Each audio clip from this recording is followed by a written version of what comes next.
very well, and he does not need any kind of introduction. Probably one of the most senior, most endocrinologists in our state, and in fact in our country. And I think I would invite him now to deliver the lecture on weight management or weight-centric management of diabetes. Sir, please, the session is now to you. Thank you. Thank you.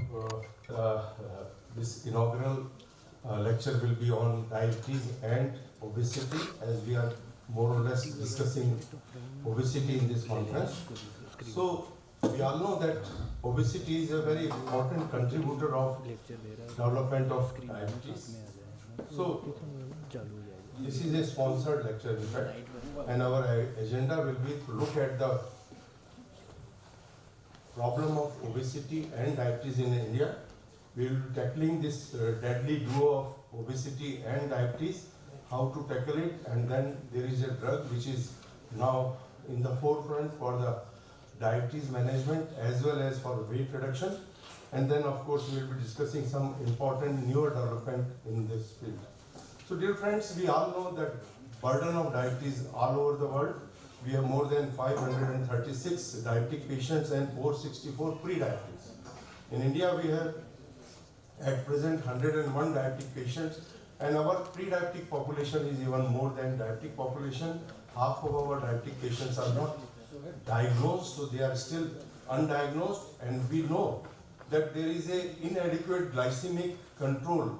So these are the common problems in our diabetic field. Cardiovascular diseases are the main cause of morbidity and mortality in our diabetic patients, and 88% of our diabetic patients are either overweight or obese. So you can see the relationship of diabetes and obesity. There is a 7 times increased all-cause mortality risk of type 2 diabetes and obesity. If you see here, 67% of people are obese. 1 in 10 adult in our population is having diabetes. 4 in 10 person in our population is having obesity, and 9 out of 10 people with diabetes are either obese or overweight. And once this combination is there, there is a 7-fold increased risk of all-cause mortality.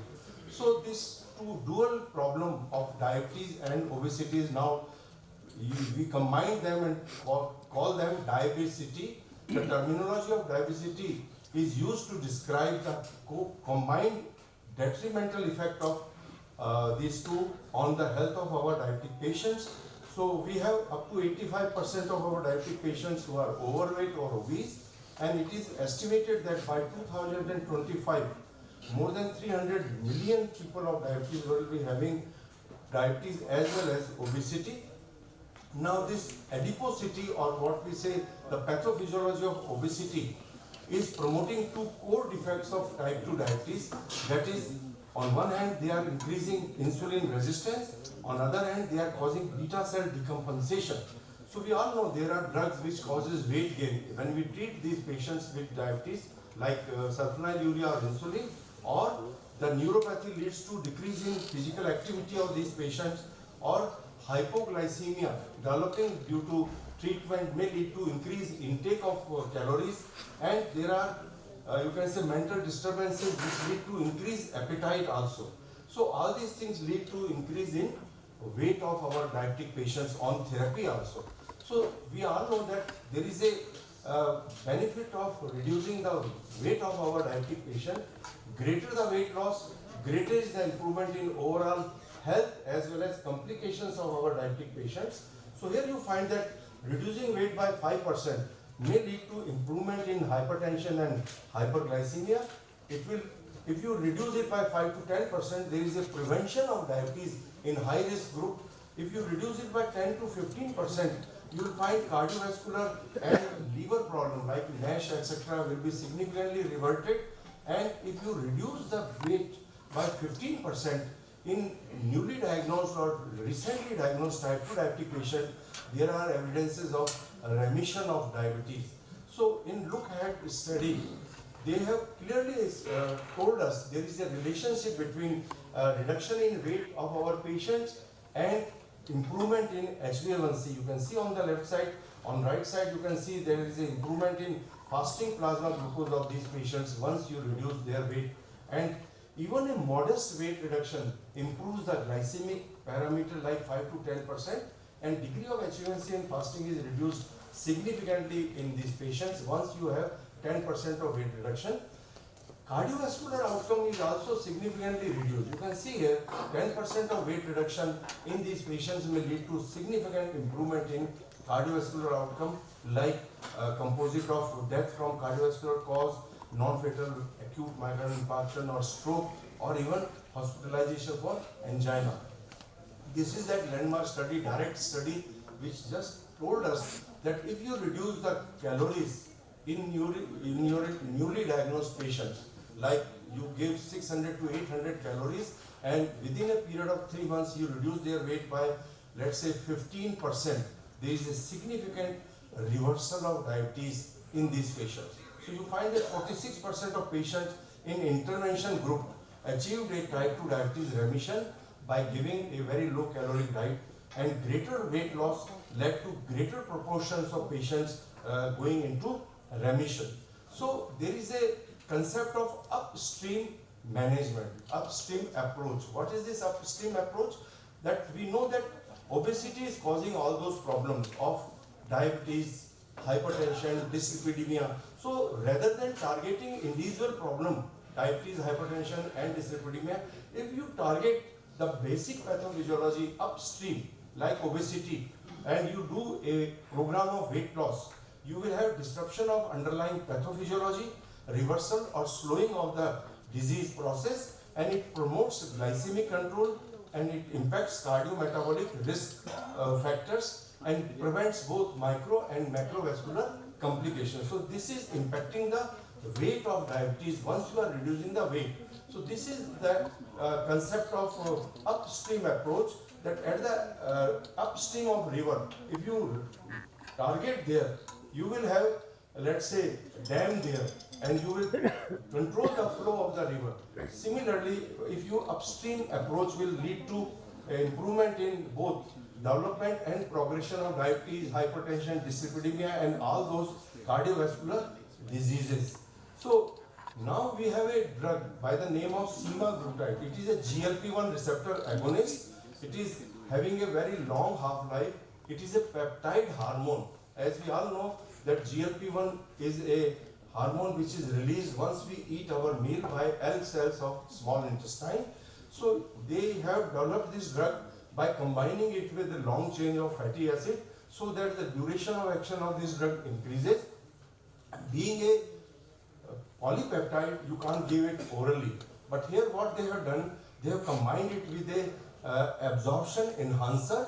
Thereby it is promoting absorption of this peptide hormone from the intestine. So now first time we are having a oral drug which is GLP-1 receptor agonist, which is a peptide hormone which is given orally, and this snack, that is the absorption enhancer, will be helping in absorption of this drug. And you find that 80% of our people with diabetes are preferring oral drugs as compared to injectables. And once you have an oral drug, you can start it in early intervention in the natural history of diabetes, and you can increase the adherence to the therapy as compared to injectable, and better treatment satisfaction will be there in oral treatment as compared to injectable. And here you find that there is a significant HbA1c reduction with this drug as compared to other oral anti-diabetic drugs, and 80% of patients reported good or very good satisfactory response to this drug. So looking into the effectiveness of this drug, there was a development program by the name of Pioneer, and here they looked into the effectiveness of this drug as a monotherapy or comparing it to other oral anti-diabetic drugs or even to other GLP-1 injectable GLP-1 receptor agonists. And you find that oral semaglutide achieved clinically significant HbA1c reduction of 1.5%. Most of our oral drugs are reducing HbA1c to a tune of 0.5 to 1%, but here 1.5% reduction is there, and 7 out of 10 patients, once given this drug, achieve a HbA1c of less than 7%. If you look body weight reduction, it is on the tune of something like 5 kg of weight reduction in studies which is to the tune of 1 to 2 years, and you find that there is a sustained weight reduction. You continue to give drug and you find that there is a gradually improving weight of these patients, and change from baseline to body weight by background medication. Whatever drug you are additionally giving to the patient, still you find that there is a weight reduction. For example, when we give sulfonylurea or insulin, sometimes there is a weight gain. But when you combine it with this drug, there is a still weight reduction. And now we are looking at oral drugs or other drugs of diabetes portfolio, that how much HbA1c reduction is there and how much weight reduction is there. So here you find that this drug, semaglutide oral drug, is reducing both HbA1c more than 1% and weight reduction of more than 5% in large number of our patients as compared to other therapies. In addition to weight and HbA1c reduction, you find that there are decrease in high sensitive CRP, decrease in lipid profile, and improvement in systolic blood pressure also, with addition of, you can say, reduction in waist circumference. So all these good parameters will be there once our patients are on semaglutide, and this has got a proven safety. Large number of patients, more than 5,700, are underwent trial in this pioneer program. It has got mild to moderate GI side effect to start with. Once you continue with this drug, the severity of these GI side effects gradually goes down, and it is associated with significantly lower hypoglycemia as compared to other drugs, and no new additional side effects were encountered. So the problem here is that this is a modified type of drug where a peptide drug is to be given orally. So they have given us some instructions. These are instructions are that you have to take this drug empty stomach first thing in the day with half a glass of water, and you start, you wait for 30 minutes to take either tea or anything else. So this is very, very important, otherwise it will impair the absorption of these drugs. Okay, and secondly, we uptitrate the drug gradually. So we start with 3 milligram once a day for 1 month, then we uptitrate to 7 milligram once a day, and then 14 milligram is the upper dose of this drug. And once we are starting gradually, the side effect profile is significantly reduced. So weight loss in our diabetic patient will lead to improvement in cardiometabolic risk, metabolic improvement, disease modification, and improved quality of life once our patient is reducing weight by 5 to 15%. This is ADA guideline for the treatment of diabetes, and here we find that in addition to looking into drug causing decrease in HbA1c, we have to look at what is the weight reduction in these patients, and also what is the basic pathophysiology of these patients, and what is the background conditions which are present in these patients. For example, for atherosclerotic cardiovascular disease, SGLT2 receptor agonists are preferred. If the patient is having congestive heart failure or diabetic kidney disease, SGLT2 inhibitors are preferred. So GLP-1 receptor agonists are preferred once you want to retard atherosclerotic cardiovascular disease or chronic kidney disease. So in people with heart failure, CKD and CVD, multiple risk factor for CVD, the recommendations are to use GLP-1 receptor agonist or SGLT2 inhibitor, and choosing a glucose lowering drug which is also having dual effect of not only reducing HbA1c but also reducing weight is also preferred. And semaglutide, here in the summary we can say that 9 out of 10 people are obese or overweight in our diabetic population. 7-fold increased mortality is there in these patients once they are overweight or obese. An upstream approach, as we discussed, will be helpful in managing these patients. Weight is given equal importance as compared to HbA1c reduction, and oral semaglutide has shown a HbA1c reduction of 1.5, a weight reduction of 5% or so. With this background, with the advent of GLP-1 receptor agonists, now large number of scientists are looking into these hormones which are significantly reducing the weight of our patients also. So here we know that obesity portfolio at present are having drugs which reduces weight by 5 to 7 or 10% of our weight. But we want high effective weight reducing drugs. These are called second generation weight reduction, and here you find that more than 15% weight reduction is required. So you can see here all these old drugs, GLP-1 receptor agonist even, are reducing weight to a tune of 5 to 7% or 10%, but not more than that. And here you find that in this semaglutide higher strength trial, that is Pioneer Plus, they have not given 14 milligram, but they have given 25 milligram and 50 milligram of this oral semaglutide, and they were able to achieve a very good, you can say, reduction of HbA1c of 2.2% and a weight reduction of something like 9.2% of these patients. Now, we all know injectables are always more potent, so here they have started using semaglutide as a anti-obesity drug with higher strength. In diabetes, we are using 1 milligram of semaglutide once a week, but here we are using 2.4 milligram for the treatment of our obese diabetic patient, and the program here was called STEP clinical program, and you find that significant 16 to 18 kgs of weight reduction was there once you are using this high dose semaglutide. Now people realize that combining these two drugs, I have 2 minutes more. Just give me 2 minutes. So now people are combining this GLP-1 receptor agonist and GIP receptor agonist, and here they want that it will increase the receptor approach manifold, and it will target the brain-gut signals and stimulate the significant weight loss. So what they are looking at combining the three GLP-1 receptor agonists and GIP and glucagon receptors in a single molecule, and these are dual and triple agonists. And here they find that in this tirzepatide they have combined GIP and GLP-1 receptor, and once you are combining a single molecule with these two targets, you find there is a significant 22.5 kg of weight reduction in this study. So what is the mechanism here? Mechanism is that when you are giving GLP-1, it is acting on both the places, brain as well as periphery, but GIP is not going and acting at the center.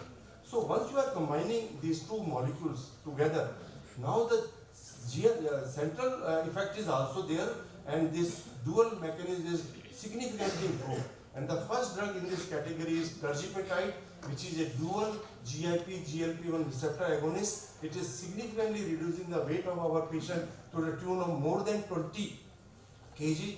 It has got the same side effect of what we see in GLP-1 receptor agonist. The SURPASS program with tirzepatide is telling us in diabetic patient, which is significantly reducing weight as well as HbA1c of our patient. Now people are looking at more drugs, and one of the drug is orforglipron, and this is a you can say GLP-1 receptor agonist, and it is also reducing the weight by 14 kg.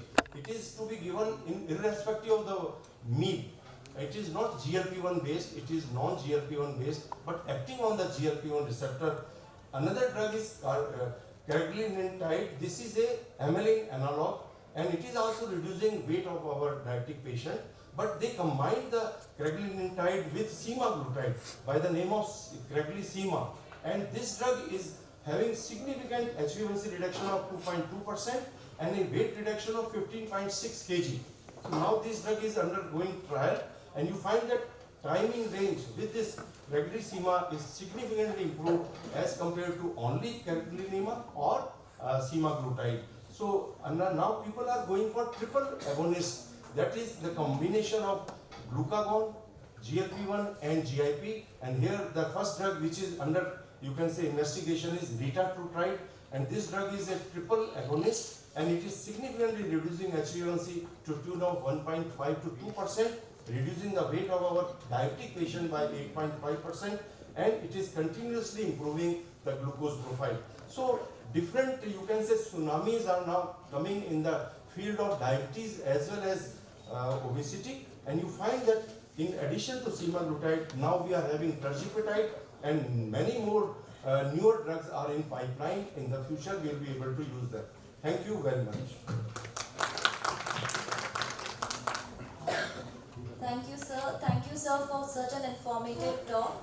As we know that obesity is such a prevalent problem in India, and a lot of newer drugs are showing these promising effects like GLP-1 analogs and SGLT2 inhibitors, and as you have shown the combination therapy. Now that is very informative and looking very promising, as we have seen that medicine always a double-edged sword. So it always, we have tried so many medicines as before also, but because of the adverse effects, they have been removed from the market. So as such, this GLP-1 analogs and GIP, these incretin therapies, they are showing a promising effect, and as such, it's a very informative talk. So any question from the audience, it's welcome. Sir, patient on thyroxine and with half an hour gap between these. Yeah, it's important because a large number of our patients are also suffering from hypothyroidism. So they say that once you are having these two drugs in combination, the absorption of thyroxine is also increased. So you should be giving L-thyroxine sodium after half an hour of this drug, and you may have to look into TSH, and then you may have to down titrate the doses of thyroid supplementation. This is a new drug for the weight loss. Yeah. So, any significant or serious adverse effect reported till now with the semaglutide? Yeah, people have looked into side effect profile very carefully. In animal study, there was medullary thyroid carcinoma, C-cell carcinoma were there, but in human study, it was not there. People were also a bit concerned about retinopathy in one of the study, but subsequent studies are telling us that there is no significant deterioration in the fundus profile of these patients. But GI side effects are the most common side effects, and nausea, vomiting, anorexia, diarrhea, constipation, these are the commonly seen, you can say, side effects. That's why these drugs have to be uptitrated gradually. And we start with 3 milligrams, then after 1 month 7, and then after 1 month 14. And many times you find that patient is not able to tolerate those higher doses, then we down titrate the doses also. 7 milligram is equally found to be having good effect, but ideal dose is 14 milligram. People are looking into case studies like there is some increase in you can say depression or something like that, but they are not really significantly documented in the literature.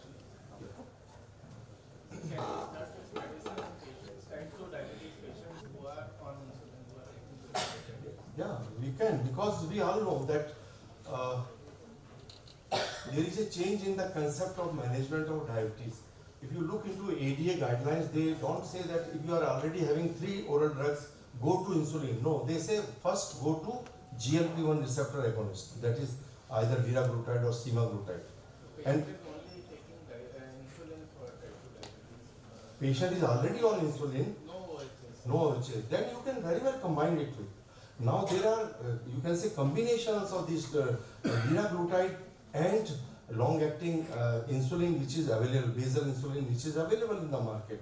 So one is taking care of fasting hyperglycemia, other is taking care of postprandial hyperglycemia, and the weight gain which is there with insulin is not there once you combine this basal insulin with GLP-1 receptor agonist.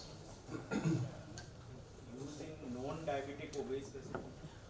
Well, higher the weight gain, higher the weight, pre-existing weight, more is the reduction in weight.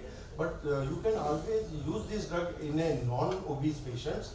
But you must know that it will cause some weight reduction in them also. It may not be 5 kg or 10 kg, but 2 or 3 kg weight reduction may be there. So you have to sensitize your patient that it is a good drug, reduce your HbA1c, but you may see some weight reduction there.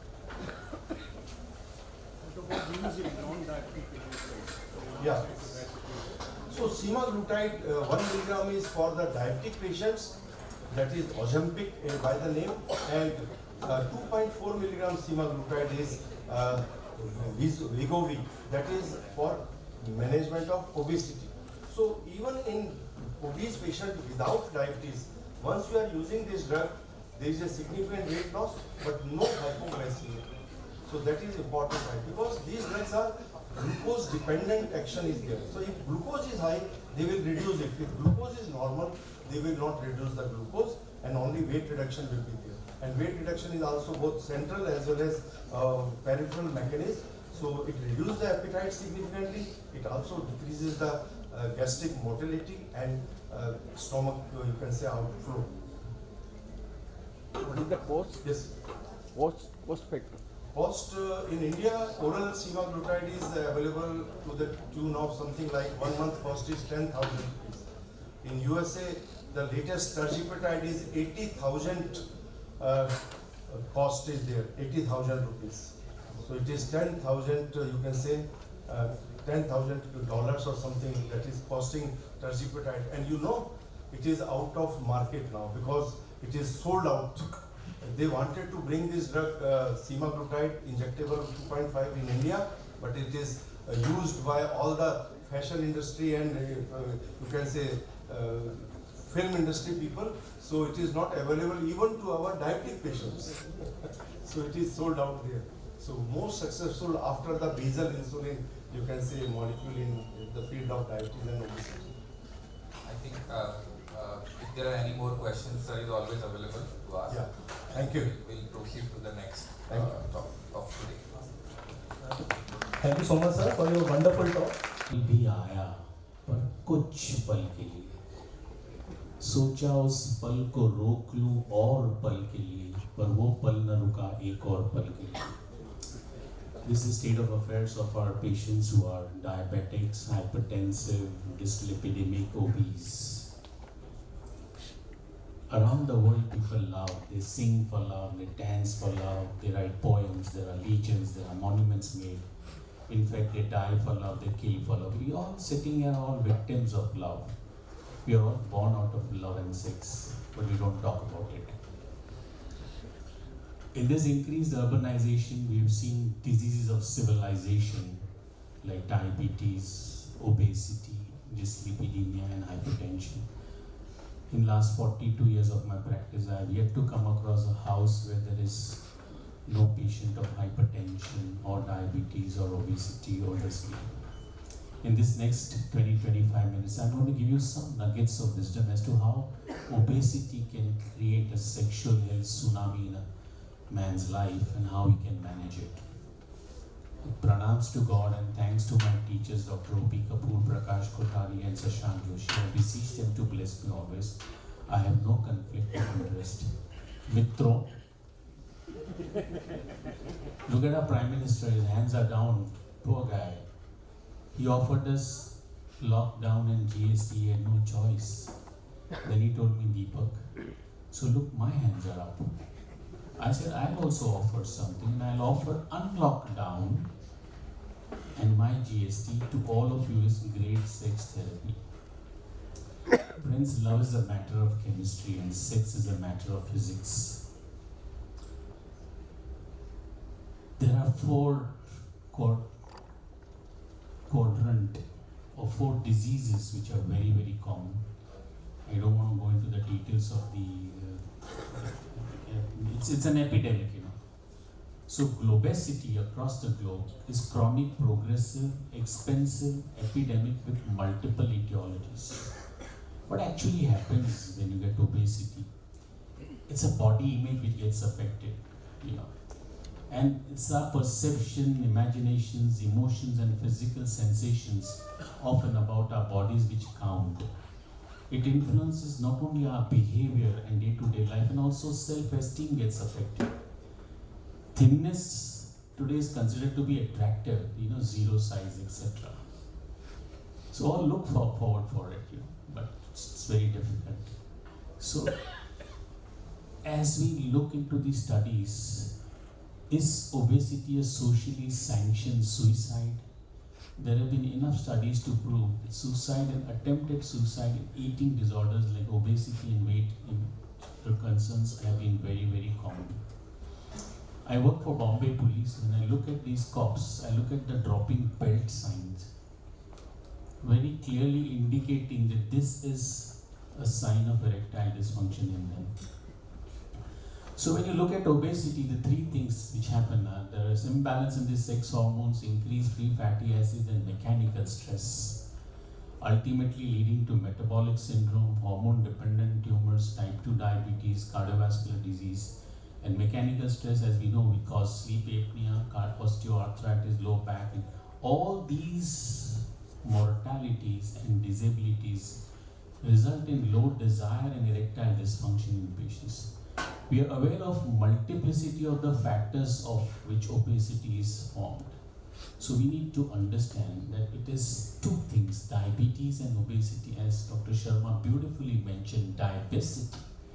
Friends, diabesity is a cardiometabolic disease and is the highest incidence of death across the globe is all because of diabetes. Obesity, diabetes lead to cardiovascular disease, lead to diabetes, cardiometabolic disease, and what is the cause? Insulin resistance, oxidative stress, and we know diabetes is an inflammatory disease. So, insulin resistance is the mother of the problems, and obesity is a grandmother, you can call it. When we look at these studies, they say it's definitely there in diabetes and also other things. Ultimately, all these lead to endothelial dysfunction.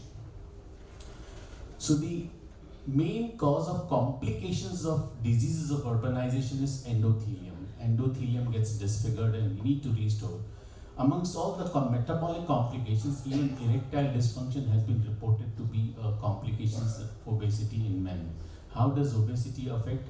It is affecting the sexual quality of life. When we look at the male and the female sexual response, is the desire and arousals which get affected mainly.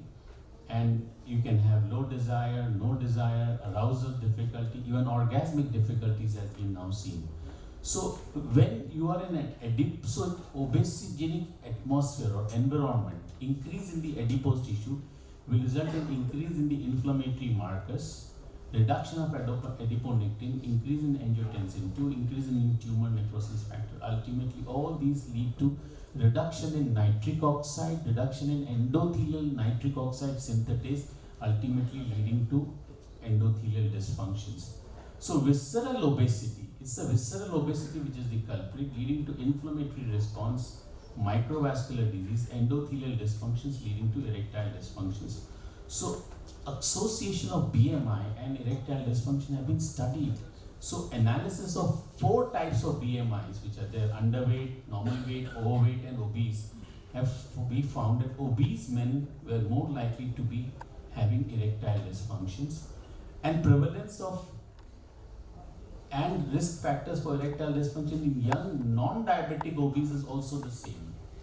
So visceral adiposity now can be measured as visceral adiposity index. There are various formulas available and they can easily tell you that these patients have erectile dysfunctions. So beautiful studies said that obesity and erectile dysfunction is nothing but androgen deficiency, and as we know, testosterone maintains the integrity of the penile vasculature and there is a common link between them. In females also we find that they have low desire and less lubrication has been seen and studied beautifully in women also. When we look at men, penile erection is considered to be the most reliable and valid indicator of sexual health for men. So this gets affected. When you look at the endothelium, this is the endothelium and the corpora cavernosa smooth muscle.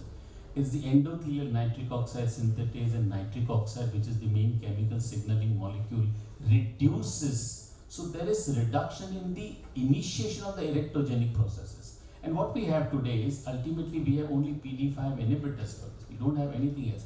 So if at all you want to treat sexual dysfunction, it's the endothelium which needs to be restored. And in diabetics, we know there is advanced glycated end products which stimulate multiple inflammatory and metabolic pathways, ultimately leading to thickening of the intima media. And this does not allow, this stiffness in the artery doesn't allow the blood to flow in. There is reduced oxygen tension, saturation in the penile corporal tissue is reduced. This systemic hypoxia leads to reduction in the erection hardness in this patient, which they normally complain about. Most of these complain about, doctor, it's not that rigid, I cannot penetrate. So if you give them sildenafil, this hypoxia-induced erectile dysfunction definitely helps. And when we look at the male sexual response, it begins with the desire. and all diabetics are hypogonad, they're testosterone deficient. Low testosterone, as we see in obesity, can lead to multiple issues like increased estradiol, sleep apnea, increased cytokines, increased cortisol, gonadotropin, and all these are interlinked. So metabolic syndrome definitely is a sexual health tsunami of our century, and India has become the capital of metabolic syndrome, capital of the whole world. So low testosterone is also in obesity and contributes to sexual dysfunction, cardiovascular disease, and all. It's been studied beautifully.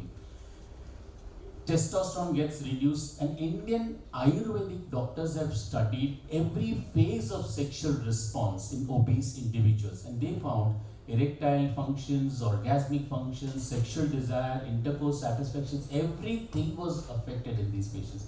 Even in type 1 diabetic women, we have seen sexual dysfunction. The beautiful study says not only obesity, but even dyslipidemia affects the desire and erections. Have been lots of studies with that. So, in dyslipidemia, obesity have been the risk factor of erectile dysfunctions, and PD5 inhibitors definitely help. And among them is the atorvastatin, which has been the best, not the rosuvastatin or bemboic acid, etc. Niacin has also been studied to be very effective to improve erectile functions. So niacin has been shown to improve beautifully in these patients if you give them not only as a vitamin but also as improving. A beautiful study which says that R46L polymorphism in the PCSK9 gene, this can be detected today, and you can identify these patients who can get sexual dysfunction or erectile dysfunction. They studied 4 types of patients, and ultimately they found that the adult carriers of the less frequent T allele of R46L variant of PCSK9 gene randomly selected in that population have a reduced intima media thickness and lower prevalence of erectile dysfunction without differences in the LDL cholesterol levels. Conversely, children and younger adolescents with this allele have a significant reduced LDL cholesterol and ApoB concentrations. So low density lipoprotein cholesterol is also associated with low androgen and erectile dysfunction in these patients. Atorvastatin 10 mg has been shown beautiful results. We have also tried ezetimibe, which also is very, very beneficial. Sildenafil and atorvastatin, if combined together, has very good results. The clinical evidence that we need to give them atorvastatin because we need to save them. Not only sex is not as important as their life, so we need to save them. So even hypertensive, diabetic, obese patients, they really need PD5 inhibitors and statins for sure, and this can be corrected. What else does obesity wrong and causes problems is it reduces the fertility, sperm count, sperm motility. These patients have high BMI, have oligospermia. There is definitely reduction in testosterone, FSH and inhibin B. Dr. Lee Kaplan, we call him as a father in the field of obesity, he said that there has to be energy balance which has to be regulated as a set point. Obesity results from an environmentally mediated failure of this system. All long-term successful treatment require changing of this set point. Surgery is the most effective means of altering these set points. Lifestyle modification and medications can work, but in much smaller population of patients. Just because they don't work in one patient doesn't mean we need to follow lifestyle. Lifestyle is very, very important in these patients to be followed, even in spite of they having undergone surgeries. So how do we manage? There's a very common condition called buried penis syndrome. They have huge suprapubic fat. So please give them 1 gram of metformin, sesame seed oil and 5% arginine gel. Within 6 weeks, you will find a beautiful result. Then you can give them PD5 inhibitors and they can have good sex. Treatment of obesity, I will not go into the surgical procedures. There's gastroplasty, laparoscopic, gastric binding, sleeve gastrectomy, bilopancreatic diversion, etc. But nutrition and certain foods to be avoided. Processed food, high fat diet, etc. has to be food. How do we treat low desire and erectile functions? We have 3 modalities of treatment: oral drugs, injections of papaverine, vacuum therapy, intraurethral prostaglandin. These way we send our patients for surgery. But counseling and lifestyle measures form the mainstay of treatment for these things. We have 4 PD5 inhibitors. most important aspect of treatment is the psychological consequences which we need. So how we try to burn their fat? By giving them behavior modifications. We need to counsel them on how they can conquer their temptations to eat. You know, all these things are based on that. Their sedentary lifestyle, watching TV, you know, we need to reinforce. You are what you eat and what you drink. Don't laugh, it's a real serious matter. It's what you eat. Don't consider your stomach as a waste paper basket. Jainism beautifully said, kam khao, gum khao, nam jao, kush raho. So beautifully said, we need to follow our religion also. So even if you are obese, you can't change the time, but you need to learn to swim. Don't consider yourself to be, you know, ugly or anything. Accept yourself the way you are. And there's a beautiful position which you can do, have sex.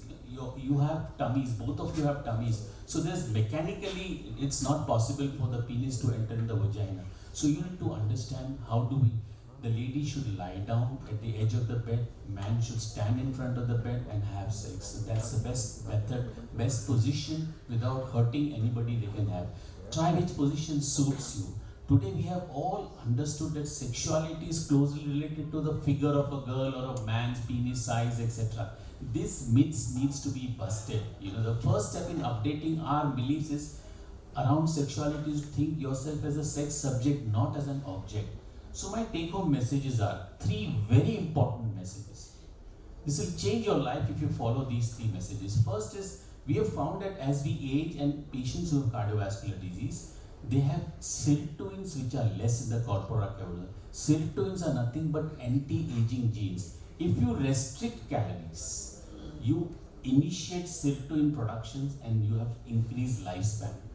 So caloric restriction is the first thing which you need to understand. This mechanism of becoming lean is there in our body. It is not outside. We need to switch on this mechanism by calorie restriction. The second method is autophagy. Our cells have a cleaning mechanism. Every cell has something like a vacuum cleaner, you know. So we need to initiate autophagy. Autophagy can be initiated by 12 to 16 hours of fasting. And lastly, hormesis. You need to stress your body to a certain extent. See, you're taking a hot water bath. Take a little more hot water bath, and immediately after finishing a little more hot water bath, take a chilled water bath. It's like taking a sauna and a chill bath. Do this, repeat this. You will initiate hormone regulation, and also you'll become a little stronger. So lifestyle modification improves the pro-inflammatory milieu, endothelium, all things, and your improved lifestyle and even sexual functions have been improved. Cleveland Clinic beautifully in their original study said that nutritional intervention not only halted but even reversed the coronary artery disease. Such a huge plaque was completely opened up with nutrition, not with stents or any surgery. Dr. Linus Pauling, when he received his 2nd Nobel Prize, who gets 2 Nobel Prizes? Such a brilliant man. When he received his 2nd Nobel Prize, he announced to the world that nearly all diseases can be traced to a nutritional deficiency. And friends, trust me, you will fall sick for 2 reasons. One, what you put in your body, and what you do with your body. So check on what you're doing. Obesity is treatable with bariatric surgery, lifestyle and nutraceuticals. So if you have patients with erectile dysfunction and obese, treat them, counsel them on nutrition, give them all the necessary guidance for bariatric surgeries or medications, whatever are there. If you can't treat them, send them to a good sexologist. You'll see that he gets a good erections. This is my book, Sex Has No Expiry Date. My last slide, friends, obesity is a lifestyle disease. You need to do lifestyle modifications for lifetime, not just for some time when you are enthusiastic about it. Lipotoxicity, ectopic fat distribution, inflammation and lifestyle factors damage the endothelium, which leads to erectile dysfunctions. Dyslipidemia, obesity, reduced sex hormones, sperm count and motility. Lifestyle measures, statins, PD5 inhibitors can reduce the endothelial dysfunctions. Bariatric surgery, lifestyle modifications, nutraceuticals are a boon. To be fit as a fiddle, you must tone your middle. Close your lips and roll your hips. It is possible, friends, even if you are obese. erectile dysfunction, hence is a erectile dysfunctions. And if so, sex really has no expiry date. Thank you all for your love. I'll be happy to answer any questions. Thank you, Dr. Rijhwani, for this detailed and interesting and informative talk regarding the sex, obesity, and diabetes. We thank you very much, and now the session is open for the questions. So anybody is having any queries? Mentioned one compound niacin. What is the role? How does it take? Niacin is a wonderful drug. It improves the absorption, number one. It does not allow the fats to be accumulated at certain areas, especially in the endothelium or in the vessels. That's how it helps. It increases the blood flow and washes out. It also has been studied to improve the lysosomal factions of our body, of the cells. So it cleans up every cell of the body, particularly the vascular system, improves the blood supply.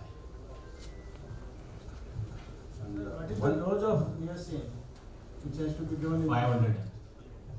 500? Yes. It's a big, Yeah. large dose. Yes. So there are so many side effects associated. Yeah, you have flushing of the face and dizziness and yet some gastro side effects. One more thing, you told that when there is a patient the person is very obese and that buried penis syndrome. Yes. You told that some one medicine and system. L-arginine gel. L-arginine. L-arginine is a potent metabolic amino acid available. Okay. It's available in the oral sachet forms, in the tablet forms also, but we have even gels available. Yes. 5% gel if you apply on the shaft of the penis twice a day. Give them sesame seed oil, till oil has got a lot of androgenic properties. And 1 gram of metformin. It does wonders. Okay, thank you.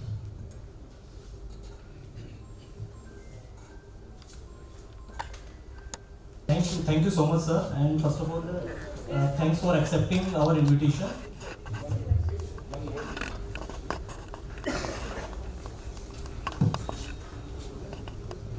Morning, chairpersons and everybody. Sir, I would like to just ask that obesity is associated with diabetes, as we all know, and diabetes is associated with autonomic dysfunction too.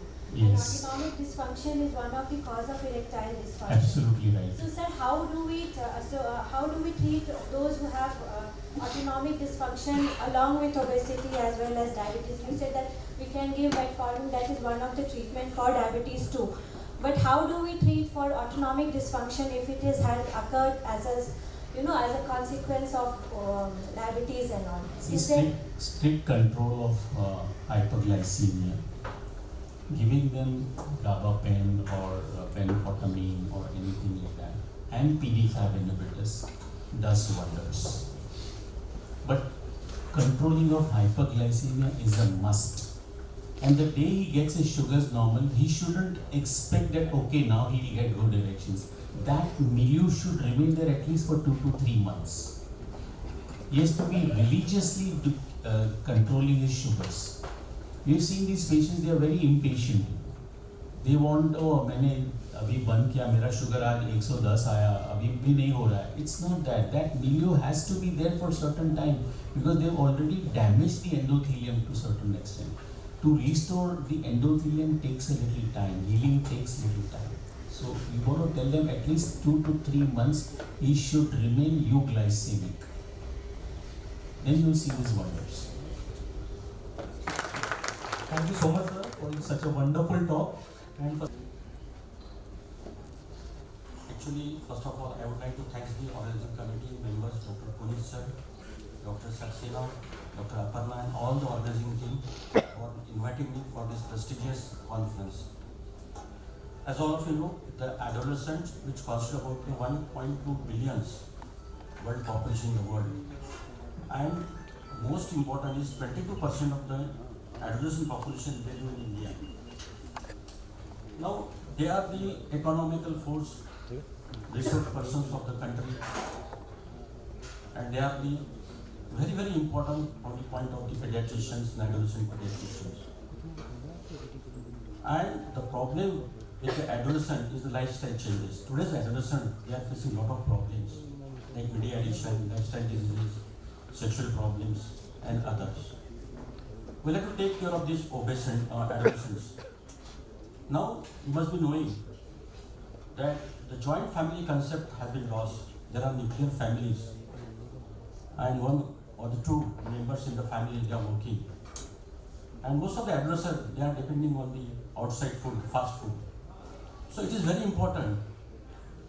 And the academic pressure of the adolescent today, day by day, they are increasing. There are a lot of academic pressure.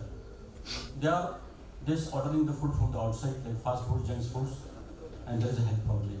So what do you mean by obesity? In a simple way, it's an increase in the body fat or increase in the fat in the tissues or in the cells. The main importance is due to imbalance of the calories intakes and energy expenditures. No, overweight is due to obesity that can arise from abnormal mass development and fluid retention. Overweight, that's a BMR is more than or equal to 85% but less than 95% for the age and sex. Obese BMI is more than or equal to 95%. And extreme obesity, that is obese BMI, is more than 120% of the 95% or the 25% kg square. So why it is important, why we are concerned regarding the obesity in Indian population as well as the international population?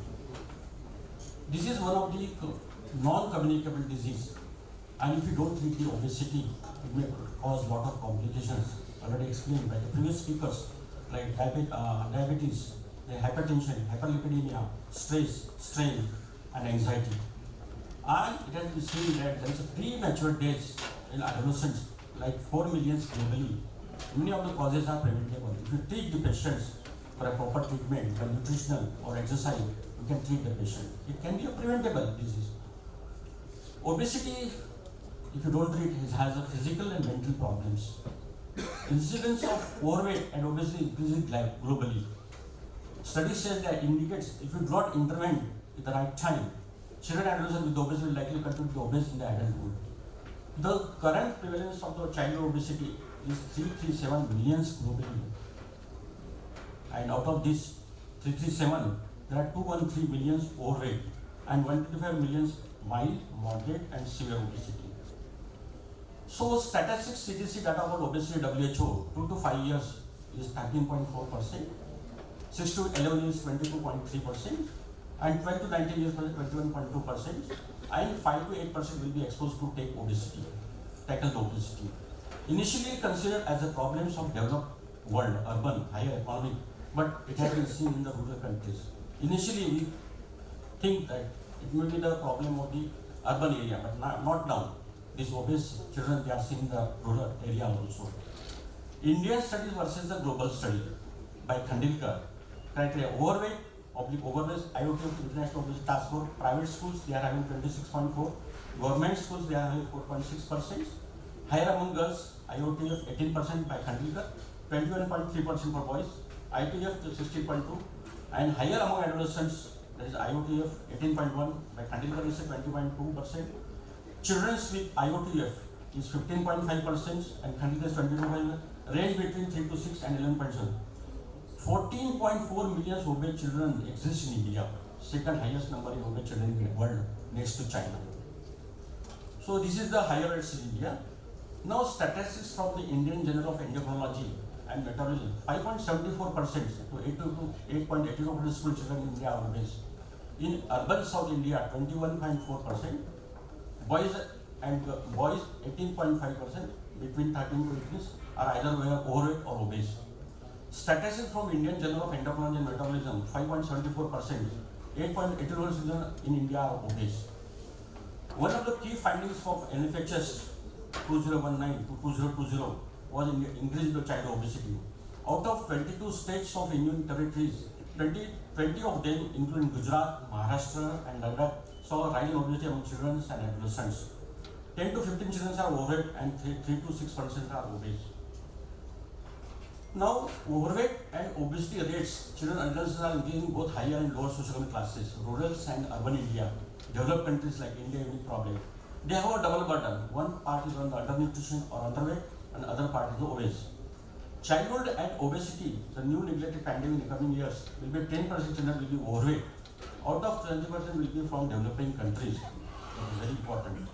The most widely accepted method of screening for excess fat in calculation of body mass index, that is what it called a screening tool, that is very important. Abnormal PMI in children determined by the age and gender specific percentile based on the growth charts can be calculated on the online by apparatus. BMI calculation after 2 years of age, weight in kg and under height in meter square. It's a very inexpensive screening test.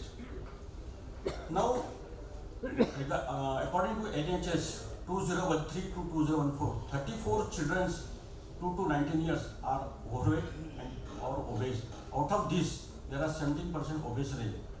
Risk of obesity in children 2 to 19 years varies with race, ethnicity, with 20% of the minority children compared to 15% for the white children. Now, why we treat obesity in adolescents? Because if we don't treat the obesity in adolescents, they may cause a lot of complications like insulin resistance, diabetes, then inflammation, dyslipidemia, cardiovascular diseases, increased blood volume, angiotensins, then increased visibility, stigma. As all of you know, when these obese adolescents, when they go outside or school, there is somewhat they lost self-esteem, there is a teasing by their peer groups. So there is a lot of frustration among adolescents. Now there is an increased pharyngeal fats, sleep apnea, increased body fat, osteoarthritis, and cholesterol turnover that may cause the cholesterol gallstones, and increased estradiol that may be the cause of breast cancer or endometrial cancer. Now, all must be knowing that what are the causes. The most important, like previous speakers, they have explained very nicely, the unhealthy eating behavior in the adolescent. That is one of the most of the adolescents, they go with the peers and they consume lot of food. That is junk foods. That is, they contains less nutrients but lot of calories and fats. Increased screen time. That is one of the cause for most of the adults. They are addicted to the screen time. Most we have seen in the corona period. There is a lot of cases of the what you call the adverse obesity due to increased screen time. And these screen shows, they rope up with the celebrities like Amitabh Bachchan, then Sachin Tendulkar to show the advertisement and the beverages. These beverages and junk foods, they contain a lot of sugar. And these adolescents, they take the example of these celebrities and they consume a lot of food. Genetic one of the cause of the, I will discuss later on. Decreased sleep, as all of you know, there is what you call in the activities like you are going outside or playing. There is a calories, there is loss of calories. Also during sleep, there is a loss of calories. There are some hormones which are secreted during the sleep, like leptin and ghrelin. They are the stimulators for the food. And during this, if they are having a decreased sleep, they go for increasing this food intake. Endocrine causes and neural physiology. Now, how do we approach these patients? History is very important because whenever the adolescents comes to clinic, the parents and the adolescents, they are reluctant to consider themselves as obese. But we'll have to counsel them, we'll have to tell them what are the complications of obesity, how they can affect the future, like academic activities or going for the outdoor games. So one should ask the history of polyuria, polypepia, fungal and vaginitis in case of female, discharge in the girls, frequent headache, which raises the possibility of hypertension, snoring, sleep apnea, then restless sleep, morning headaches, general tiredness, gastrointestinal discomfort, which is a manifestation of non-alcoholic fatty liver disease. Then muscular symptoms, due to overweight, there is a lot of aches, body pains, and acne, hirsutism. One set of pattern mentioned to screen the possibility of PCOS. Psychiatric disorder, if the adolescent is suffering from psychiatric, he may be taking the antipsychotic drugs like clozapine, respiratory, clozapine, and codeine. Now, whenever the adolescent who is suffering from obesity, we should ask the detailed history regarding the type of food, how he is consuming, whether he's going outside, what type of food he's taking in the family, how the family is taking the food, where they are taking the food among themselves, sedentary behaviors like physical activities and screen time, duration, how much time he is playing in the durations, and how much time he is spending with the friends. Are there any classes for the other activities other than academic activities, and participation in schools, development and school detail. Family history is very important, history of obesity, and family eating and activity patterns. So, examination like general weight you can carry from head to toe, weight, height, BMI calculation, blood pressure, then activities diagrams, skin tags, extreme X, in puberty, sex maturity ratings, tenderness and resolution of the knees, peripheral edema, thyroid examination of the vital, physical findings with the syndromes of the obesity, then particularly there is a neurodevelopmental abnormality and fundoscopic examination. That's very important to rule out the pseudotumor cellular. So these are the charts for the BMI. In case of male is this blue color, and in female it's a red color. We can plot the BMI according to the age and weight of the patient. I will not go into details. So psychosocial history is very important. In adolescence, whenever the patients of adolescence comes to us, we go by the psychosocial history heads. So we knowing the heads like home, eating habits, education, activity, depression, sexuality, security, and safety. These are under this criteria we go by history. So family function, teaching by peer groups, eating disorders like purging, anorexia, binge eating, persistent anxiety is there due to this obesity, depression, self-harm, then anger outburst, alcohol or sexual activity. These are the genetic obesity syndrome, obesity with developmental delay, Prader-Willi syndrome, Albert-Hereditary, osteodystrophies, S1M1 deficiency, BDNF, TRKF deficiency, recessive Bardet syndrome. These are obesity with developmental delay. No obesity without developmental delay, like dominance, like Alström syndrome, MCA4 deficiencies, H2B1 deficiencies, KSR deficiencies, and recessive like leptin deficiency, leptin receptor deficiency, POME deficiency, RKC deficiency. Now, as you know, BMI is a screening tool, but it does not tell us the hidden part, how the adolescent see. So, most of the adolescents, they may be suffering from some pre-comorbidities like hypertension, lipidemia, or some other diseases like ADHD, learning disorders. By this criteria, we can rule out the pediatric staging tool, EOSP. So, what are the common clinical assessment which we can carry? One is metabolic complication, M stands for metabolic complication, M mechanical, biomechanical, M for mental health and milieu social.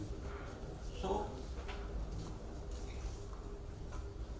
these are the staging, stage 0, stage 1, stage 2, stage 3. So, when by going by this stage, at least we know what are the comorbidities and we can intervene early so that we can prevent the disease part.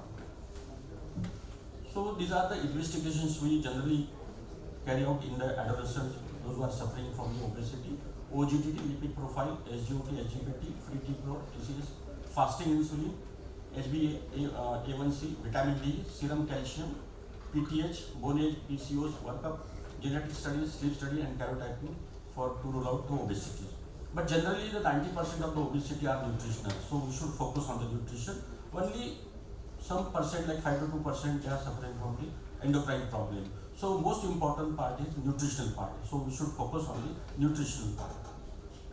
So what are the treatments?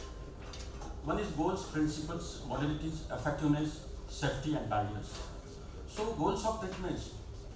Our goal should be how to reduce adiposity. That is important because this causes lots of problem. So if you have a goal that we should treat the obesity so that we can at least control the complications of pre-comorbidities like hypertension, lipidemia, arthritis, or fatty liver, non-alcoholic fatty liver disease, and you should improve the lifestyle of the adolescents. And even after treating the obesity, we should support by medical support. So principles of treatment should be tailored. One should have a degree of severity of obesity, the age and development stage of the adolescents, clinical competency and training of the clinician, and the healthy care system in which treatment is offered. Integrate multiple components as required, namely nutrition, exercise, psychological therapy, pharmacology, and surgical provision. It's a teamwork. Treating the obesity for adolescents who are coming to your clinic and he is not following the treatment, so you should have a team of setup with the clinics. So integrate multi-specialty management is required. Provide behavioral support, that is very important, non-stigmatizing communication. Weight loss targets, these are the weight loss targets: BMI 85 to 95%, BMI to 85 to 95 increase, BMI 95 to 98%, and BMI more than 90%. So treatment is very important. Nutritional interviewing is important, as already explained by the previous speaker. It should be a adolescent or patient-centric motivational interview. We should ask, agree, then agree and assist them, adolescents. And generally these adolescents know, if you tell them the complications, like you are having such and such complication, they don't bother. But if you go by telling them that it will cause your self-esteem or it will lower your self-esteem, you are a very smart boy, you are looking like this such and such person, or if you want to part in the extracurricular activities like playing with the adolescent or girl or what, who are interested in some athletes, if you tell them how this obesity affects your athletic part, you should just explain them. So in this motivation, at least they will listen. Then intensive health behavior lifestyle treatment, lifestyle modification. There are a lot of adolescents who are taking these junk foods and fast foods, and at least we can just replace this fast food or junk foods along with the nutritious food with green vegetables and others. Then physical activity enhancement. You should have some rules and regulations in the school. Most of the institute they are focusing on the academic, but also they should focus on the physical activity treatment, like playing outside games. Restriction of the sedentary behavior, like you have seen most of the adolescents, because they are not having a time. They tell us, sir, we are not having any time in the school, and after school I have to study, I have to go to the coaching classes. But if you advise them, at least you can help your mother in doing the daily activities or going upstairs or doing some cleaning. They also lose the weight. Then pharmacotherapy, already explained by the previous speaker, what are the drugs which are really helpful to reduce the obesity, like orlistat, metformin, vitamin, and bariatric surgery. So the indications of bariatric surgery is that if it is not responding to the obesity but sedentary or this motivation intervening or lifestyle diseases or drugs, or if it is the time span has been increased by 6 months, or there is a sufficient what you call skeletal maturity, then only bariatric surgery is performed, and it is performed in the well setup that all the surgeons and qualified persons are present. So what are the barriers to the treatment success? What are the barriers? Like the lack of knowledge and confidence for managing obesity, personal biases which can influence the degree of the care, scarcity of time, patients high workload, lack of trained persons including dietitian, educator, and psychology. This is very important. And obesogenetic environment. Generally, what is happening? Today's adolescent, they are living in such a... you to conclude here. Okay.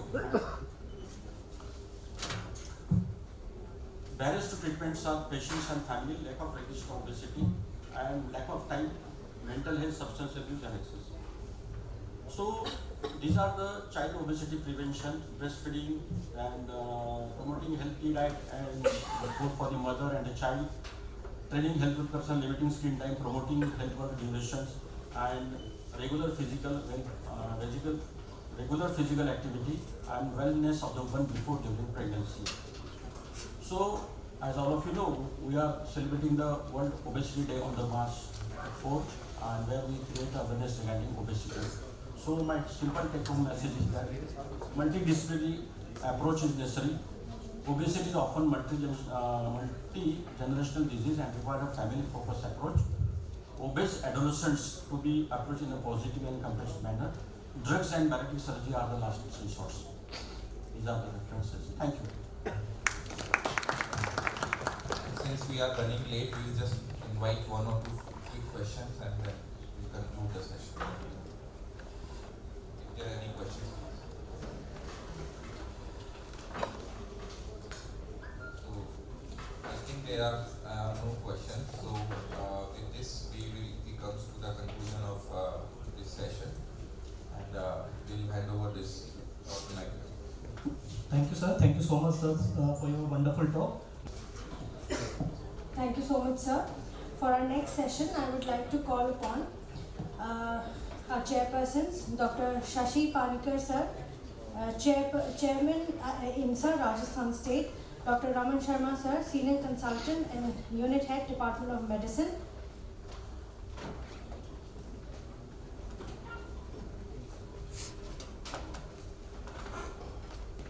Dr. Anchan Kalia, ma'am, Senior Consultant, Department of Medicine, Dr. Avinash Agarwal, sir, Honorable Secretary, IMSA, Rajasthan State, Dr. Manjula Bhargav, ma'am, Emeritus Professor, Department of Pharmacology, ex-Principal and Controller, NIMS Medical College.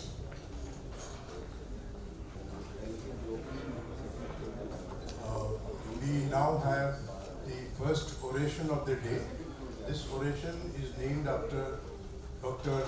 P. Narasimha Rao, and I would like to quickly read out his outstanding achievements so that we know in whose name we are celebrating this oration.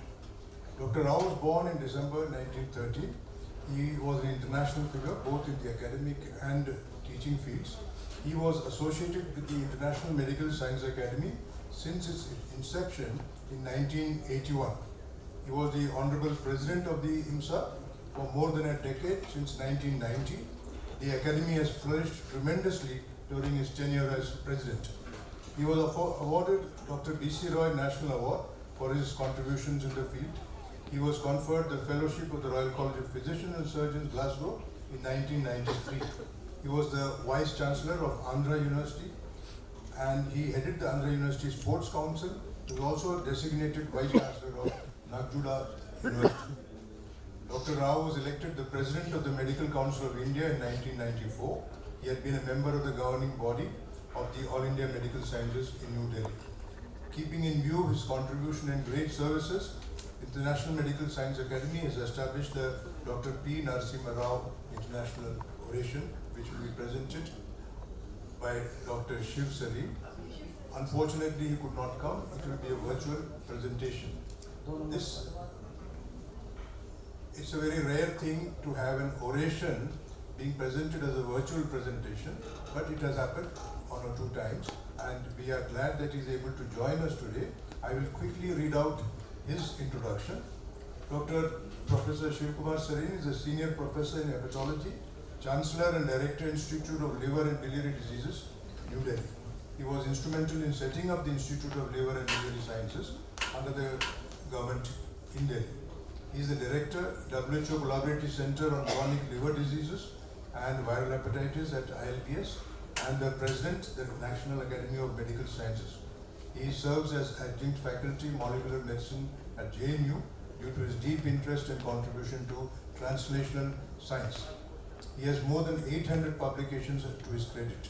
He is a recipient of the Shanti Swarup Bhatnagar Award, the prestigious Henry Bocas Gold Medal 2017 by the World Gastroenterology Organization, the World Academy of Medical Sciences International Prize, and the ESL International Recognition Award. He has been bestowed with the Padma Bhushan by the Government of India, and he is a founding Chief Editor of Hepatology International by Springer Nature. His areas of interest are portal hypertension, acute on chronic liver failure, alcoholic hepatitis, liver regeneration, gut microbiome, NAFLD. He is a world-renowned expert in the field of liver diseases, and we are honored that he is going to deliver the oration. I would just like to add one more information about him. He is a very prominent member of the expert committee, which has very recently suggested and which suggestion has been accepted by 22 countries, that the term non-alcoholic fatty liver disease be changed to metabolic associated fatty liver disease, MAFLD, which also includes fatty liver disease induced by alcohol. So there is no confusion, and it's very difficult to separate people and label them as non-alcoholic and alcoholic fatty liver disease. That's a major step which has been taken. It has been accepted by many countries, and it is in the process of being accepted by the other countries who have not yet accepted the change in name of NAFLD to MAFLD. I request Dr. Shiv Sarin to come online and give his talk. Thank you. Good morning. It's very kind of you to give these kind words, and thanks to Dr. N Saxena for inviting me for this 4th decade prestigious conference. My apologies I couldn't come today, but my heart is in Jaipur and I have been brought up and trained at Jaipur. It's a privilege to come to Jaipur and also to the prestigious Mahatma Gandhi University. I bring greetings from the Institute of Liver and Biliary Sciences, which is a dedicated liver university, and it is my privilege to give this prestigious P.N. Rao oration. I have nothing to disclose except that we have very bright faculty and brighter residents. I'll try and touch base. Actually, I was enjoying the talk by Dr. Patil very much. So now I have less to say, but I will try and go to the basics. We all know that the liver does lot of work. All are physicians, but two things I would like to add. It's the largest immune gland.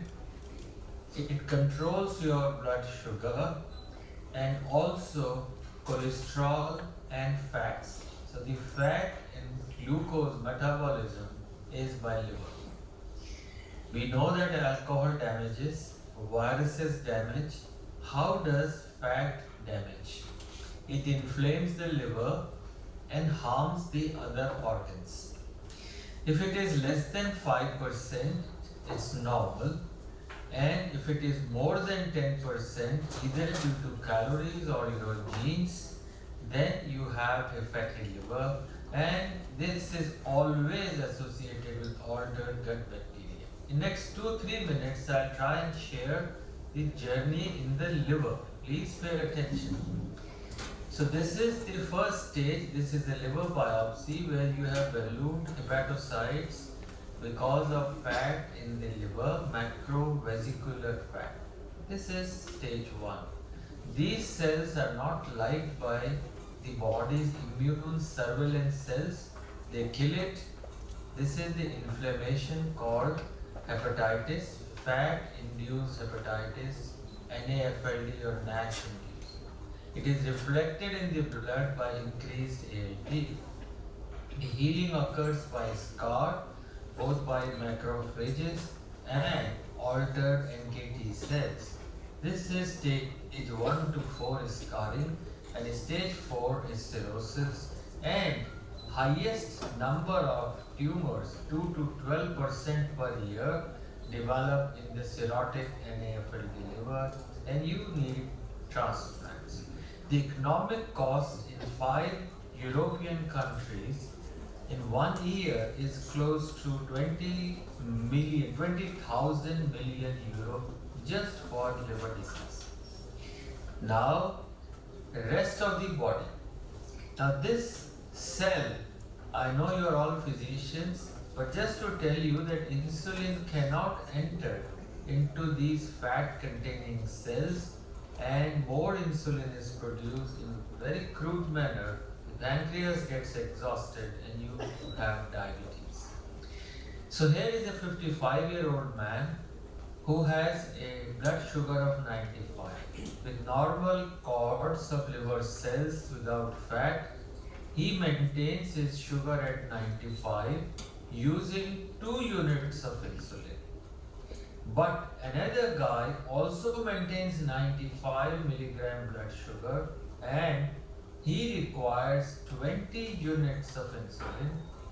because there is insulin resistance. So when you do any time blood sugar, please always do the serum insulin with it, and that will give you an idea of HOMA or insulin resistance. Now with this in mind, diabetes is a liver disease due to somewhat exhaustion of pancreas. This is not an overstatement, this is now a global fact. In India, we looked into the liver cancer. This is at the WHO center. Of the 2,600 patients with liver cancer, 40% were diabetic. This is also shown in this Nature review. The countries where out of 100, 35 to 40% are due to fatty liver as liver cancer. India is there. The next journey besides diabetes and high ALT is the blood cholesterol and triglycerides. Someone goes, gets a checkup done and says, "Hey, cholesterol ज़्यादा है, triglycerides ज़्यादा है, एक दवाई खा लो, statin ले लो." But not asking the question from where has it come.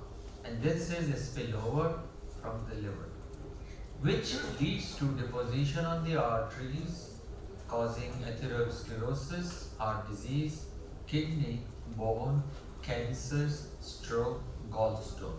Gallstone is a liver disease, it's not a disease of the gallbladder. Having understood this, that extra fat inflames liver and frames your body. Fatty liver is core to all NCDs and it increases the risk. So the maximum number of deaths in fatty liver are due to cardiovascular disease. So let me summarize this initial part. Liver fat precedes diabetes and heart disease by 15 to 20 years. So if you or anyone has fatty liver, prevent development of diabetes, blood pressure, heart disease, CKD, cancers. Just when fatty liver, and this can start as young as 3 years. But if you already have diabetes and all these metabolic diseases, reverse these by reducing liver fat. And this is our biggest public health issue today. So a compliment for organizing this meeting.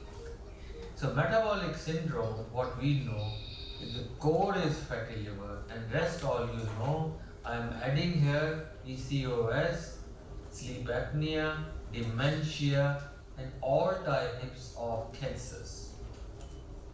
I now come to the second part where obesity and fatty liver.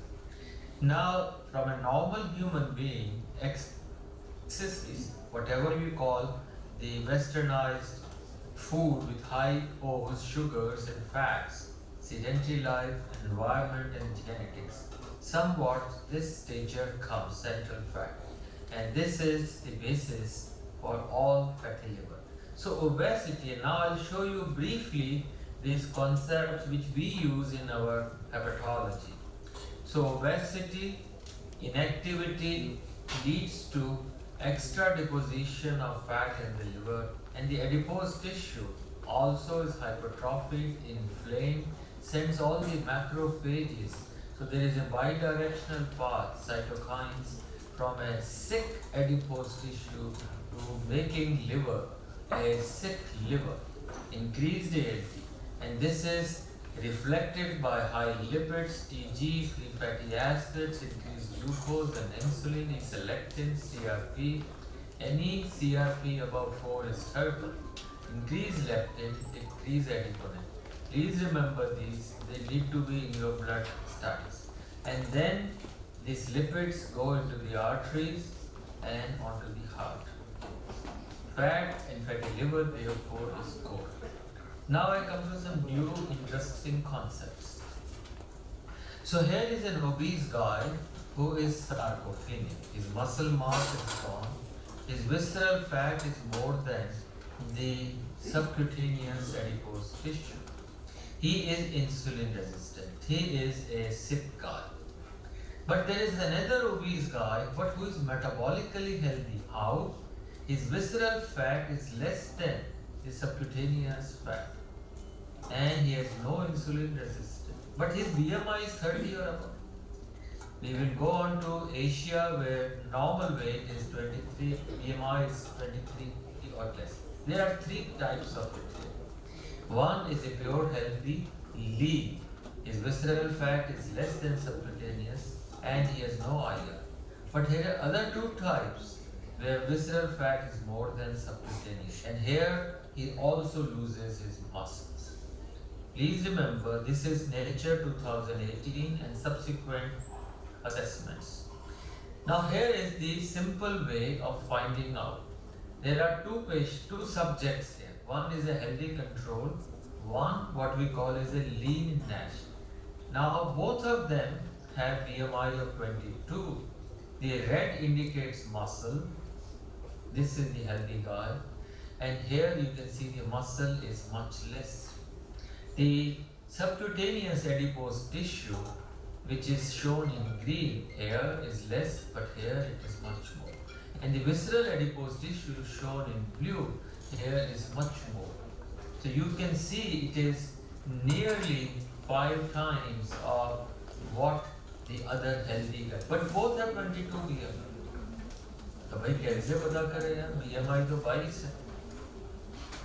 So this simple test body composition analysis. Here is a 30-year male who has a BMI of 26. देखने में कहेंगे क्या फर्क है? Normal is 25, ये 26 है.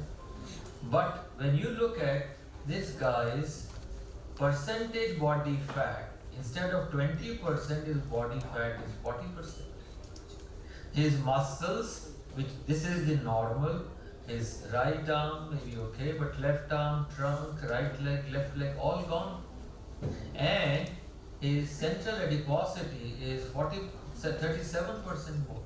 He is fat is 18.7 kilograms more, and he needs 7 kg of muscle. So just to give you an idea, don't stop at BMI. Go into body composition analysis, which is simple, and then identify your patients. So here are 3 categories of patients. One category is this guy, metabolically healthy. One category is this guy. I'll show you these 3, and this is the Nature paper.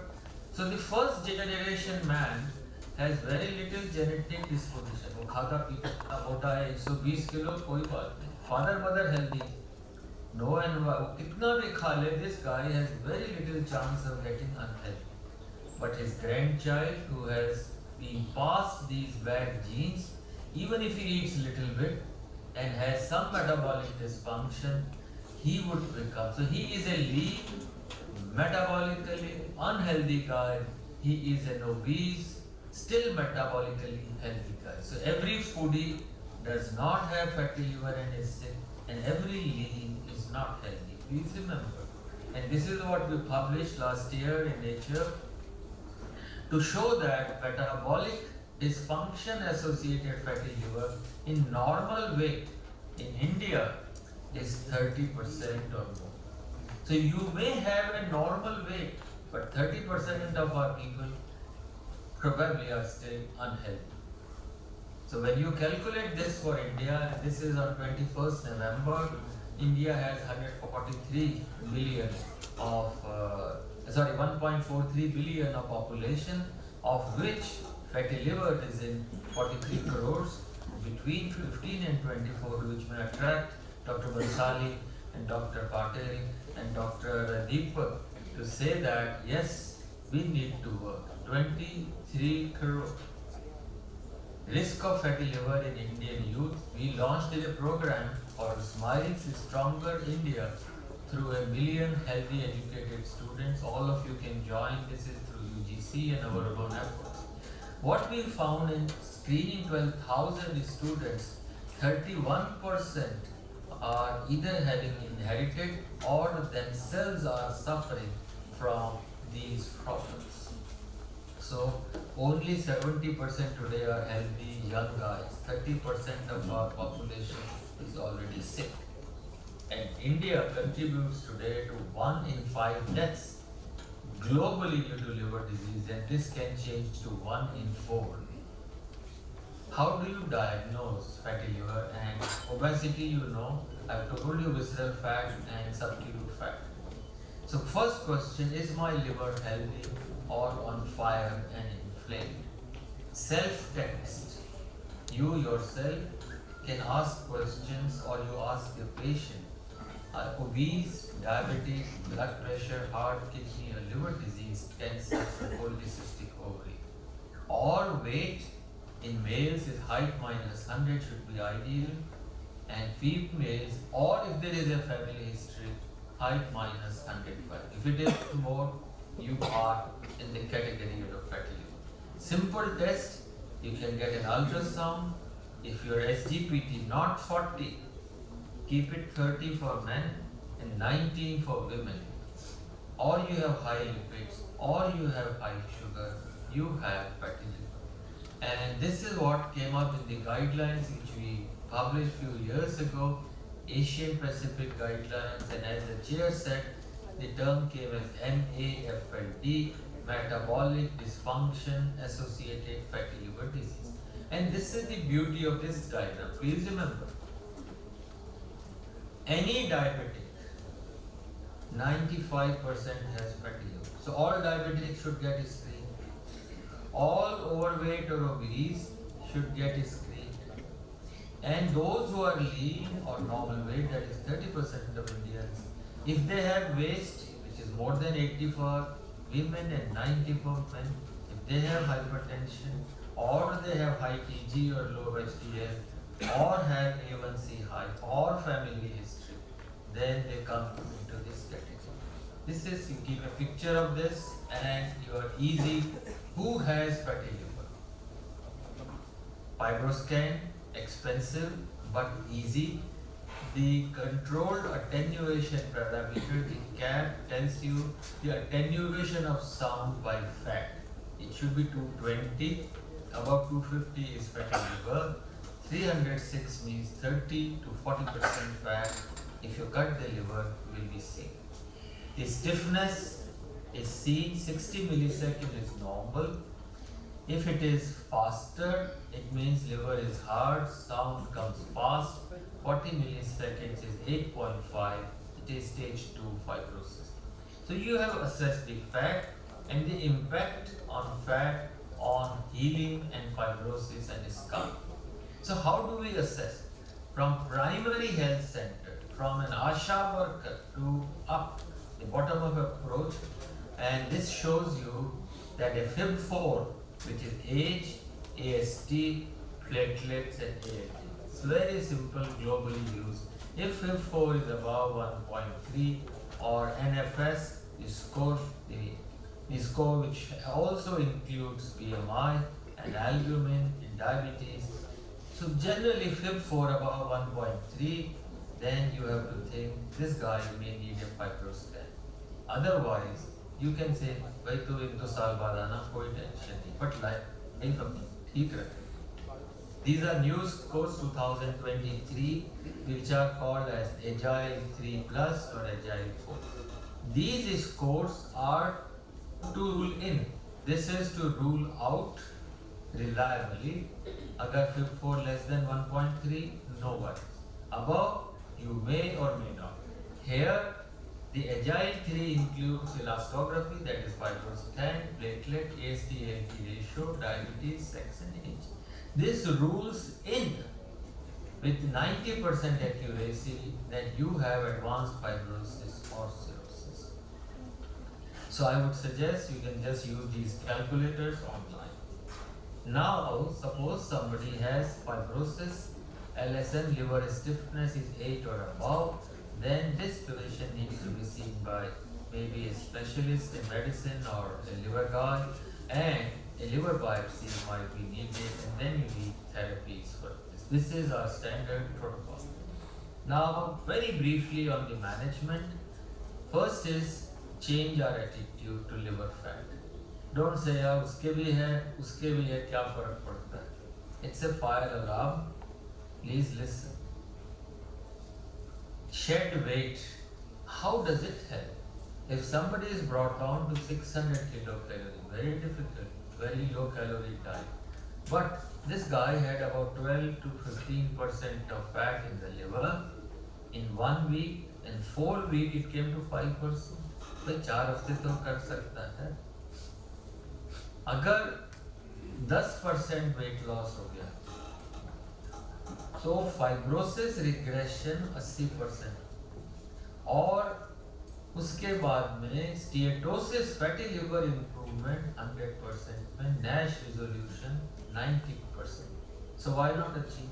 But only 10% of the people can achieve. दौड़ मुश्किल है, 9 fail हो जाए. But we have to motivate. 7% पे आ जाएंगे तो भी काफी काम से. Now this is this scan, the MR elasto. This person has 36% liver fat at baseline. The green and the black is 0.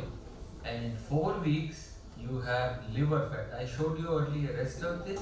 Now MR shows you almost 2% liver fat. So remember, calories are the most important part. Now comes the exercise. You all know, you are experts in this. But just to briefly remind you of this nature paper, glucose, when it comes, is used for making glycogen or energy in the liver, or in the muscle is used for functions. If the muscle is inactive or is insulin resistant, that means the muscle fat is 6% or 7%, not 8%. 8% of बहुत गड़बड़. So intramuscular adipose tissue, IMAT, or intramuscular lipid droplets, if they become 7% or so, the insulin is not used, it is diverted to the liver for lipogenesis and development of high TG, which comes into your blood, and low HDL. But the good part is that a single bout of 45 minutes of exercise makes the muscle sensitive, TG decreases, HDL goes up. Why not do it? Third is diet. You are all aware of it, and I'm not going to go into details, but just to give you an idea, your bacteria are your immune surveillance mechanism. Don't insult your bacteria. What you eat is eaten, sensed by them. I'll give you some new thoughts that why you should not become a Jain or a Jew. I mean, in the concept form. So this is the concept of timing of food intake as a risk factor for fatty liver and metabolic dysfunction. This came in our best journal, Gut. Now the guy doesn't have breakfast, he only has lunch and has huge dinner. Bad. High risk of CVD, insulin resistance, satiety hormone studies. Here, he has frequent irregular meal pattern, snacks and breaks and whatnot. Insulin resistance, high LDL, high gamma GT. Nighttime eating, risk of NAFLD, obesity, all that increases. Now this is a guy who has a good breakfast like a king, and he has very light lunch and light dinner. It's okay. Conventional meal balanced, it's okay. Or he has the Ramadan fasting, morning or dinner. He fasts in the day. Very good. Now let's see further. So if you have a time restricted eating, what happens? Unrestricted, you get NAFLD, your rhythm is bad, and metabolic dysfunctions. The whole day you are crossing over. But if you have from 6 a.m. or in the night, let's say from 5 or 6 in the evening, not easy, to 6 in the morning, or even 14 hours of fasting if it is possible, well, you can program or reprogram your circadian rhythm and it improves. You might just lose 5% weight, 7%, doesn't matter. But reorganizing your rhythm is extremely important, and this is shown into not only animals but also humans. Let's come to management of NAFLD. So one more time, there can be 3 types: obese, lean or normal weight, those who already have diabetes, or those who have bad adiposity, and which we do not. Simple, assess by your body composition analysis, visceral fat and subacute fat and muscles. Then divide them to lean, normal weight, obese or diabetics. And then you can do anti-diabetic medicines, weight loss of 7 to 10%, intragastric balloon which we regularly place, new drugs as SGLT2, or even in normal or lean weight, ask them to lose 3 to 5% weight. Now you have a separate, I don't have time for going, that's not my domain now, is to cirrhosis, decompensated and NASH. But you have to personalize each of these patients. Now briefly, the policy initiatives, efforts by India, as the chair said, we were able to introduce first time in the world in February 2021 that fatty liver is included into the national program and the guidelines for operational. Unfortunately, Rajasthan has not done much in this, but this guideline and preparation made India #1 out of 102 countries. This purple means we got nearly 50 marks, and other country closest #2 was UK with 42 marks. We have miles to go because we haven't implemented screening to prevent burden of NCDs. We should do it in 1 decade, and this is what we published very recently in Lancet. This was the beginning when we started, and now 2 years later, what steps and what we can do. And this is ASHA worker just asks for risk factors and self-test and then refers. Then this patient subject goes to PHC, then CHC, then to the district. We need to monitor the numbers.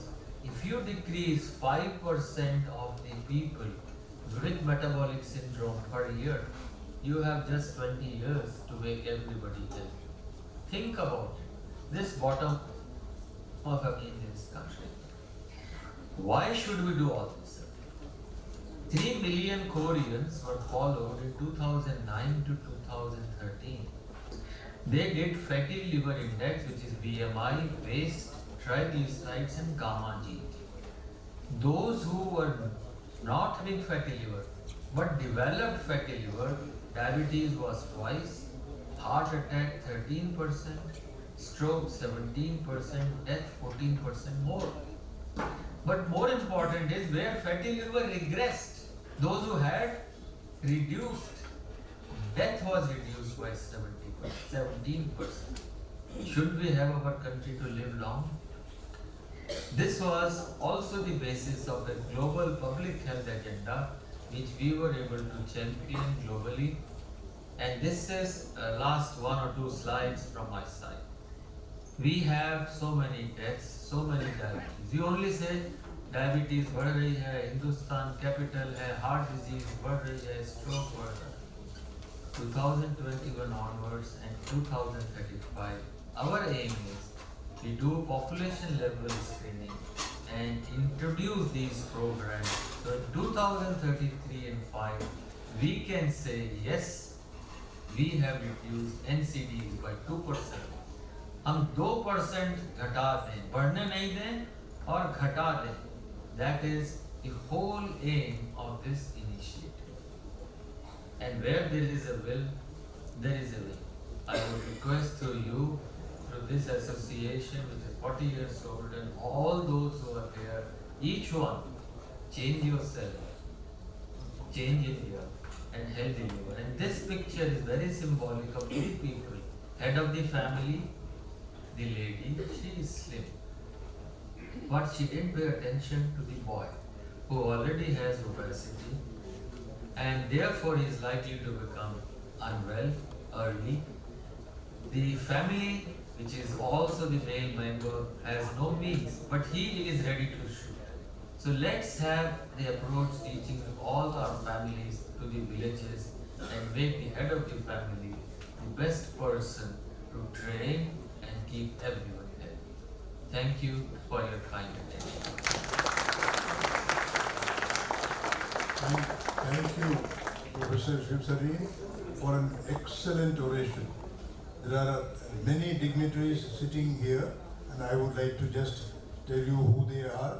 We have Dr. Jagadishan, who is the President of the International Medical Science Academy, and next to him is Dr. Tukral. We have Dr. Mohd the Emeritus Chairman of Mahatma Gandhi University. Right next to him we see Dr. K.K. Parikh, who is an eminent person, past president of API and RSJ. Next to me is Dr. N Saxena, and down the lane Dr. Gautam and Dr. N.D. Soni, Principal of the Medical College. And we, as is customary, after an oration, there is no question answer session or comments by anybody. So we will go on immediately to the next step, and that is honoring you for this excellent oration. On behalf of the International Medical Science Academy, Dr. Jagdish and Dr. Tukral are here, and I also represent that group. We are presenting you a medal, a certificate, and a commemoration of your excellent oration. Unfortunately, I am not very sure how to do it online, so what we have done is designated our chairperson, the chairman of the conference, Dr. N Saxena, to ensure that he delivers it to you in New Delhi. On behalf of the Mahatma Gandhi Medical College and the organizing committee of this conference, they are also presenting you a certificate, a memento, and a shawl. So there are a lot of things which are going to be packed up today, and they will be on their way to Delhi, which will be presented to you there. Thank you so much for your outstanding and excellent work.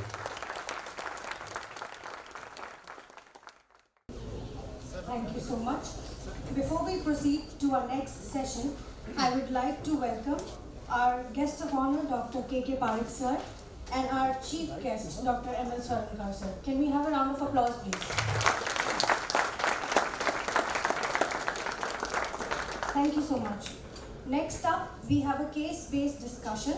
I would like to call upon our chairpersons, Dr. V.A. Saraswat sir, Professor and Head, Department of Hepatology, Dr. Karan Kumar sir, Assistant Professor, Department of Hepatology, Dr. Mukesh Ranna sir, Professor and Unit Head, Department of Medicine, Dr. Munish Kakkar sir, Professor and Senior Consultant, Department of Pediatrics, Dr. Rajat Bhargav sir, Associate Professor, Department of Gastroenterology. Our chairpersons to kindly introduce our speaker. It's a wonderful oration that we had from Professor Shiv Sareen to move on further with the program, to try and drive home some of the messages that he gave to us in his oration. We have a case-based discussion, and I request Dr. Namish N. Mehta, the chairman of the Center for Digestive Sciences at Mahatma Gandhi University, to please take us through the case presentation, which will raise questions that we as the panelists will respond to. I would like to thank Dr. Saxena sir and the IMSACON for including this topic and inviting us for a case-based discussion. So we have an expert panelist and our esteemed faculty joining us from varied field who will be discussing based on, we have already had a lecture from Dr. Sareen and heard about NAFLD stroke, MAFLD, and will be going forward with that. So what we have devised is a case, and this is a genuine case which we have seen in the OPD, a 50-year-old male with a BMI of 31. So technically we would still call him as an obese. No history of alcohol or substance abuse.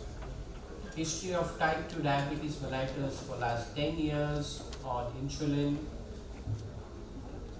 Poorly controlled because the HbA1c was still 10. Presented to us with history of abdominal pain for 1 month, more in the right upper quadrant, lacking pain, not associated with food intake, non-radiating, but with history of easy fatigability.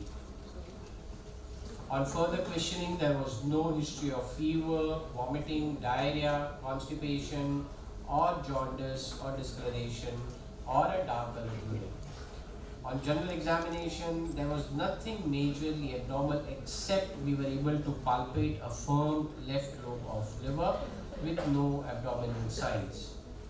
Coming to the labs, The hemoglobin was 10.8, TLC 11.2, platelets 118, INR of 1.1, creatinine normal, sodium potassium normal. Coming to the LFT, bilirubin was normal, but if you look at the enzymes, SGOT and SGPT or EST and ELT, 112 and 114, both more than 2 and between 2 to 3 times their normal range.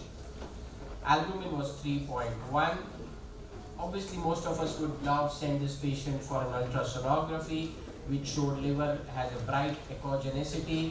And if the report came back, which we normally see many of our patients, and I'm sure you guys also would have seen in your OPD, if you get patients with the report of ultrasound showing grade 2 fatty liver disease, normal pancreas, no evidence of stone. So I would like to ask Dr. Saraswat here now, sir, if such a patient comes to you with the history which you have already seen, just to summarize, a 50-year-old male with uncontrolled diabetes mellitus, raised enzymes, a known diabetic, grade 2 fatty liver disease. How would you proceed on this, sir? Thank you, Dr. Mehta. So to add to that summary, apart from the obesity and uncontrolled diabetes as well as raised transaminases, the additional point that we have is that basically the presentation is quite non-specific. Some write up a quadrant discomfort. The physical finding of a firm left lobe is relevant, as also in the investigations we see that apart from the raised transaminases, the platelets were a bit down and the serum albumin was low. So the hepatitis is clearly present due to the raised transaminases. Ultrasound tells us that this is fatty liver, so there's little to doubt the fact that this is steatohepatitis. Since there's no ethanol in the picture and we have a background of a diabetic obese patient, so it's a straightforward diagnosis of non-alcoholic fatty liver disease which has progressed to NASH, that is non-alcoholic steatohepatitis. The change in terminology I think will be taken up later, but I'll stick to the old conventional terminology we've been familiar with for the last 40 years. And these changes in the blood test do suggest that there must be fibrosis or cirrhosis present to account for the low platelets, the firm left lobe, and the low albumin. Apart from this, I think we'd also like to do tests to rule out that other causes of such a presentation in an obese person like chronic hepatitis B or chronic hepatitis C are not present, and then depending on these reports we could proceed further. So a provisional clinical diagnosis of non-alcoholic steatohepatitis, possibly complicated by compensated liver cirrhosis, needs to be considered at this point. So as rightly pointed out by Dr. Saraswat sir, is that you need to investigate this patient further and you need to find out the causes and also the risk factor. So moving forward, the viral screen, which all of us would prefer doing, the viral markers were negative in this individual. Also, you need to remember that since the word hepatitis has come in, there is the AST and ALT both raised. You need to do autoimmune hepatitis, the workup of all the causes of hepatitis. So autoimmune hepatitis, again the workup showed IgG was 1100 milligram per deciliter. Then next is, we already heard lipid profile, the raise in the total cholesterol and the triglycerides. So here, this gentleman had a total cholesterol of 245, which is obviously way above the mark, and also raised triglyceride. So technically, this gentleman would fit into the criteria or the diagnosis of non-alcoholic fatty liver disease. So I would like to ask Dr. Rajat Bhargav. There are a lot of recent changes and we have been listening to, and the world literature has already accepted. We no longer label them as non-alcoholic or an alcoholic fatty liver disease. So what is the consensus now? Dr. Rajat, please. So we have recently heard in a lecture by Dr. Sareen sir also that in this year in July consensus has been made between the American and the European associations, as well as the APASL in NASL were also represented there, and there is stigma with the term non-alcoholic fatty liver. So the word alcohol, again, people, those who are obese, they are having NAFLD, they also drink alcohol. So there is a problem with the term non-alcoholic, as well as there is another problem is the word fatty liver. So the word fatty liver has been changed to steatotic liver disease, which includes those who are taking alcohol as well as the other causes. So the amount of alcohol intake that is being selected is 20 gram for females per day and 30 gram, that is 210 and 140 a week. And the term metabolic syndrome has been given more importance. In this, the metabolic dysfunction associated steatotic liver disease, that is the MESID has been the term which is coined, and the MASH word is now used in place of NASH. This metabolic dysfunction includes all the parameters of the metabolic syndrome. So if any one of those 5, that is the obesity, increased waist circumference, presence of impaired glucose tolerance, hypertension, dyslipidemia, and low HDL. Like in this patient also, the triglyceride levels were more than 150 and HDL was less than 40. So they comes into MASLD. And another thing is there is association sometimes the person is drinking alcohol as well as there is metabolic. So a term MET-ALD has come into play where there is metabolic as well as there is alcohol intake. And other disease where the person, the term was lean NASH earlier, where the BMI was low and still there was fat.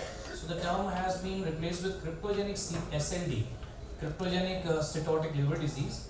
And we also look for the other causes, like some drugs are there, the antiretroviral drugs, and those which can cause steatosis, and genetic disorders, so they also take into account. So the last consensus was basically this May guidelines, and a lot of around 60 countries were involved in changing this nomenclature, and INESL has not accepted one of the last INESL guidelines. They're still sticking to the same NAFLD and NASH, but I think gradually throughout the world this nomenclature will develop. So very rightly pointed out, because we do label in many patients we see in the OPD who say they are not alcoholic, but occasionally they do take a sip of alcohol. A lot of us would take a routine or a social alcohol, maybe 1 or 2 pegs at some point in the social function. So that is why labeling them alcohol is not correct. The other point was, which was perfectly raised by Dr. Rajat, is lean NASH. The concept of lean NASH had come up. We did not have that as lean NASH before. The person is not obese and it's still having fatty liver disease. So that is why this was a more appropriate terminology of metabolic associated liver disease. Coming to the next, Dr. Mukesh Sarna sir, how common is MASH or NAFLD you see in your practice? It's very common, sir. But it depends whether that patient is having diabetes or not. If there is no history of diabetes and patient is not diabetic, then almost every 1 out of 4 patients, 20-25% of patients are having this NAFLD or NSLD.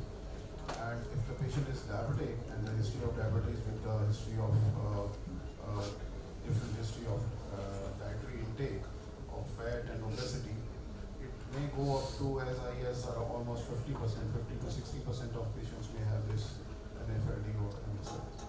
So very rightly pointed out by Dr. Mukesh Sarna sir is that if you look at this diagram, the estimated global prevalence of MASLD, now what we call it, is pretty high, and in India about 30%, 1/3 almost of the population you see in your OPD will be suffering or will come to you with an ultrasound report showing fatty liver disease. So it is now technically a global pandemic.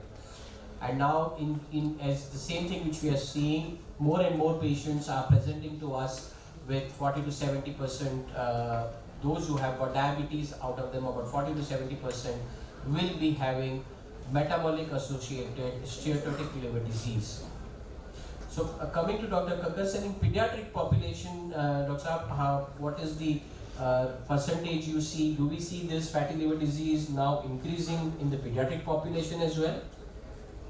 Yes, sir. From the house, because as Sarin sir told in previous oration, that this is really global pandemic, and things start from the pediatric age group only. And as far as USA data is concerned, up to 10% they have shown that adults and pediatric age groups were having no difference as far as occurrence of the MASLD is concerned. But we have done the study in 2019 in our department of the school-going children from 6 to 18 years of the age group who were obese. So we found that up to 50% of those obese were having grade 2 changes of this MASLD. Their ALT were raised, ultrasound was showing the fatty changes, and fibroscan was also more than 8 kilopascal. So that study was really eye-opener for us. When students are considered healthy, they are having no diabetes and no other problem, hypertension, but they were still having this change.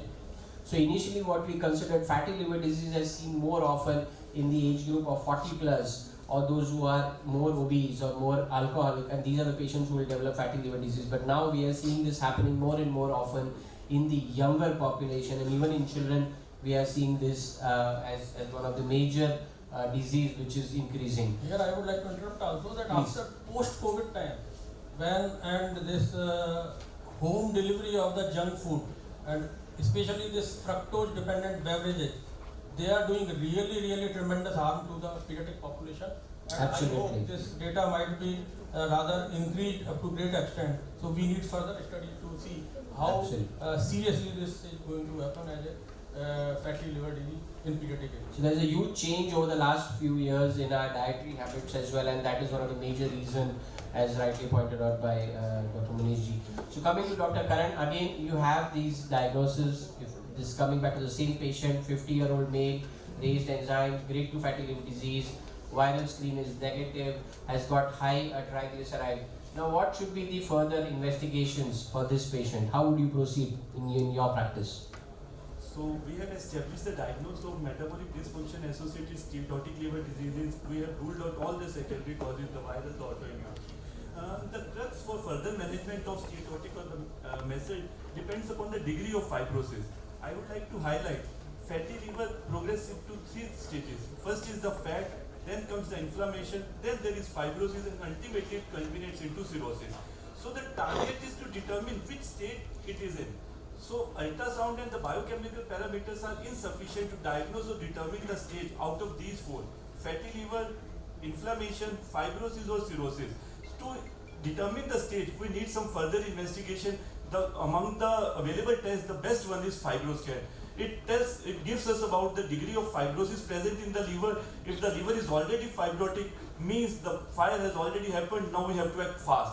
If the fibroscan is normal or means there is no fibrosis, means still we are on the initial stage, and if acted upon early, we can reverse back the insult and can come back to the normal one. So the next step for management of patient with fatty liver disease is to determine fibrosis, and technique to determine fibrosis is the fibroscan.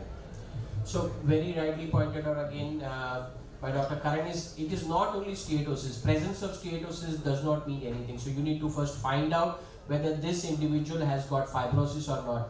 Fibrosis also has got grades. So if it is early fibrosis, F1, F2 fibrosis, or whether the fibrosis is much more advanced. Once you go beyond F4 fibrosis, that is technically cirrhosis, and the management and the treatment of cirrhosis will completely change. So it is at this stage where early fibrosis is where any form of intervention will be helpful to the individual. So the importance of diagnosing this is very clear.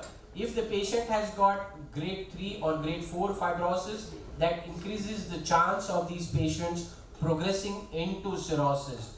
And that is what is also seen on the chart which is being shown.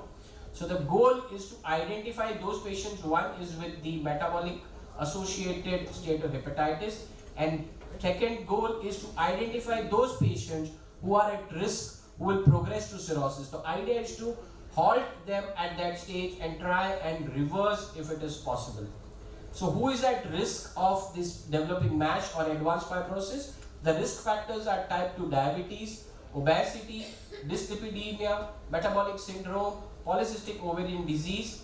The American Association of Liver Disease has recommended that in type 2 diabetic patients who are suspected to be suffering from non-alcoholic fatty liver disease or non-alcoholic steatohepatitis, there you need to check for presence of advanced fibrosis. If there is presence of advanced fibrosis, that means that the disease is progressive.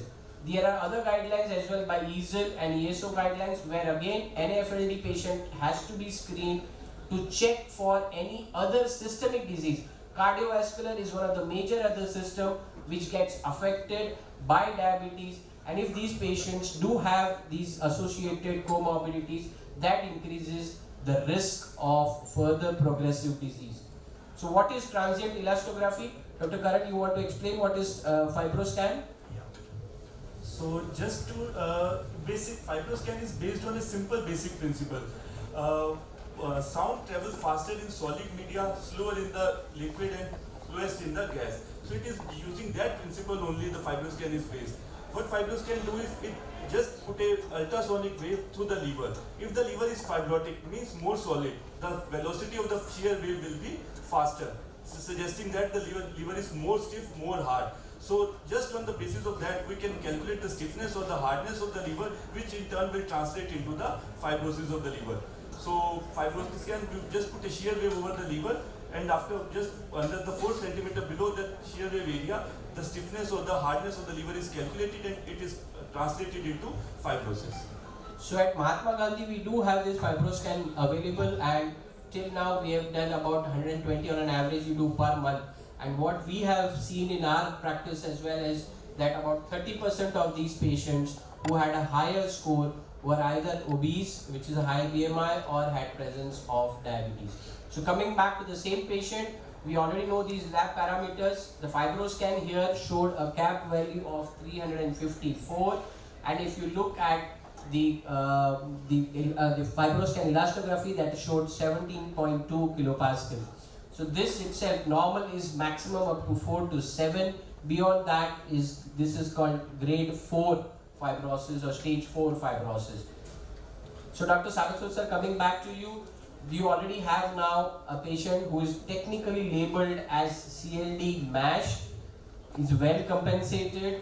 The risk factors are diabetes, dyslipidemia and obesity, and now this patient is referred to you as a hepatologist. How would you like to manage him? Well, in any patient, once we come to the point of management, one needs to identify the areas that we need to be talking about. And the basic approach here would be lifestyle management in this patient. This could be followed by treatment and correction of risk factors that have been identified in this patient and other comorbidities. And finally, we have the option of pharmacologic therapy to be added on to lifestyle modifications. Now, lifestyle modification is the mainstay, is the single most important pillar, and every other intervention builds upon that. And this is basically diet and exercise, which is, I think we can just stick to the previous one if you don't mind, previous slide. Sorry. Yeah. Where we are quite comfortable, all physicians are very comfortable prescribing medicines of various kinds to patients for various symptoms. It's probably equally, if not more important, to prescribe diet in that manner, specifying calories, protein intake, fat composition, of course supported by a dietitian who will provide the proper diet chart for the patient, as well as prescribe exercise, the level and the intensity of exercise. The whole target of the activity of the effort is that the patient needs to lose weight, and although he may be grossly overweight, even weight loss to the tune of 7 to 10% of the weight, which may be much less than what is required for him to attain ideal body weight, is actually sufficient to check fibrosis, reverse fibrosis and control inflammation, and may be doable. But I think, as we saw in the talk by Dr. Sareen, that achieving weight loss may be possible, but sustaining weight loss, only 5 to 10% of individuals who actually lose weight sustain it over a period of 1 year. So a very disciplined approach to diet and exercise is required. Maybe if you could, we could move on from here. So the overall thing is that the hypocaloric diet, he talked to us about a very low calorie diet of only 600 calories per day, which is very difficult to sustain. But a hypocaloric diet of minus 500 to minus 1000 calories per day targeting this weight loss. Professor Kakkar pointed out the big problems with fructose. People are told not to drink alcohol or not to consume alcohol beyond the levels shown here. Well, then they switch to fructose containing drinks, soft drinks, fruit drinks, which are probably as bad as alcohol for the liver in terms of their effect on the fat and the carbohydrate metabolism. On the other hand, coffee consumption, that is black coffee without sugar and milk, there has been shown to be beneficial not only for liver disease but for a variety of other diseases. And 3 to 4 cups of black coffee, if you can manage it, will definitely hurt your liver and retard the progression of cirrhosis. The diet composition is headlined here. It needs a more detailed discussion with the dietitian, but that is the mainstay here, because many individuals with liver disease are not able to exercise sufficiently to make a difference to their body weight, and they have to depend on weight loss by dietary measures. The physical activity, this could be aerobic exercise as well as resistance exercises, are equally important to build the muscle. Sarcopenia was emphasized in the previous talk as a major reason for progression of liver disease, and the activity would be a grade 2 moderate intensity activity of up to 150 to 200 minutes per week, generally supervised by an exercise professional, especially in those with liver disease or with advanced complications of liver disease, so that it remains safe for the patient, and these would be the mainstay. So the key here is mainly to do diet modification, lifestyle modification, which is going to help reverse this thing. So is there any treatment, pharmacotherapy, Dr. Sarna sir, you would like to add to that? Any pharmacotherapy you would like to give any patients who have got MFLD? Well, the pharmacotherapy that we talk about is basically meant for those with more moderate advanced disease, and those who have progressed from simple fatty liver to inflamed liver, that is MASH, or early fibrosis. Once F2 or more fibrosis has developed, then it is a very rapid progression to cirrhosis, decompensation and complications. A whole variety of drugs is available, and many of us are practicing it, more propagated by the pharma industry than supported by evidence. Apart from medications to control diabetes, hyperlipidemia, which are the major risk factors that are treatable, control the hypertension, other components of the metabolic syndrome. So we need to reserve the pharmacotherapy mainly for those patients who are either at risk to avoid the progress. So of that, I think the evidence today, seroglitazar is a PPAR alpha gamma agonist which has been developed by an Indian company and is probably one of the first approved drugs by the Indian regulatory agencies and for ongoing studies in the US. Yes. It basically helps in controlling the inflammation.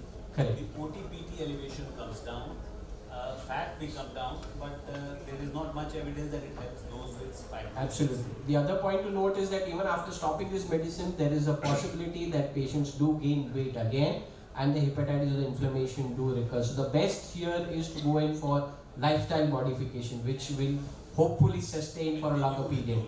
I think in your domain, as you would be well aware, I think those who are very morbidly obese and who cannot really manage lifestyle management effectively are candidates for bariatric interventions. Absolutely. Surgical or endoscopic interventions like balloons that Dr. Sareen mentioned. Right. That would be the method. Thank you. So coming to Dr. Karan, now you have this patient already with the diagnosis, you have looked at the risk factors. Anything else you want to do? He's regularly following up in your OPD, you have told him lifestyle modifications. Anything else? So this patient had a LSM of liver stiffness of 17.4, suggests he already have F4 fibrosis or cirrhosis. So for the patients who have already developed cirrhosis, they need to be worked up for two things. One is portal hypertension. For that we need to assess varices, and secondly, as shown by Dr. Sareen also, now NASH or the fatty liver is the major cause of liver cancer. Almost 1/3 of the liver cancer patients have background fatty liver, which leads to ultimately liver cancer development. So all the patients with fatty liver who have developed advanced fibrosis, they should be screened for liver cancer. So for this patient, I will screen him for varices by doing an upper GI, and screening for liver cancer by doing an alpha fetoprotein, and maybe after that is depending. So one of the important message here is that just because a patient has got fatty liver disease, you are treating the fatty liver disease and advanced fibrosis, doesn't mean that you leave this patient. You need to regularly follow up this patient to check if this patient has developed any cancer. So you do on endoscopy, this patient had a grade 2 esophageal varices. Alpha fetoprotein level was suggested was 112, which is much more than the normal. And then you follow it up. If there is a raised alpha fetoprotein, you need to follow it up with a CT scan. So in this individual, this is the CT scan which showed a large lesion in the right lobe, which was suspicious of hepatocellular carcinoma. So what rightly pointed out by a lot of my colleagues is that if the patient has got metabolic associated steatotic liver disease, just don't leave this, because these are the group of patients who are at risk of developing hepatocellular carcinoma. India, there is a 40%, up to 40% of these patients have a risk of developing HCC. So these are the stages where it goes through. Healthy liver, developing NAFLD or NASH or MASH, whatever you call it, develops cirrhosis, and this cirrhosis eventually 30 to 40% of these patients may develop HCC. So once they develop HCC, obviously the whole treatment scenario will change. The risk factors are at the early stages, which you have already seen on the slide, which you can change. But now this patient had a final diagnosis of portal hypertension, non-bleeder, grade 2 esophageal varices, CLD with MASH, well compensated, but with the presence of hepatocellular carcinoma, which is about 6.5 centimeter in size, with associated risk and risk of diabetes, already comorbidities of dyslipidemia and obesity. So in this patient, the treatment ideally would be to subject this patient to liver transplantation, where you take the part of the liver from a living donor and put it in the individual. Liver is the only, if a normal liver is the only organ in your body which regenerates. If the liver has developed scarring or fibrosis, that liver does not regenerate. So at Mahatma Gandhi, we have been fortunate enough to have a good liver transplant program where we are steadily improving and increasing in the numbers. If we look at our own numbers where we have performed liver transplant, about 12% of our patients had NASH, 50% of our patients had alcoholic liver disease, and 10% of the patient had presented to us with HCC. So if you look at overall, there are about 70% of these patients are at a higher risk and should be screened by a team which is looking at the liver diseases, and if required, if they develop cancer, ideally they should be sent for the definitive treatment. So the key point to take from here is we need to bring all in together to find the patient with advanced liver fibrosis, which is now being labeled as metabolic associated fatty liver disease. Only doing the liver enzymes ALT is not sufficient, not enough. You need to continue screening these patients with an ultrasound, and if required, do a fibroscan to find out if there is presence of fibrosis. And if these patients have got advanced fibrosis, you need to further continue following up and screening with alpha-fetoprotein and a routine or a regular ultrasound, because these are the patients who are at risk of developing cirrhosis and then eventually liver cancer. So thank you very much. I would like to thank all my panelists for joining on. Thank you so much. Today's oration, and for this oration, the orator should be a very special person. And now I would like to invite Dr. N Saxena sir to escort our orator, Dr. N Saxena sir, Emeritus Chairperson of Mahatma Gandhi University of Medical Sciences and Technology, Jaipur. Give an introduction about the oration as well as the orator. Thank you so much. We are about to hear is from a person who is an eminent person in his own field, and the person on whom it has been named, Dr. T.M.A. Pai oration, was an Indian physician, educationist, banker and philanthropist, most well known in India for the university town of Manipal. In addition, of course, he established a bank, which is one of the bigger banks in this country, and he was the first to start a private self-financing medical college offering MBBS in India. And who could be a better recipient of this oration than a person who himself has established the first non-public funded medical college in the state of Rajasthan. There is an intense link between the person who is delivering the oration and the person after whom the oration is named. And Dr. Pai established not only the medical college but also dental sciences, pharmaceutical sciences, university, and along with his brother established a syndicate bank which has now the headquarters of Manipal in Bangalore. And he was conferred the Padma Shri by Indian government in 1972. He was awarded a degree of D.Litt by the Karnataka University, Dharwad and Andhra Pradesh University in 1975. The government of India brought out a stamp commemorating Pai on 9th October 1999. He was also recognized by replaced, believe it or not, as the person who established the most number of educational institutions in his lifetime. On this momentous occasion, it is our proud privilege and fortune to welcome a renowned gynecologist and a specialist in the field of reproductive medicine and IVF, and the Emeritus Chairperson of Mahatma Gandhi University of Medical Sciences and Technology, Dr. M.L. Swankar sir to present his oration. Dr. Swankar is a name of trust in the field of infertility and medical education. He is the founder of this beautiful center of excellence, which is now Mahatma Gandhi University of Medical Sciences and Technology. He is also the founder medical director of the Jaipur Fertility and Microsurgery Research Center, which has following outstanding achievements to its credit and is recognized at the national and international level for pioneering the infertility treatment and advanced reproductive technology to give birth of highest number of test tube babies. Dr. M.L. Swankar sir, I request you to please deliver. Good morning, friends. Indeed, it is a great honor and privilege to deliver a scientific talk, obesity and infertility, in this prestigious gathering. It would have been better if you could have asked me to deliver on something on medical education, because now my field is so many, divided into so many areas, looking after medical college, university. You can understand so much.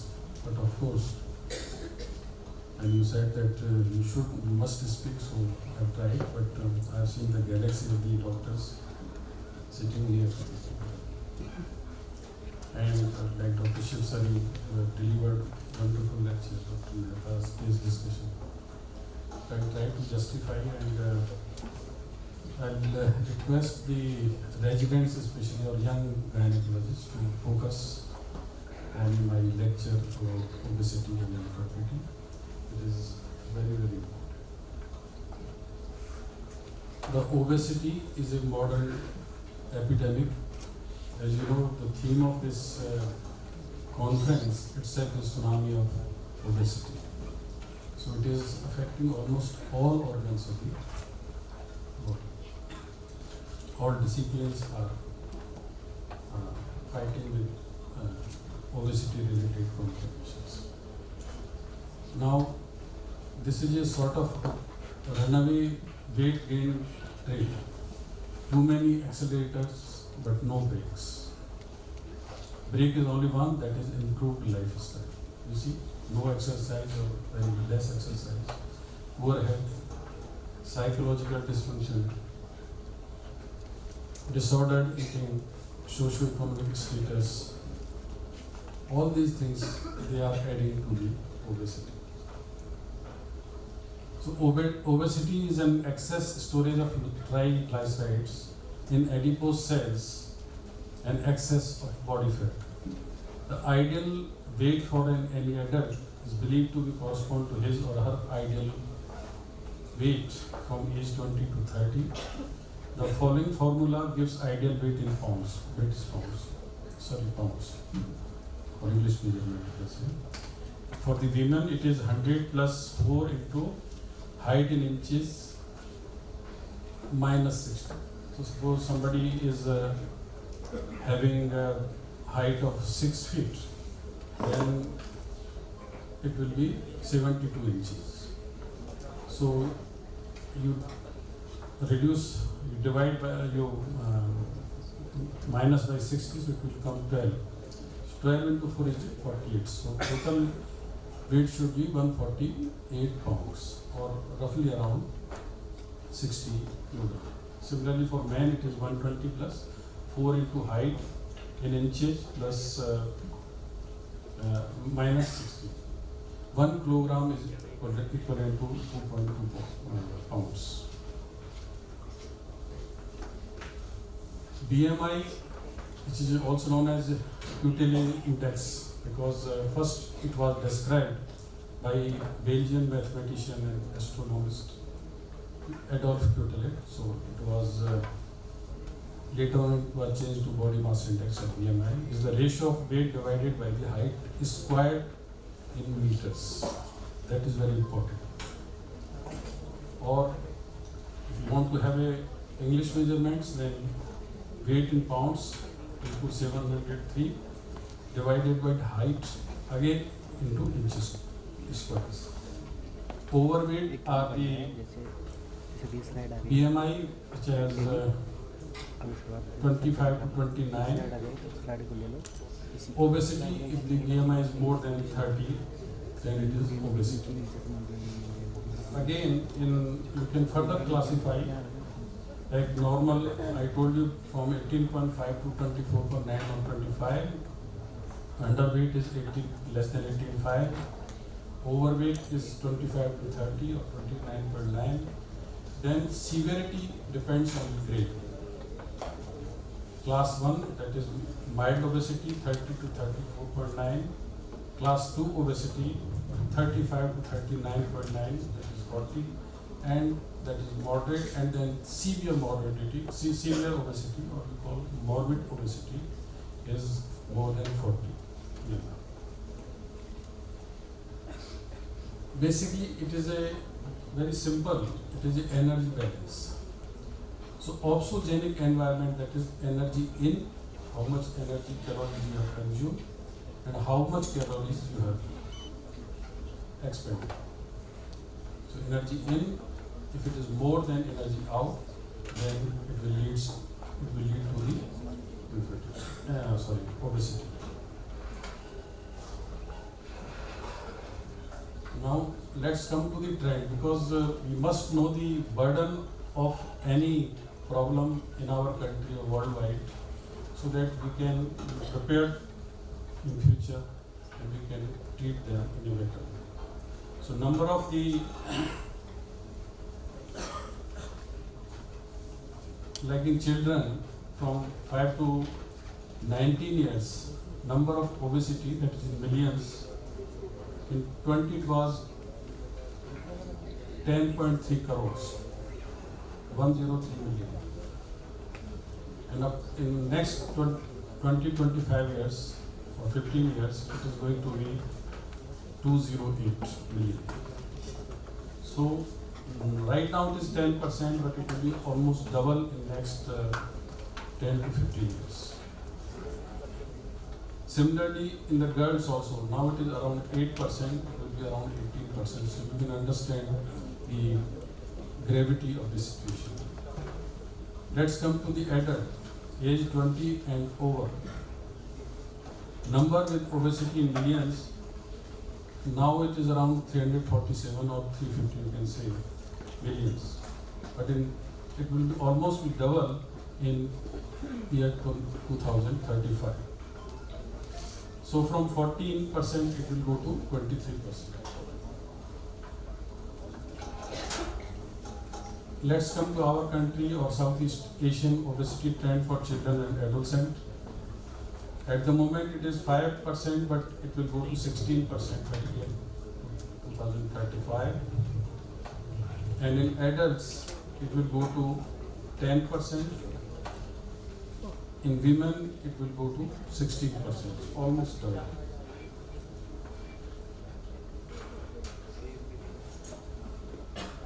WHO estimates that by 2025, approximately 167 million people, that is adult and children included, will become less healthy because they are overweight or obese. This is the data by National Health and Family Service Government of India for 23, and you can see the trend here that it is on the rise. It is on the rise in all, whether it is girls, boys, women or men. It is rise in all. And the cost which will come because of this overweight, because of the obesity, you can understand what is the cost they are going to have in our health expenditure. As per National Health Family Survey 5 data, 23% of women and 22.1% of men are overweight as per BMI criteria. Abdominal obesity is a significant health concern for women in India as compared to the men, because the visceral fat has more metabolic activity than subcutaneous fat. Many women with the healthy BMI have abdominal obesity, which increases the risk of metabolic syndrome. You can see the percentage of urban women who are overweight and percentage of urban men who are overweight. You can see in Rajasthan here, it is almost 50.5 million for the women and 42 for the female. So this is the percentage of overweight Indians. Again, here you can see it is on the increase. For the men, it is 22.9% and it is 24% for the both overweight as well as obese. There is a higher percentage of abdominal obesity amongst the wealthiest section of the Indian population. More than half women, 51.8%, and men 63% fell in the top richer segments. You can see here almost 30.5% and 38.6%. Ocean Maha, which was there for last 6 years, is a driven program by the Prime Minister of India. Ocean, some Prime Minister initiated program, but basically it focuses on the nutrition in the especially women, in the children and pregnant ladies. Of course, it has other aspects also like Sakshata and other things. So this was done in the September this year only. And they are expecting that 27.8% of all overweight in the world would be India. Almost 1/3 obese or overweight people will be there from India.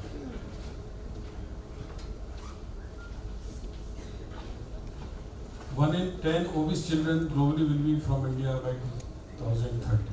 As you know, if the obesity is there in the children, then they are at more risk of cardiovascular and metabolic diseases in their adulthood. Again, abdominal obesity was found to be more prevalent amongst the women in India.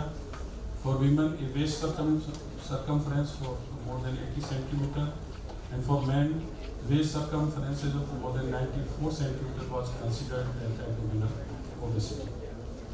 Individuals with BMI of more than 25 were considered as overweight, and those with BMI over 30 were considered as obese. Now let's come to the physiology of the adipose tissue. From here my lecture starts. In fact, what is the physiology of the adipose tissue? Adipose tissue serves 3 general functions. Adipose tissue is a storehouse of energy. Fat serves as a cushion from trauma. Adipose tissue plays a role in regulation of the body heat. You can see here that each cell of the adipose tissue can be regarded as a package of triglycerides, the most concentrated form of the stored energy. There are 8 calories per gram of triglycerides compared to the calories of 1 gram 4 calories per gram of the glycogen or glucose. Total store of the tissue and fluid carbohydrate in adults, which is about 300 calories, is inadequate to meet between the meal demands. The storage of the energy for the fat tissue allows us to do other things besides eating or between eating. Our energy balance, therefore, is essentially equivalent to our fat balance.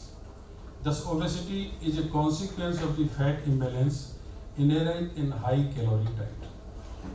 So you can see it here how, like when you take glucose comes inside, then it converted with the help of acetyl coenzyme into acetyl fatty acid coenzyme, which leads to formation of triglycerides, and whenever it is required, free fatty acids are released, which acts as an energy source.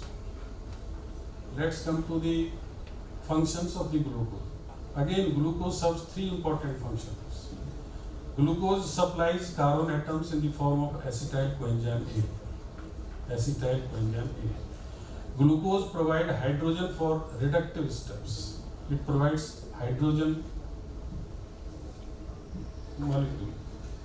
And glucose is the main source of the glycophosphate, which is necessary. The production on availability of the glycophosphate required for the re-esterification of fatty acid and their storage as triglyceride are considered as a rate-limiting step in lipogenesis. And this process depends on the presence of glucose. After esterification, subsequent lipolysis results in the re-esterification. Energy is freed as heat. A low viable levels of lipolysis takes place continuously, and its basic function is to provide heat for our maintenance. Adipose tissue lipase is sensitive to stimulation by both epinephrine and norepinephrine. Corticosteroid hormone ACTH, thyroid hormone T4, TSH and other glucagon, vasopressins, all other hormones. So they are sensitive to these hormones. Obesity means excess of adipocytes. Let us discuss the functional properties of the adipocytes. About few decades ago, the leptin was discovered as a hormone, and so many anti-inflammatory and inflammatory hormones were discovered in the fat cells. So see here, the activated adipocytes, which is either in the visceral or in other parts of the body. If the inflammation is there, cytokinins are released from these fat cells, like tumor necrosis factor, IL-6, IL-8, IL-17, CRP, tumor growth factors. Secretion of adipokinins, which is anti-inflammatory. Again, there is an increase in the leptin, resistin, camerin, and this factor. But there is a resistance to these hormones, just like resistance to insulin. Atherogenesis, lactate and resistant increase.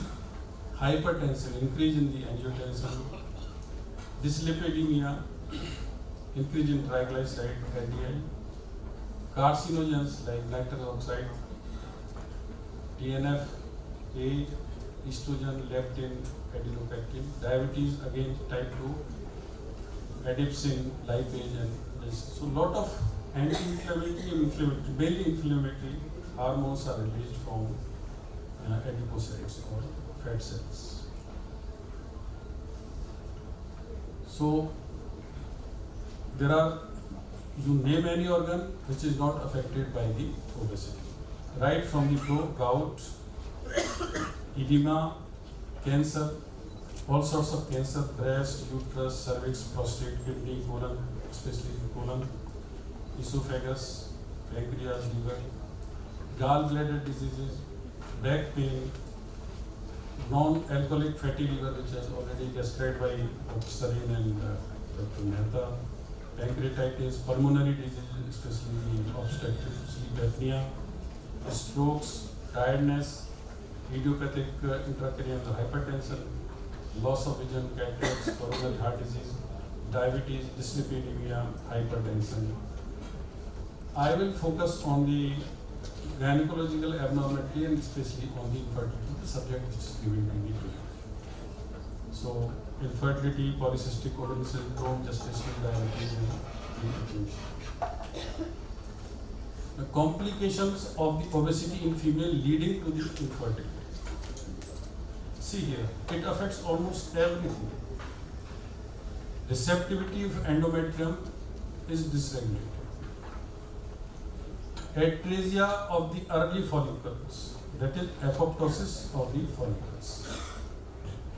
Then these are the adipocytes which leads to increase in the inflammatory markers like TNF alpha, free fatty acids, insulin-like substance IL-6 left in estrogen androgen, insulin resistance in the pancreas because of the hyperinsulinemia, or because of the insulin resistance there is a hyperinsulinemia.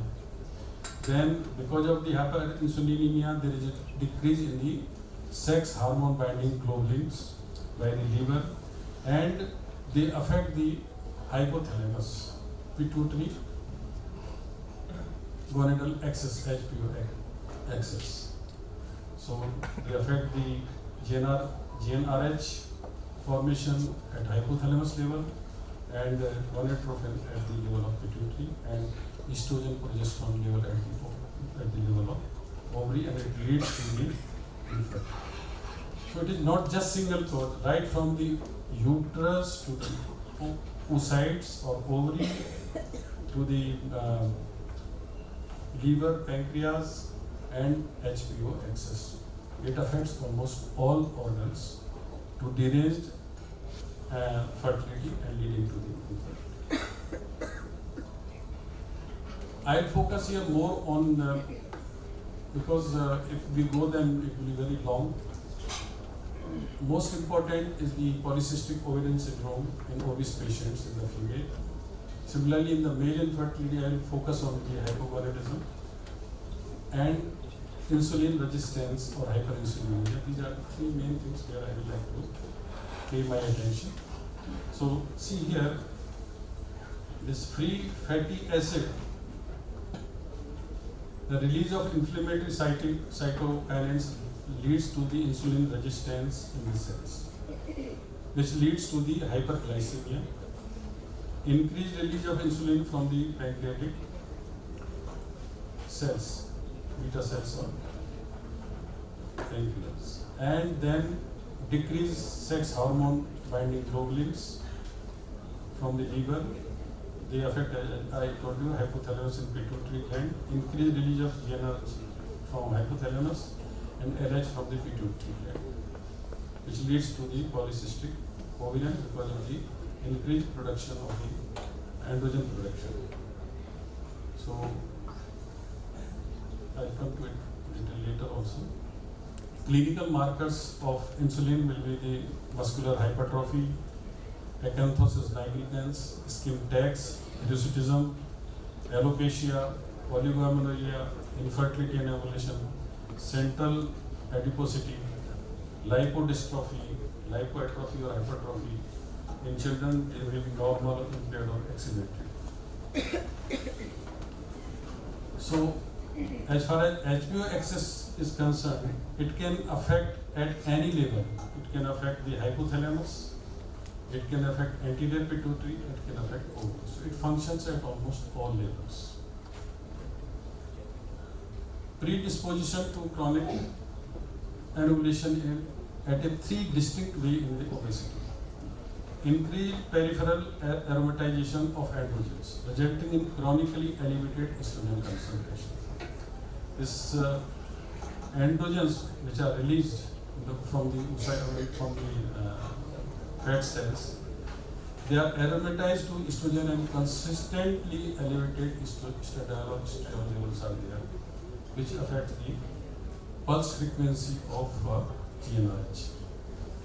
Decreased level of the sex hormone binding globulins production, resulting in again increased circulating concentrations of free estradiol and other estrogens, and insulin resistance, leading to a compensatory increase in insulin levels that stimulated androgen production in the ovarian stroma, resulting in high local androgen concentration that impair ovarian follicular development.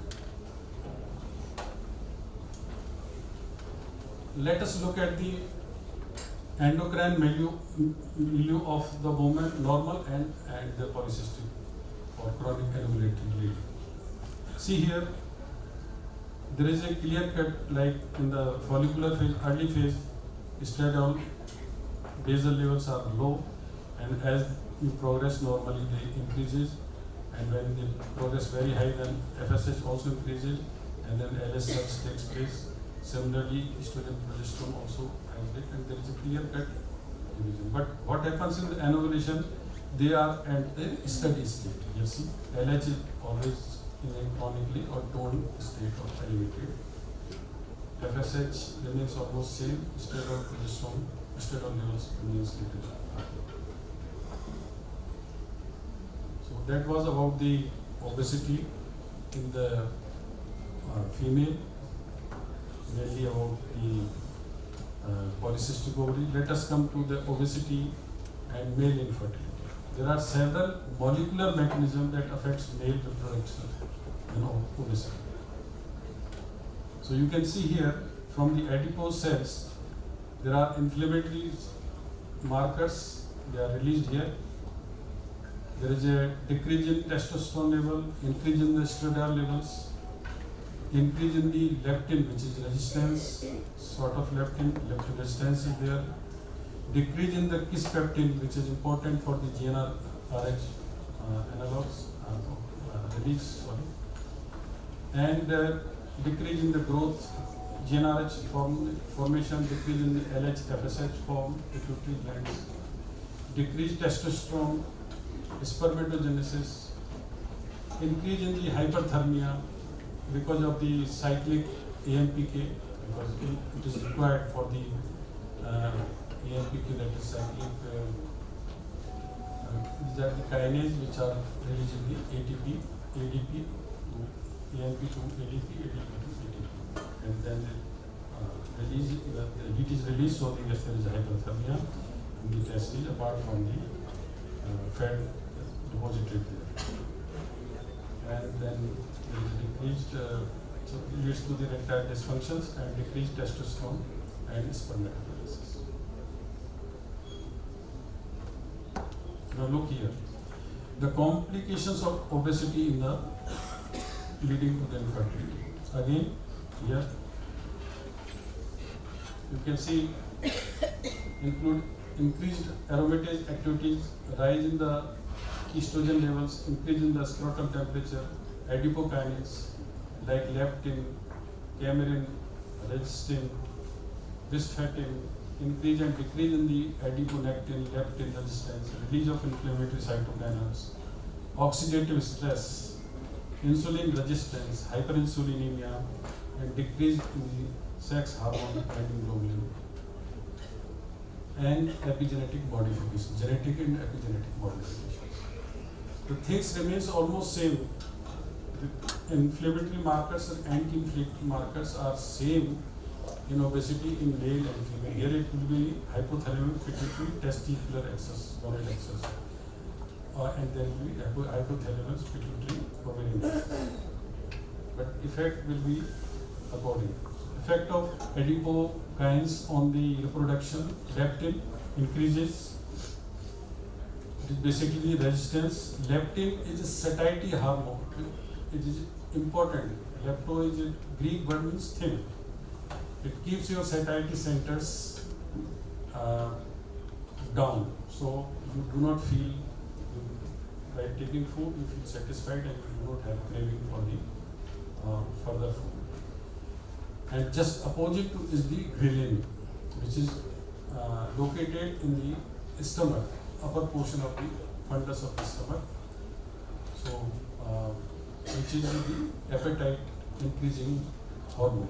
These are the new discoveries. So, leptin, and there is gene also for it, lep gene or OV gene, and there are 6 or 7 types of the genes are there.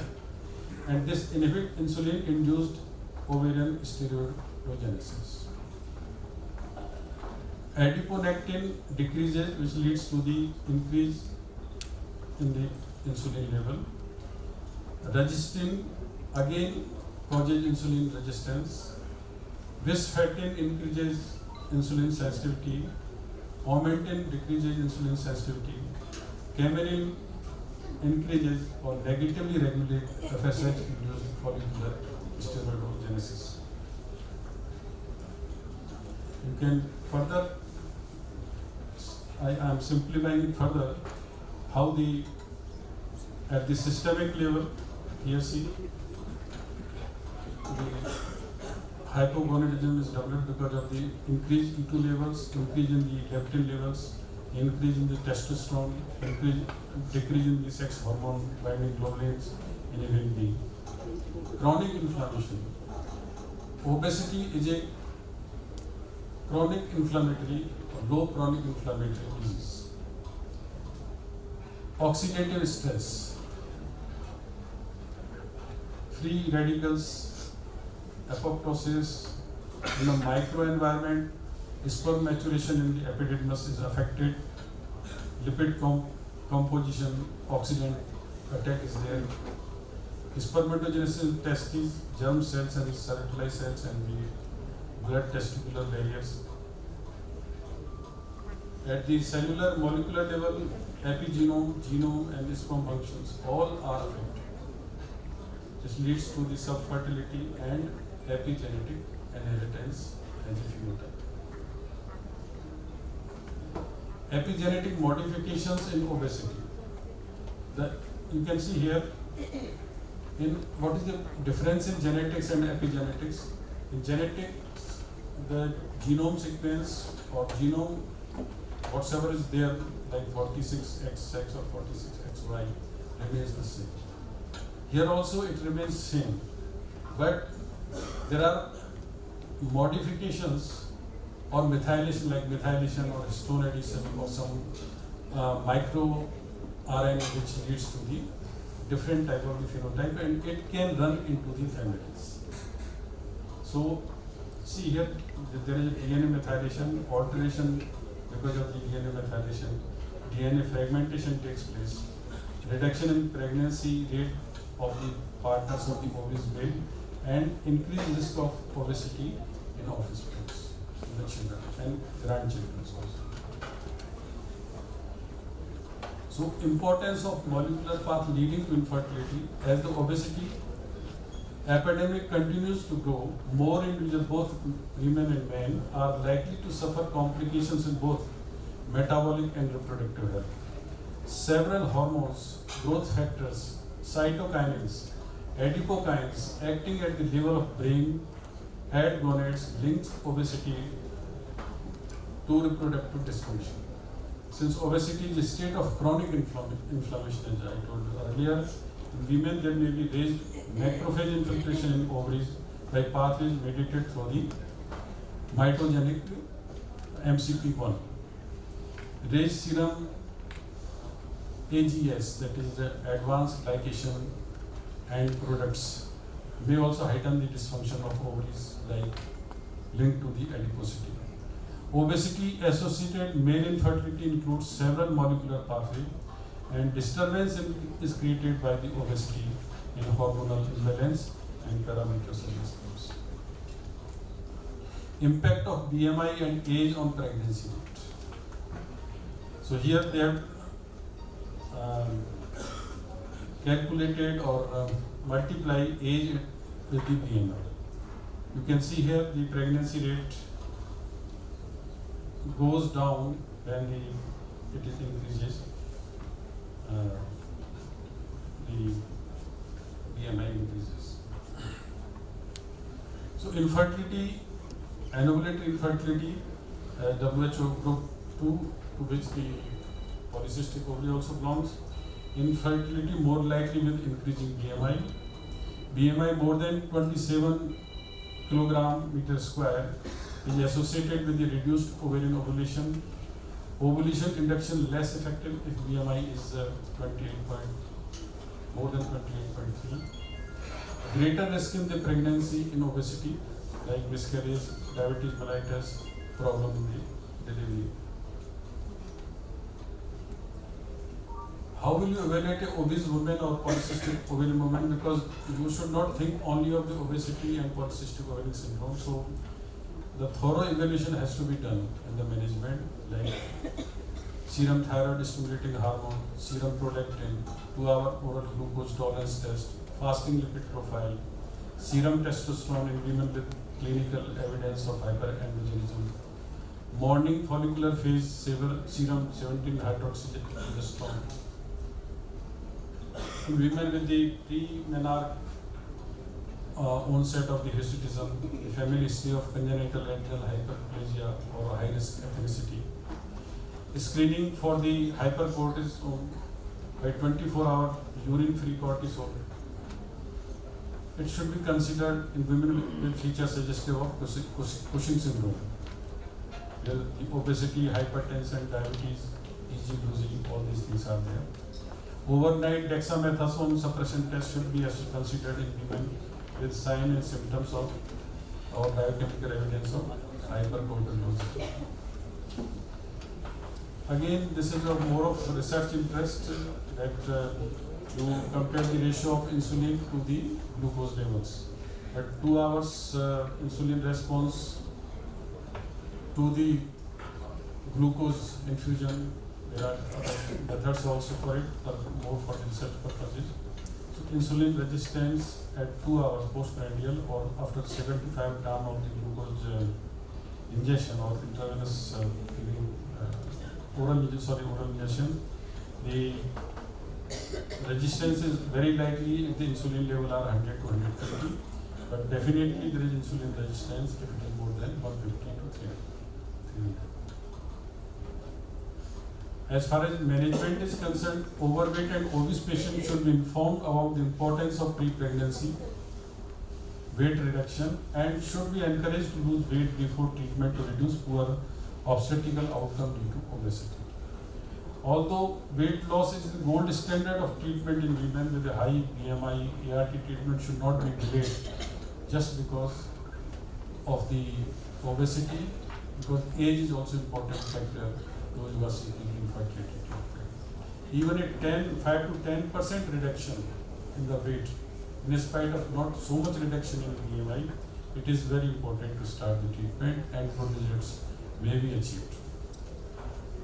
Association between BMI and adverse fertility outcome is clearly known now. There are several proposed mechanisms to explain how obesity may lead to infertility. However, in spite of all that, what we know is the tip of iceberg. The exact pathophysiology is not clearly understood. There are patients of polycystic ovarian syndrome where there is no insulin resistance. So there must be some other causes also, which are acting at the level of adipocytes or acting at the level of monads or acting at the level of peripheries. That has to be taken into the account, that we know little bit, whatsoever is known, we must utilize that and always have a craving for further research. So the management are only three: lifestyle modification, medical treatment, or genetic surgery. It is just not only like you were the previous lecture you were listening that it is very difficult to maintain the whatsoever weight you have lost. So it's not simply there are something in genetics or epigenetics and other factors which are responsible for the obesity, and even the diet control sometimes fail in spite of, you can say that the patient is cheating, is not following the protocol or diet with prescribed, but still they do not produce weight. So there must be some other causes in the obesity, for the obesity. But of course, the lifestyle modification, most important, reduction of the weight. Let's see here, he is doing exercise, going to fitness center, but using elevators. So this is the problem. RCOG, that is Royal College of Gynaecology guidelines for weight reduction. No evidence for one type of the diet. So whatsoever suits to you, please follow that. Strategies may include pharmacotherapy like metformin or semaglutide, something like that, which Dr. Sharma prefers a lot for weight reduction. Bariatric surgery scope is coming down, and now new drugs are coming which can lead to reduction of the weight up to 25 kilograms. So surgeons like Snjay Singhal and other people who are into bariatric surgery may face a difficult time. The era for bariatric surgery is about to go. But even if you have done the bariatric surgery, be cautious. Gynecologists must be cautious that they should not attempt infertility treatment or IVF when the sudden loss, weight loss is there, because that malnutrition will affect the fetus. So that is very important. It will affect the pregnancy. So once it is stabilized, the weight reduction is stabilized, then you attend fertility treatment. This is GLP-1 RA agonist, that is glucagon-like peptide receptor agonist. They have been used and they have improved the insulin resistance. And nowadays in our country it is orally also available. Reversus के नाम से आती है और is very effective. It is a positive effect on levels of androgen. Mechanism is that GLP-1 and GLP-1R excess was demonstrated to enhance the activity of polycystic ovarian granulosa cells by partially modifying the FOXO1 phosphorylation sites, thereby promoting oocyte maturation. So, glucagon-like peptide receptor agonist appears to have beneficial role in treatment of polycystic ovaries and all sorts of obesities. Basically, the drug was designed for the obesity, reduction of obesity, but now it is used in the cardiovascular department also and cardiology and other departments. It reduces the other complications. It is very well preferred by the nephrologist also as reducing the kidney complications. We will favor other things. The role of bariatric surgery, I have told you, you can do the bypass or you can do the bending, or you can cut a piece of stomach, where you can remove the not only the volume of the stomach, but where the ghrelin is produced, appetite hormone, appetite inducing hormone is produced, that is also taken away.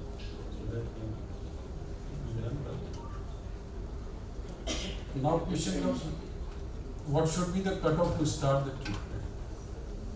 Is it possible to define the cutoff or a cutoff? Should this be based on BMI or on the waist circumference or some metabolic measurement or some health parameters like diabetes mellitus, kidney disease, heart disease, like that? Should there be a different cutoff for different procedures and treatment? Should a defined cutoff come into play when placed on waiting list, or should a patient not be allowed onto a list until weight has reduced? How absolute can it be? There is no clear-cut guidelines on this, and you have to take a individual decision for the patient. For your patient, you have the best judgment. So just to conclude, excessive or abnormal fat accumulation leads to obesity and give rise to increased health risk. Both male and females may face complication in the reproductive system due to obesity. In obese female, reproductive health is negatively impacted through hypothalamic pituitary ovarian axis alteration, and similarly negatively affects the hypothalamic pituitary gonadal or testicular axis. Hyperinsulinemia may increase androgen formation, which is aromatized into estrogen by adipose tissue and negatively affect the hypothalamic pituitary gonadal axis. Raised advanced glycation end products (AGs) levels resulting from chronic inflammation in the obesity in follicular fluid they are negatively associated with the IVF outcome. The number of retrieved and fertilized oocyte and rate of pregnancy, and negative impact on the quality of embryos. Molecular mechanism by which male reproduction is impaired due to obesity include hypogonadism with its influence on spermatogenesis, oxidative stress, adipokine formation and inflammation, inflammation in the microenvironment, and adipocyte dysregulation affect insulin signaling, which deteriorates the testicular functions. The epigenetic modifications in obesity include alteration in histone, methylation of DNA, change in the microRNA, which may be transmitted to the offspring. Each of the involved molecule and possible pathways provide a potential target for therapeutics. Like if you can develop a drug for the lectin plus ghrelin, then you can have a better solution. A lot of work and lot of time is required to be done, but of course there is no end to it. We keep on working for betterment for our patients. The lifestyle management has been very well described in Gandhi.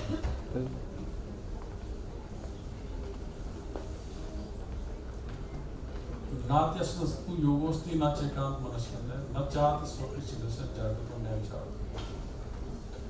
यह योग अति खाकर न सकता है, न अति उपवास से सदता, न अत्स्य नींद अथवा जागरण के पास. Yoga is not for him who eats too much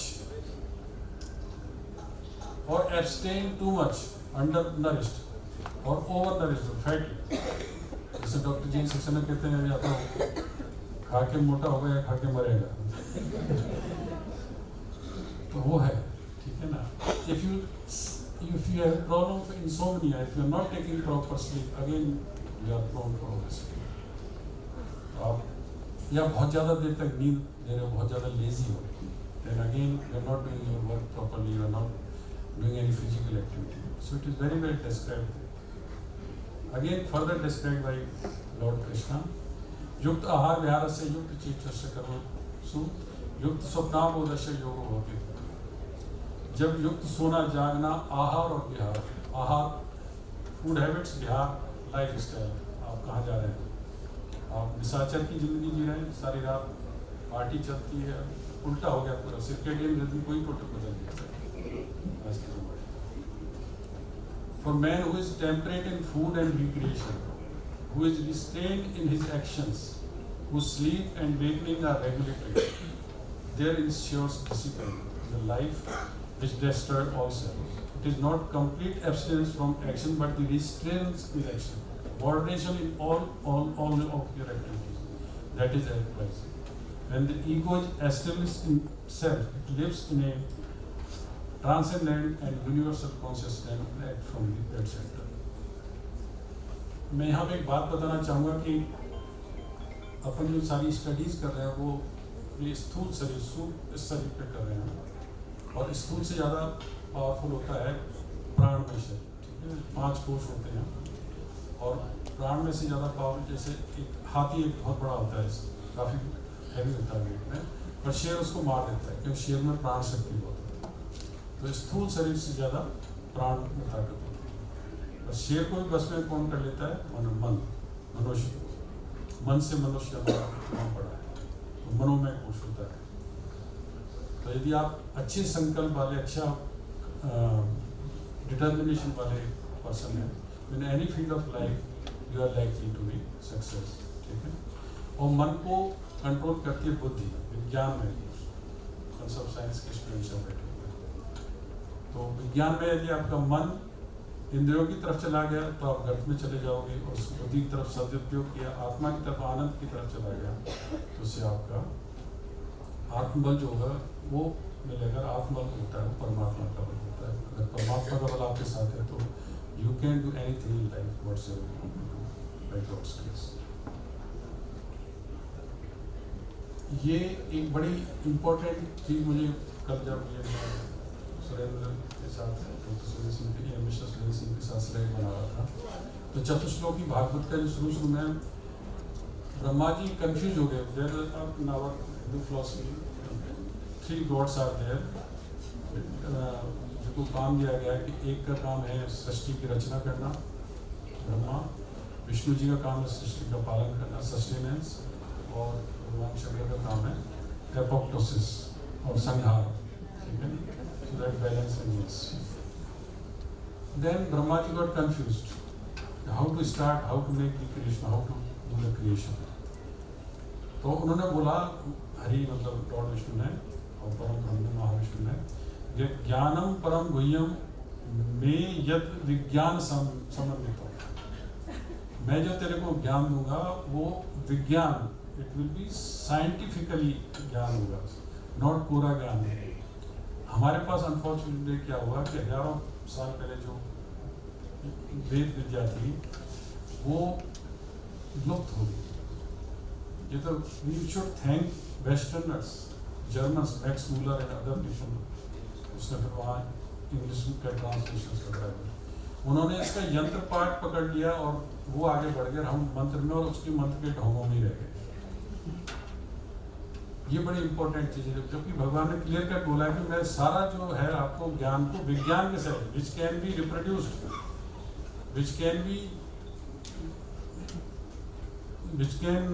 stood test of time, which can be replicated any number of times. That is science. You can always prove that what I'm doing, anybody can do that.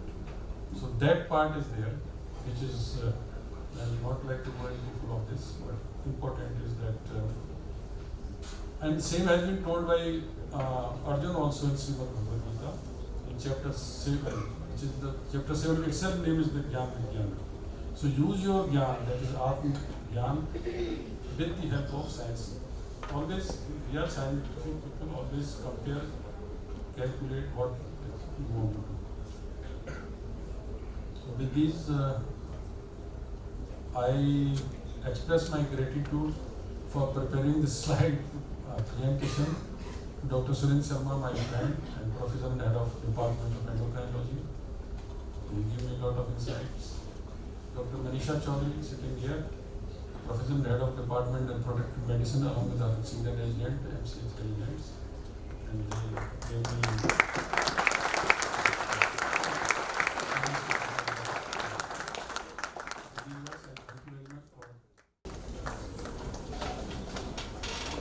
Thank you so much, sir, and please big round of applause to our Emeritus Chairperson, Dr. N Saxena,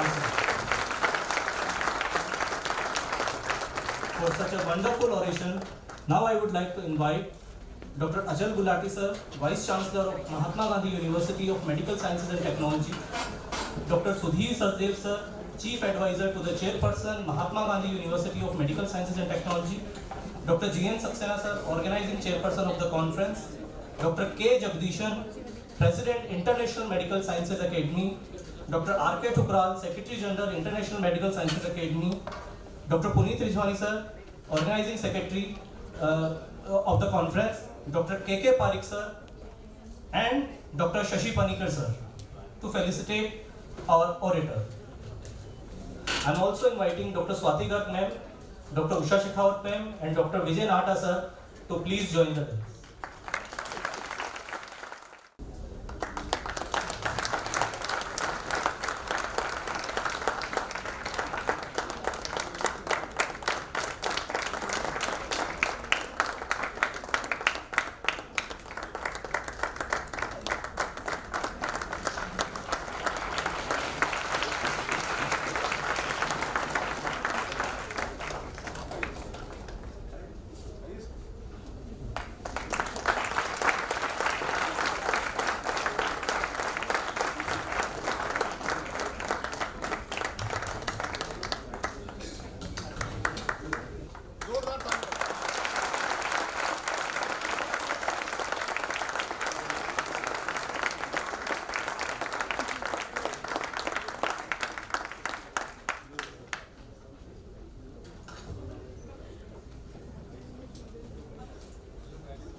Light symbolizes knowledge and divinity.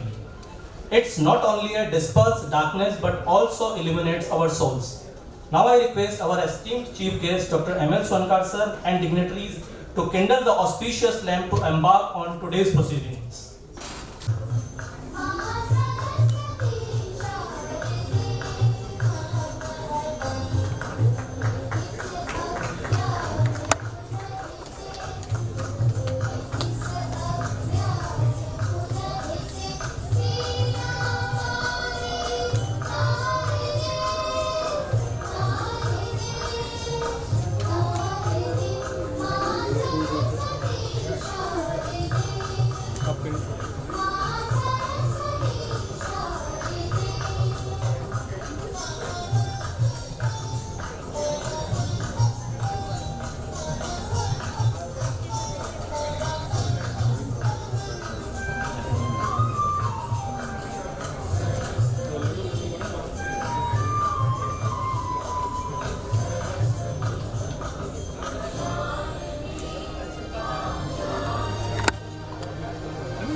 Gonna stand up.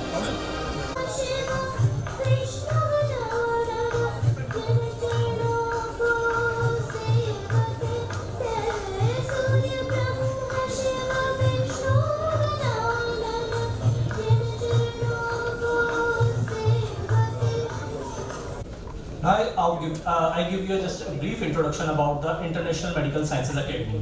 It was established as a global organization in 1981 with a vision of bettering universal health.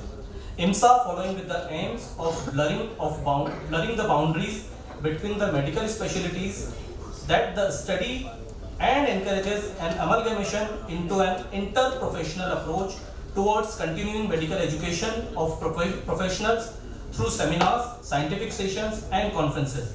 So today, it is one of the prestigious organizations in biomedical sciences, sustained both academic and social relevance, and today, we all are witness of one of the chain of its academic feast. On this momentous occasion, it is our proud privilege and fortune to welcome a renowned gynecologist and a specialist in the field of reproductive medicine and infertility and the emeritus chairperson of the university, Dr. M.L. Swankar sir, as a chief guest of the ceremony. Now I would like to introduce our guest of honor, Dr. K.K. Parikh sir, National President, Indian Academy of Clinical Medicine and Senior Consultant in Medicine and Director, S.N. Parikh Memorial Hospital and Research Center, Kota. Thank you so much sir for accepting our invitation on today's occasion. And I also welcome Dr. K. Jagdishan, President, International Medical Sciences Academy, Dr. Sudhir Sachdev sir, Chief Advisor to the Chairperson, Mahatma Gandhi University of Medical Sciences and Technology, Dr. Achal Gulati sir, Vice Chancellor of Mahatma Gandhi University of Medical Sciences and Technology, Dr. R.K. Chudral, Secretary General, International Medical Sciences Academy, Dr. Shashi Panikar, President, International Medical Sciences Academy, Rajasthan Chapter, Dr. N Saxena sir, Organizing Chairperson of the conference, and Dr. Punneet Rijhwani sir, Organizing Secretary of the conference. I also take this opportunity to accord a warm welcome and cordial welcome to all the delegates, faculty members and all the dignitaries who have come from far and wide to attend this conference. We all are indeed delighted and honored by your presence on this significant way. Now, flowers are the bounty of nature, which express humility and tenderness of human emotions. They reflect both warmth and welcome. Now I request Dr. N Saxena sir for the floral welcome of our chief guest, Dr. M.L. Swankar sir.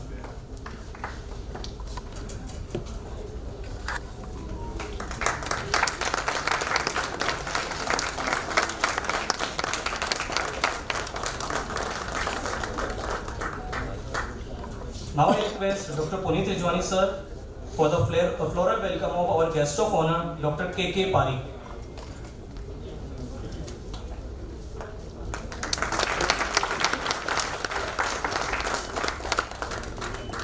Now I invite Dr. Ashok Khandaga sir for the floral welcome of Dr. K. Jagdishan, President, International Medical Sciences Academy.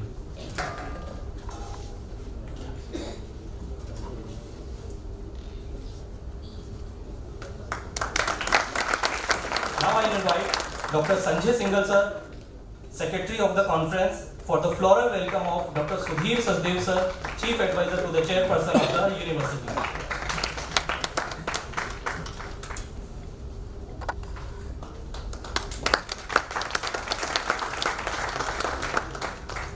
I invite Dr. Anchin Kalia ma'am for the floral welcome of Dr. R.K. Chudral.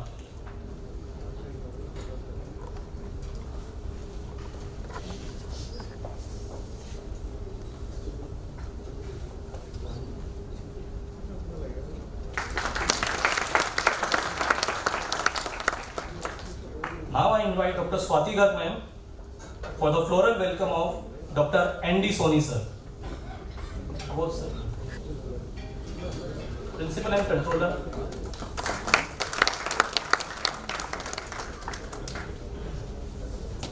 Now I invite Dr. Munish Kakkar sir for the floral welcome of Dr. Achal Gulati sir, Vice Chancellor of the University.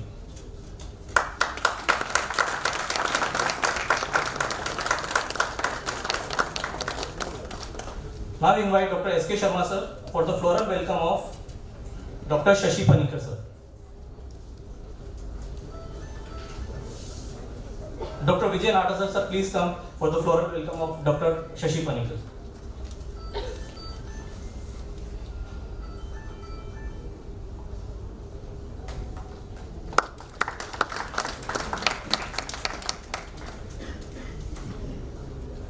Now I invite Dr. Pradeep Agrawal sir for the floral welcome of Dr. N Saxena sir.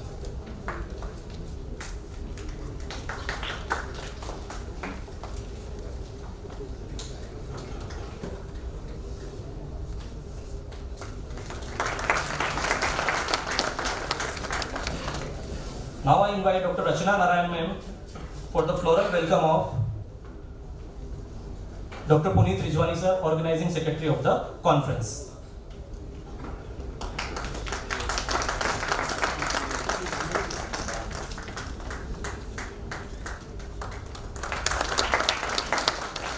Now I invite Dr. Deepak Gupta sir for the floral welcome of Dr. Snjay Singhal sir, the Secretary of the conference.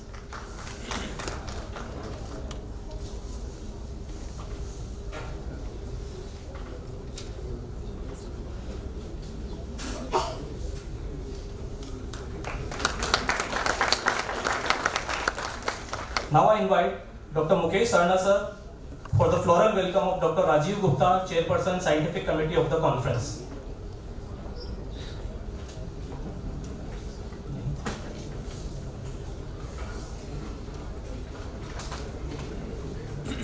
Sir, you can come please. Sir, for the just invite Dr. Munish Kakkar sir.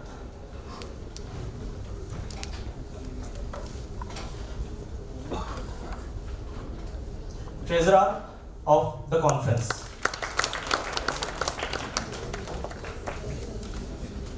Now I am inviting Dr. N Saxena sir, Organising Chairperson of the conference and former Vice Chancellor of Mahatma Gandhi University of Medical Sciences and Technology for the welcome address of today's ceremony. Everybody, it gives me a great pleasure to be here for the inauguration of the National Conference of the International Medical Sciences Academy. An academy that has been in existence for almost 45 years and has been having its annual conferences alternately between a location in India and a location abroad. Due to the COVID, we have had changes in the schedule, but that pattern is still being followed.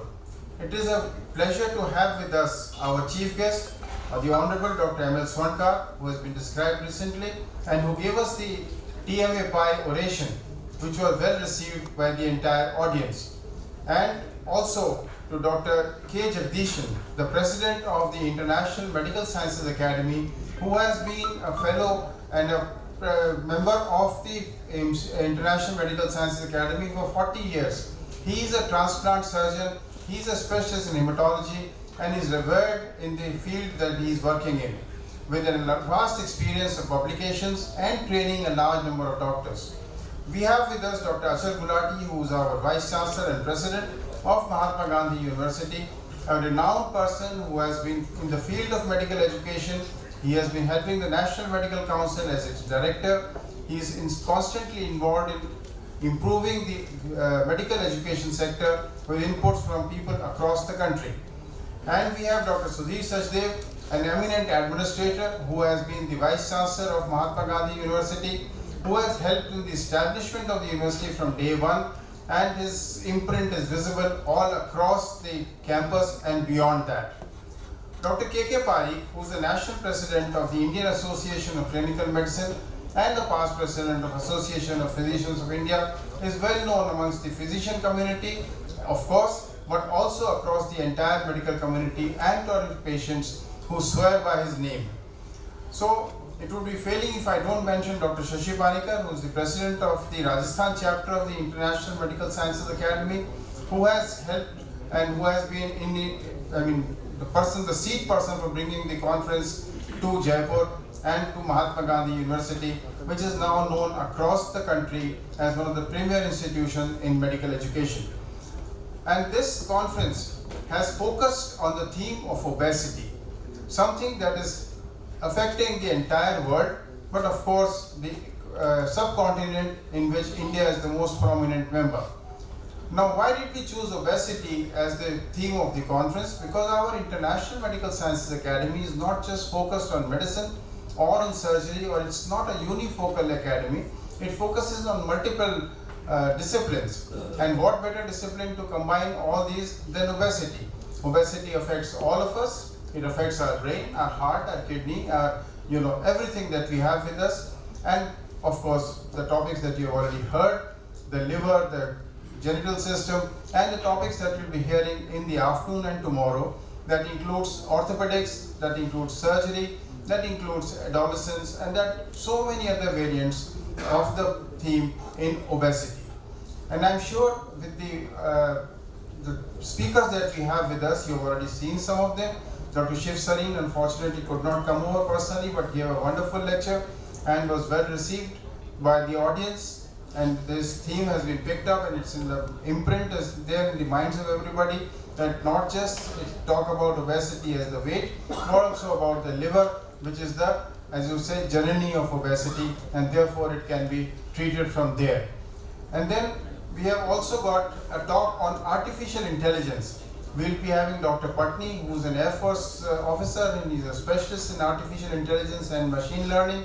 And we'll be having him talking to us about the use of artificial intelligence to bring out diagnostic possibilities, increase in the diagnostic capability and treatment patterns, and not just for our students, but also for our faculty, because artificial intelligence at the moment may be currently in vogue, but in a few months, I won't say years or decades, a few months it will be the common feature which will affect the lives of doctors and their patients.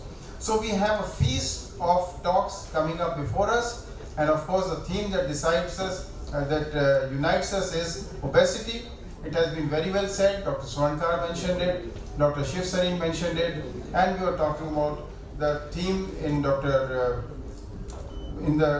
panel discussion that we had with Dr. Nimish Mehta, that you have to restrict the food, and with this small 2 words we have dietary advice and everything, but if we listen to what our ancient people told us, our ancestors, our people, they said, thoda thoda khao, na maro na mutyao. So which I think can be the theme of the conference and the carry home message when we go back. Thank you and welcome again to the International Medical Sciences Academy Conference. Thank you so much, sir. Now I am inviting Dr. K. Jagdishan, President, International Medical Sciences Academy, for his address.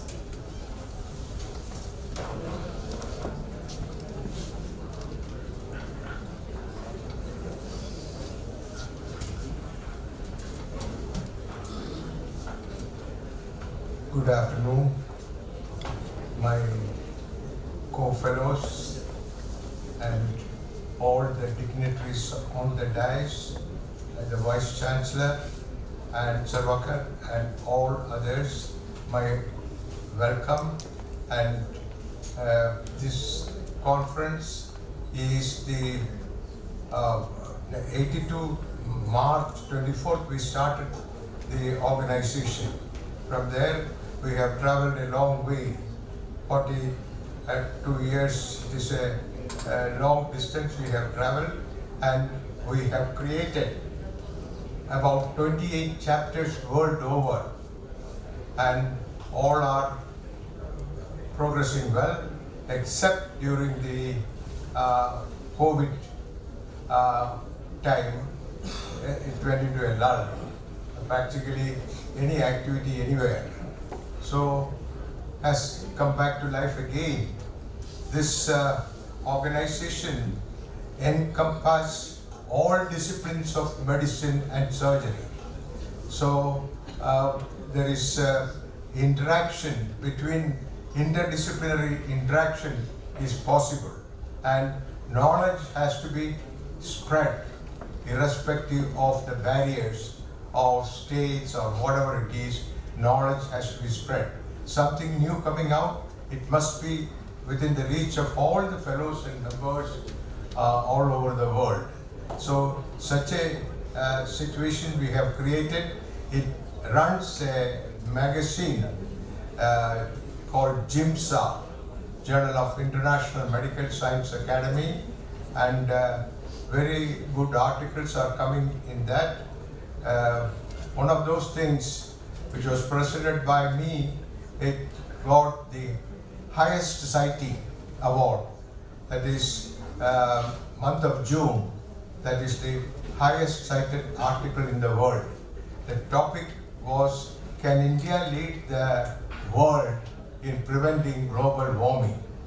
There I have made a device to purify the air, and nature's device only I have used, and it worked very well. For that I received the highest citation. Then this academy has traveled.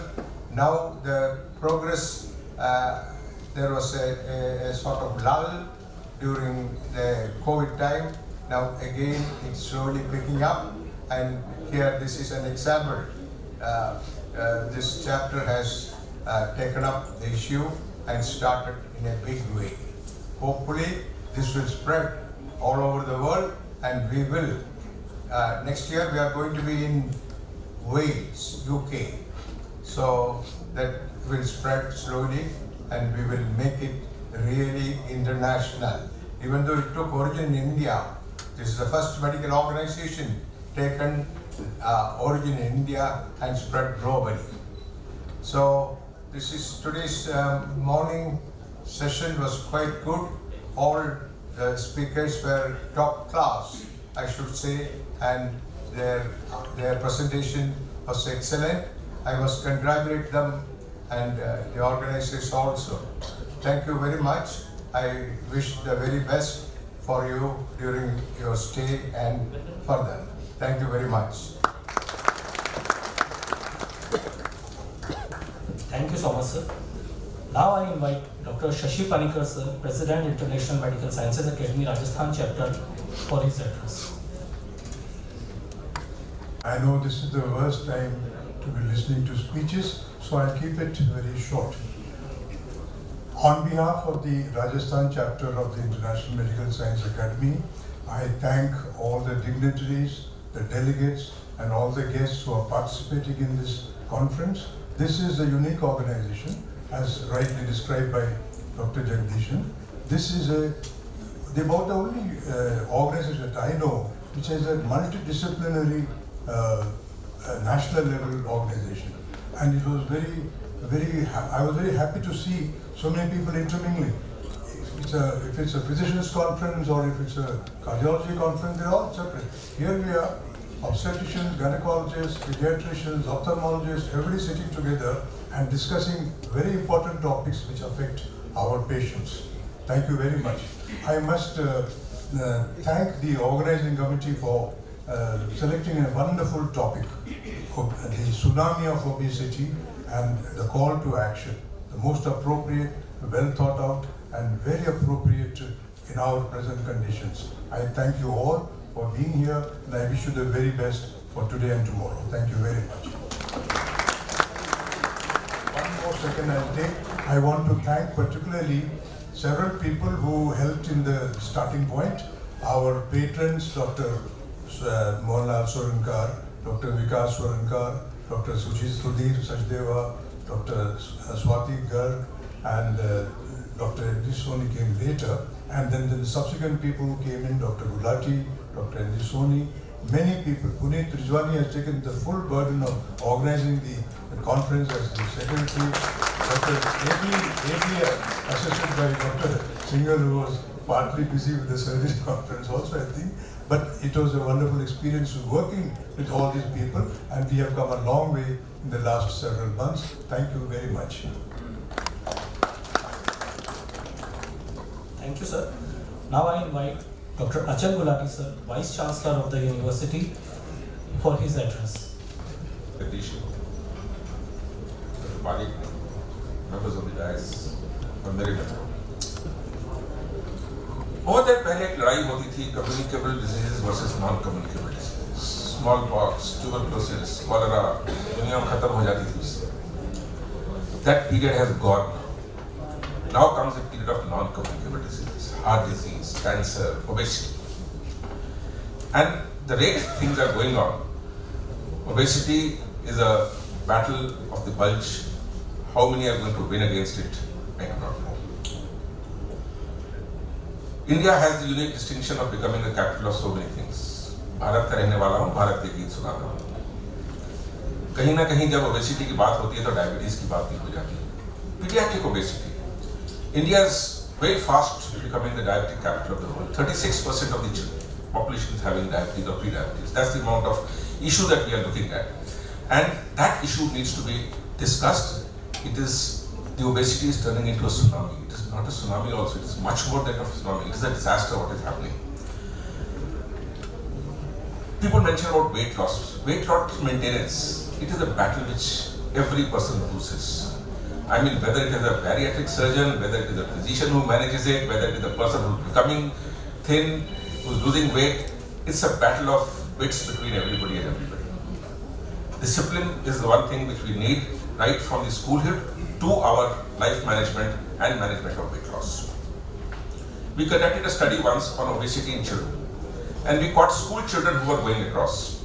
And there when we talked about obesity, one parent gave a comment when we told him, look, your child's weight is 114 kg at the age of 10 years, and your child has so much of a severe diabetes. So he just looked at me and said, "Khate pite karke aapko kya lagta hai?" So when these sort of comments come, it hurts that our population is faced with these issues. Problem क्या होती है? खाने में मजा बड़ा आता है.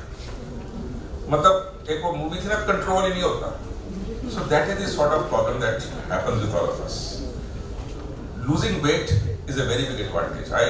On a personal note, my blood pressure was settling down at 180 by 120. My weight had gone up to 119 kgs. My blood sugar was 160 fasting. I lost 19 kgs. My blood pressure is normal. I'm off all my anti-diabetic medicines. But there was a very major disadvantage on a personal front that happened. मेरे सारे कपड़े ढीले हो गए. That cost me a lot, So at times दिल करता है कि यार weight फिर बढ़ा लूँ, सारी चीजें आ जाएं. So this fight between obesity and non-obesity will keep on carrying. कहते हैं ना, हर कोई चाहता है ऊंची आसमान, हर कोई चाहता है थोड़ा वेट कम हो जाए, लेकिन ये रशिया और यूक्रेन का बैटल है, खत्म ही नहीं होता. But such occasions which keep on happening, I am sure they are going to go a long way in our life, and such meetings are the ones which are going to help us.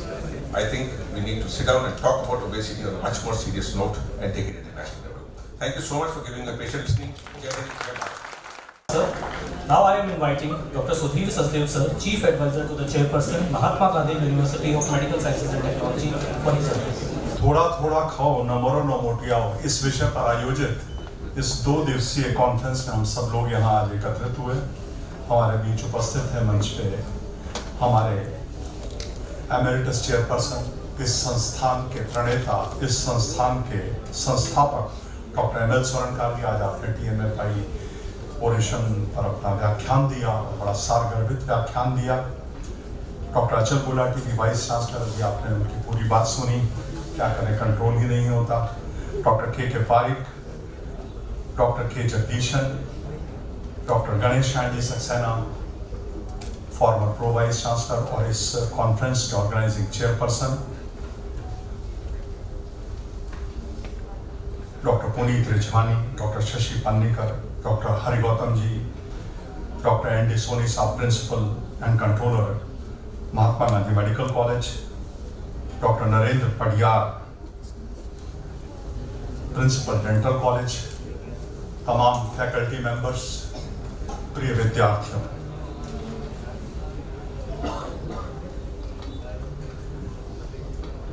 हम इस पूरी प्रकृति में अन्य चीजों से अगर भिन्न हैं तो अपनी चेतना को लेकर के भिन्न है.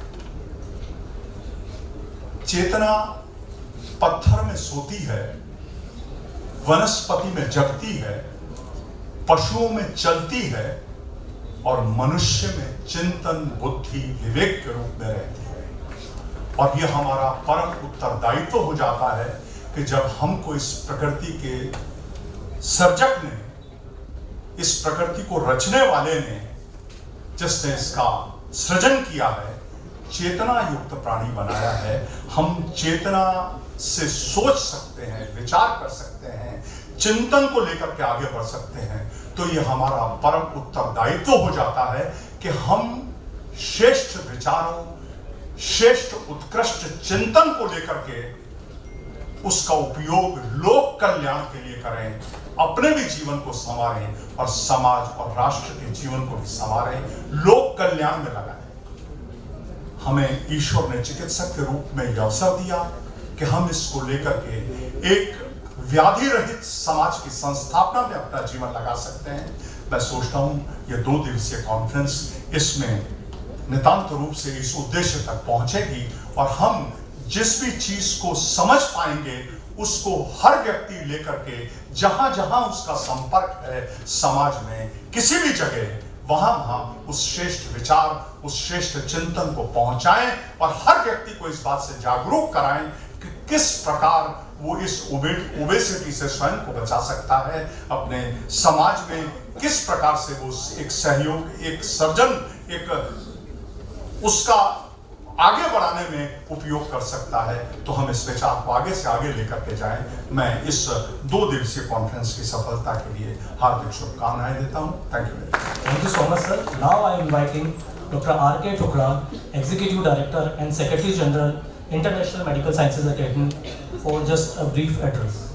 Good afternoon to all. I am the Secretary General of International Medical Science Academy. Respected people on the dais. Just to keep it short, the President, Dr. K. Jagdishan, discussed about our journal, IMSACON. So the President has a vision regarding that the junior fellows, we call them the associate members of the academy, put in articles or case reports. So it gives a benchmark for them to put their papers, and during international conferences they can have a poster presentation or a platform where they can participate in the quiz. So JIMSA and IMSA both come under the same umbrella.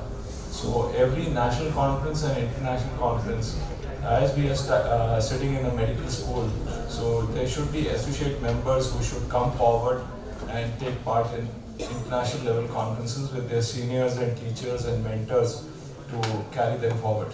Thank you. Now I am inviting Dr. K.K. Parikh, our guest of honor and National President, Indian Association of Clinical Medicine, for his address. Good afternoon, friends, ladies and gentlemen. Dignitaries on the dais, respected ML Sarnkar Sahab, a great leader, a visionary leader, and the glorious journey of this university is just because of his efforts, his dedication, and in spite of that, he is a down-to-earth man and a great human being. हम बाहर बात कर रहे थे मित्रों के साथ कि कोई भी इंस्टीट्यूशन किस तरह प्रोग्रेस करता है, that depends on one thing, the vision of the leader that works and others follow it, and that is the reason why this institute is progressing.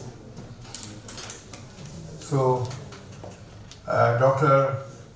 Organizing Chairman, Dr. N Saxena, a great physician, a dynamic leader, Dr. Punneet Rijhwani, Organizing Secretary, excellent organizer, Dr. K. Jagdishan, Dr. Shashi Pandikar, Dr. Achal Gulati, Dr. Sachdev, and the leaders and stalwarts of medical fraternity sitting off the dais. Let me first extend my sincere thanks and gratitude to Dr. Rijhwani and Dr. N Saxena to be a part of this very prestigious conference. I also compliment and congratulate them for keeping the theme of the conference, the Tsunami of obesity, and the right word used by Dr. Sareen, fire alarm. So we had been talking that diabetes, India is a capital of diabetes, but I think India is capital of all the non-communicable diseases. The recent ICMR study which says that more than 13% of Indian population are diabetic, and just double the number of persons who do not know that they are suffering from diabetes. 35%, every third person is hypertensive, every second person is dyslipidemic, 82%. And the epidemic of obesity, we have been talking, we are not aware that how it is going to be in future. This is really going to be a big epidemic, and we do not know what to do. How to know about who has got a fatty liver and who does not. We were aware with the lecture of Dr. Sareen, who said even in the thin person you can have fatty liver. So my suggestion that all the associations, representatives of all associations should sit together and decide what should be done to reduce and to recognize this fatty liver disease and the non-alcoholic fatty liver disease. So it is really because we are talking everything every time about fatty liver and all other things, but I do not think that it is bringing out results, and we are not aware. I think such conferences are very, very important, because to aware our clinicians about the many things, even if we sit or we attend 4 or 5 lectures, we are aware about something about the obesity or some other things. So I think it is the right time when we should sit together and discuss what can be done. So friends, thank you very much for giving me this opportunity to be a part of this great conference. Thank you very much. I wish a great success to the conference. Thank you so much, sir. I take the privilege to request our Honorable Chief Guest, Dr. N Saxena sir, to address the delegates and motivate them by his word of wisdom. Good afternoon, friends. First of all, I pray to God and wish the Almighty for the success of this conference on the tsunami of obesity, organized by Dr. N Saxena, Dr. Punneet Rijhwani, Dr. Snjay Singhal, and Dr. Munish Kakkar, all the team members, Dr. Rajeev Gupta. Distinguished guests on the dais, Dr. Gulati, our Honorable Vice Chancellor, Dr. Scintific, President International Medical Science Academy, our state chapter, Dr. K. Jagdishan, who is a transplant surgeon and President International Medical Science Academy for the last 40 years, Dr. Sudhir Sadeva, our former Vice Chancellor and Chief Advisor to the Chairperson of Mahatma University of Medical Sciences, and my alma mater, Dr. K.K. Parikh sir, always guide me like a elder brother. Distinguished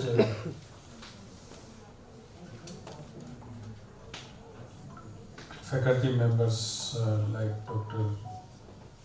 Anderson, the principal of our Mahatma Medical College, Dr. Ashok, my friend, trustee and renowned orthopedic surgeon, Dr. Nahata, Dr. Usha Shekhavaji, Professor and Head of Gynecology, Dr. Swati Garg, former Principal and Professor of Gynecology, Dr. Anchan, I can see a lot of friends sitting here, and of course, not the least, but most important, the founder, Vice Chancellor of our university, and a renowned living legend in the medical education, a renowned cardiac surgeon of his time, Dr. Hari Gautamji, who has made all the efforts to come here and sit.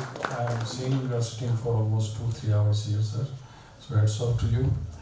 And indeed, it shows the passion you have for the scientific community or how to progress in the medicine. our nation should progress in this field. As far as the Mahatma Gandhi University of Medical Sciences is concerned, in year 25-26 we will be completing, or we will be celebrating our silver jubilee of the establishment of our medical college and medical university, especially the medical college. So I request all the departments to bring the national and international conferences in 25 and 26. The whole program, academic program, will run for the 2 years. So either you can bring some of the faculty has brought the national conference here, and I request all heads of the department or professors on their respective departments, right from anatomy to general medicine and super specialties, to bring as many as academic activities to this institution. So we are further, our presence is felt all over the country, all over the world. This is my request. Second request is to improve the standards of medical education. Now, the Dr. Achal Gulati, who joined recently as a Vice Chancellor of our university, he is a well-known name in the field of medical education. He has served the Medical Council of India, National Medical Commission for so many years. He has a connect national, international, and we have been lucky because of him. Mahatma Gandhi Medical College could contribute to the nation by getting recognition of National Medical Commission by the World Federation of Medical Education. Otherwise, from 24 next year onwards, it was not possible for any students in India to go abroad for higher education. So that credit goes to our whole faculty and supervision and help which was given by our vice chancellor. So it is a real service to the nation that our students, our future generation, they have the choice to go anywhere in the world they want to pursue their career and want to achieve their success in life. So these were the things, and topic itself is a very good tsunami of obesity, and it is affecting almost every branch of medicine, and it is really costing a lot for the patients. So I'm not going into details, but there are 5 अपनी कर्मेंद्रियां, 5 ही ज्ञानेंद्रियां, 5 ही कर्मेंद्रियां हैं, पर एक इंद्रिय ऐसी है जो कर्मेंद्रिय भी है और ज्ञानेंद्रिय भी है. ठीक है, सेंस ऑर्गन्स 5 हैं, आँख, नाक, कान, जीभ और त्वचा, ये ज्ञानेंद्रियों में आते हैं, और हाथ, पैर, इस तरह से वो कर्मेंद्रियों में आते हैं. ठीक है ना. सिर्फ जीभ, मुंह ऐसा है जो ज्ञानेंद्रिय भी है और कर्मेंद्रिय भी है. When we eat, it is कर्मेंद्रिय. When we speak, it is ज्ञानेंद्रिय. So if you have control on rasana, if you have control on your mouth and tongue, you can maintain your weight, you can be healthy, and if you have control on your speech, speak good for everybody. निर्वैर सब होते सो, हमेशा सबके लिए सम्मान पूर्वक बोले. जिसने रसना को जीत लिया, जिसने जीव को जीत लिया, उसने संसार को आधा जितेंद्रिय हो गया. तो ये बड़ा अच्छा टॉपिक है, और मैं आशा करता हूँ कि काफ़ी डेलिब्रेशंस होंगे, और जो डेलिब्रेशंस हों उन पर ये नहीं कि सुन के चले गए, उनको सुने, फिर उसको मनन करें, 3 डायमेंशनल इस पर सोच रखें, और उसको ज़िंदगी में उतारने की कोशिश करें. यदि 10-5% जो स्टूडेंट्स बैठे हुए हैं यहाँ पे, वो थोड़ा भी एक पॉइंट भी अपनी लाइफ में इनकलकेट करते हैं, जैसे जल्दी सोना है, जल्दी जागना है, रात को पार्टीज में once in blue moon is all right, पर इस तरह से अपनी लाइफ को रेगुलेट करें. तो मैं सोचता हूँ कि वो सबसे बड़ी समाज के लिए सेवा होगी, खुद के लिए भी अपनी बहुत अच्छा रहेगा. बहुत ही बढ़िया टॉपिक है. Lot of needs to be done, and I congratulate Punneet for organizing such a wonderful thing. But the present should be much more than what is there today. Thank you very much. Thank you so much, sir. Now I would like to request Dr. N Saxena sir and Dr. Punneet Rijhwani to present a memento to our chief guest, Dr. M.L. Swankar sir.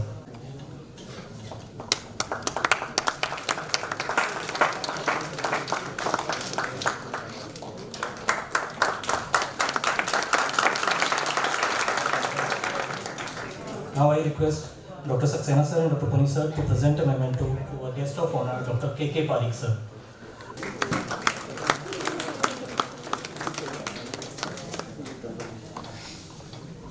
Now I request to present a memento to Dr. Achal Gulati sir, Vice Chancellor of Mahatma Gandhi University of Medical Sciences and Technology, Jaipur.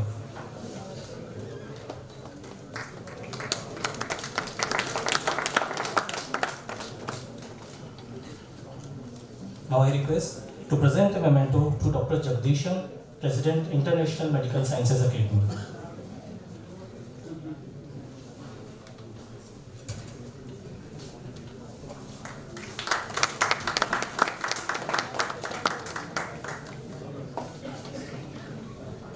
Now I request to present a memento to Dr. Hari Gautam sir, Chief Advisor to the Chairperson, Mahatma Gandhi University of Medical Sciences and Technology, and bouquet.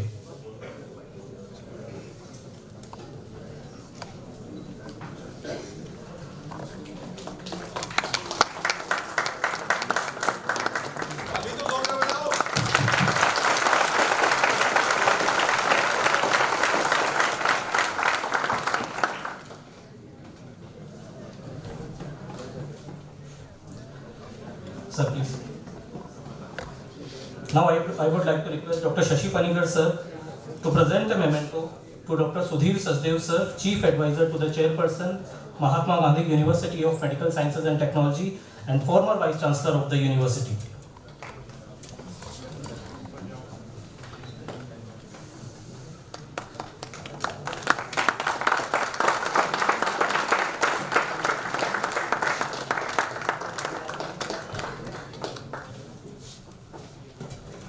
Now I request Dr. Snjay Singhal sir, Secretary of the Conference, to present a memento to Dr. N Soni sir, Principal and Controller, Mahatma Gandhi Medical College and Hospital.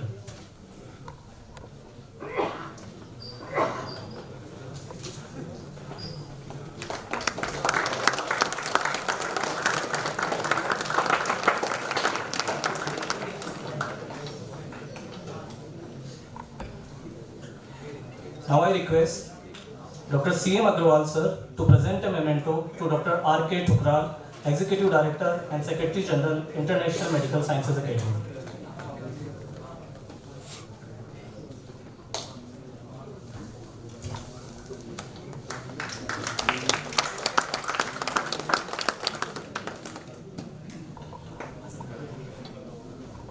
Now I request Dr. Mukesh Sarna sir to present a memento to Dr. Shashi Panigar sir, President, International Medical Sciences Academy, Rajasthan Chapter.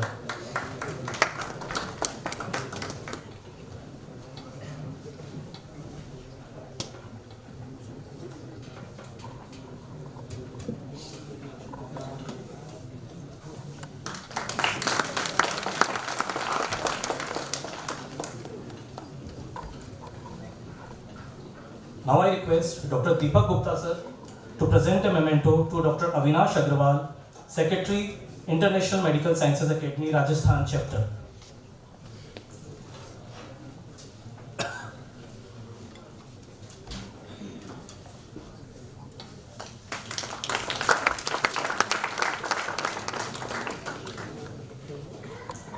Now I request Dr. Raman Sharma sir to present a memento to Dr. N Saxena sir.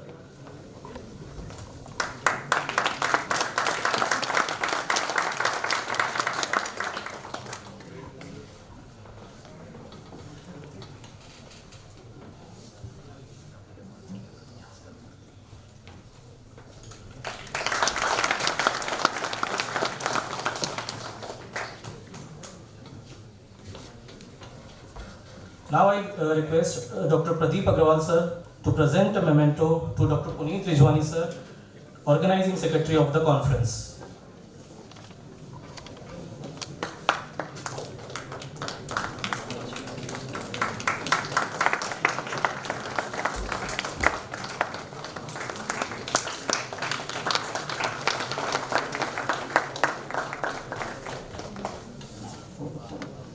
Now I would request Dr. S.K. Sharma sir to present a memento to Dr. Snjay Singhal sir, Organizing Secretary, IMSACON 2023.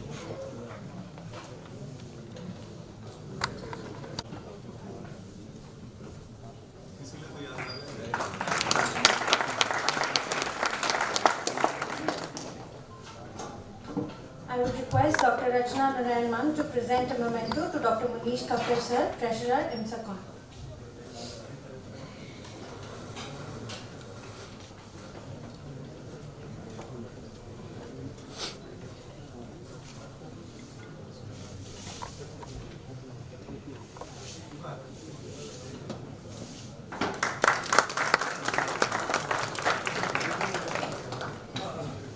Now I would request Dr. N Saxena sir and Dr. Punneet Rijhwani sir to come and present a memento to Dr. Shoaib, Joint Organizing Secretary, IMSACON.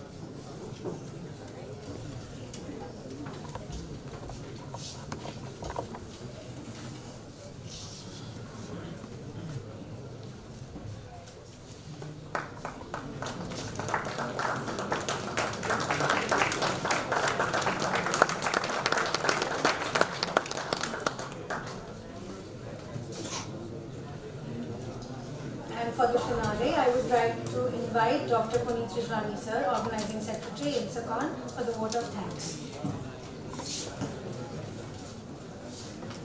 Namaskar and a very good afternoon to you all.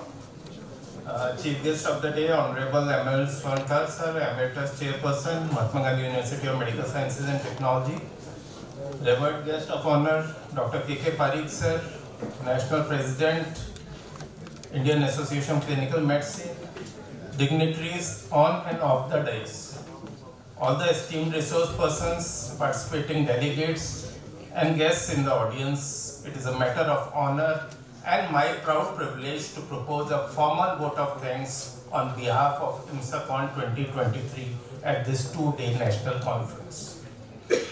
This conference comes at an opportune moment when the medical fraternity has realized that one of the biggest health challenges that the world is facing in the form of an impending pandemic is obesity. We as health practitioners and educators are trying our best in this direction by bringing together the multidisciplinary medical fraternity and sharing the news, views and research findings. This two-day conference is one such platform. I'd like to express my deep gratitude to Honorable Dr. M.L. Swankar sir, the visionary and dynamic Emeritus Chairperson of MGUMST, for taking out time of his busy schedule to grace this occasion. Sir, your oration address has set the tone for the deliberations that are to take place over the next 2 days.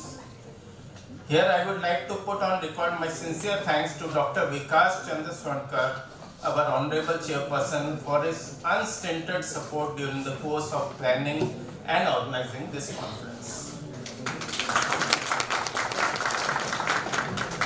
A big thank you to Dr. K.K. Parikh sir for so very kindly acceding to our request to be the guest of honor at this conference. It is said, you can achieve everything in life that you aspire for if you help others achieve what they want. Dr. Parikh is one such person, always motivating us to aspire for the best. I greatly acknowledge the presence of distinguished guests, Dr. K. Jagdishan, President IMSA, Dr. R.K. Khatral, Secretary General IMSA, Achal Gulati sir, our energetic and lively Vice Chancellor, who is probably the pioneer member and fellow of this academic body, Dr. V.K. Kapoor sir, Dr. Shashi Panikar sir, who is Chairman IMSA Rajasthan Chapter. I express my deep gratitude for all the support extended by them. My heartiest gratitude to Dr. Sudhir Sachdev sir, who is Chief Advisor to the Chairperson, without whose inputs and guidance this conference would not have seen the light of the day. Thank you, sir. I am grateful to Dr. Hari Gautam sir, our founder Vice Chancellor, for blessing us with his presence on this day. My sincere thanks are due to the conference chairperson, Professor N Saxena sir, whose zeal for academics is unmatched and I must acknowledge that he is the backbone of this event. Thank you, sir. My dear colleague and co-organizing secretary, Dr. Snjay Singhal, a special word of appreciation for him too. And a big thank you to my core organizing team consisting of Dr. Deepak Gupta, Dr. Pradeep Agarwal, Dr. Anjan Kalia, Dr. Mukesh Sarna, Dr. Ambika Tyagi, Dr. Shoaib, Dr. Vimal Mathur ma'am, for being there at all steps of implementation of this conference. I am thankful to all the invited speakers, academicians, delegates and students who have come to attend the conference.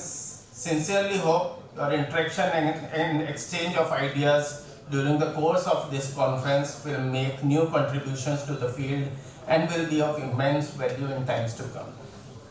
I also convey my sincere thanks for the help and support extended by colleagues from all the departments, students, administrative and technical staff of the university, and representatives of pharmaceutical companies towards the smooth conduct of the conference.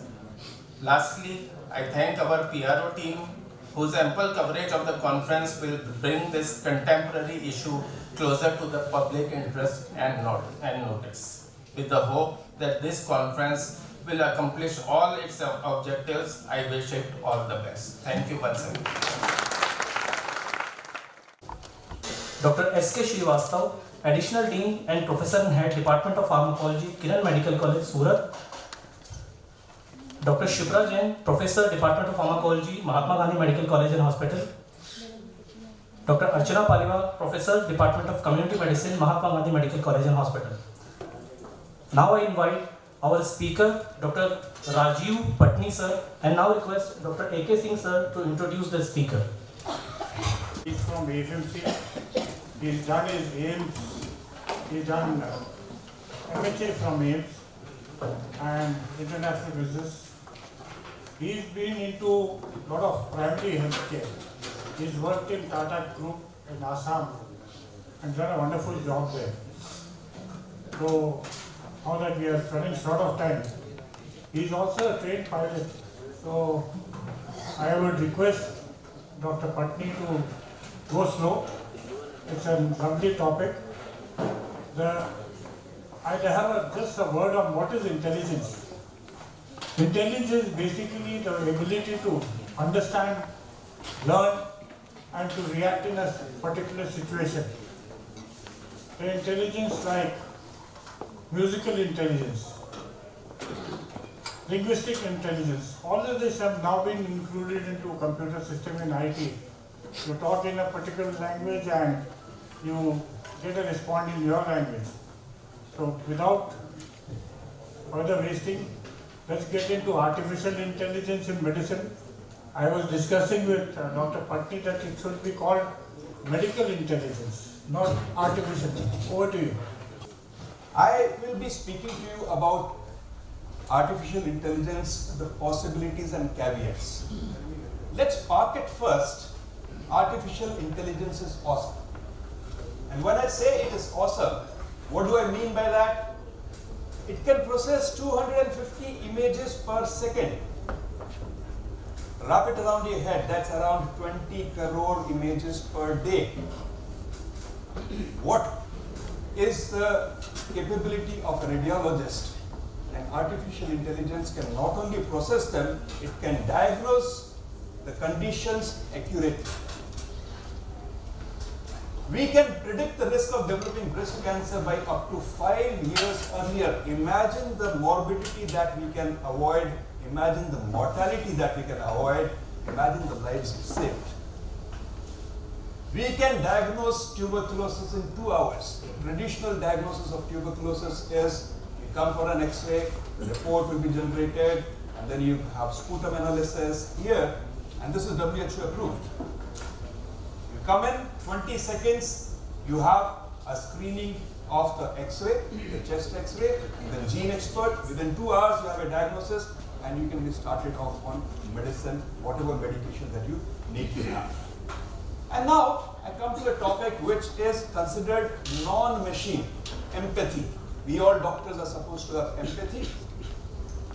JAMA recently, earlier this year, has published an article which says a chatbot's answers to patients, real patients, showed 9.8 times the empathy when compared with the answers given by the patient, by the real physicians. So artificial intelligence, however artificial it may be, has come to be more empathetic than doctors themselves. So I'm going to park this aside for a moment. We will get into this thing in a while. But I will be focusing on caveats that you should have. Because if you don't adopt AI, you are going to be the dinosaur of the present generation. You have to adopt AI. But before I get into that, I will need to do a little bit of work on what is artificial intelligence. I will try to explain what are the building blocks of artificial intelligence. And then we'll go into the use cases, the medical, the business use cases. And then the cautions that I will be talking to you. But before I get into the cautions, we have to have the context. So what is artificial intelligence? Before that, let's define what is intelligence. Intelligence is the ability to acquire and apply knowledge. Apply. It's not just knowledge, it is the application of knowledge. Now, humans are very good at classifying things. When I say classifying, what I mean is, because we are talking in the context of artificial intelligence, this is a man, this is a woman, this is a cat, this is a dog. Classification. I'm not talking of classification, TNM classification, etc. We are very good at classification. Machines cannot do that. And I'll tell you what they can do and how much they can do.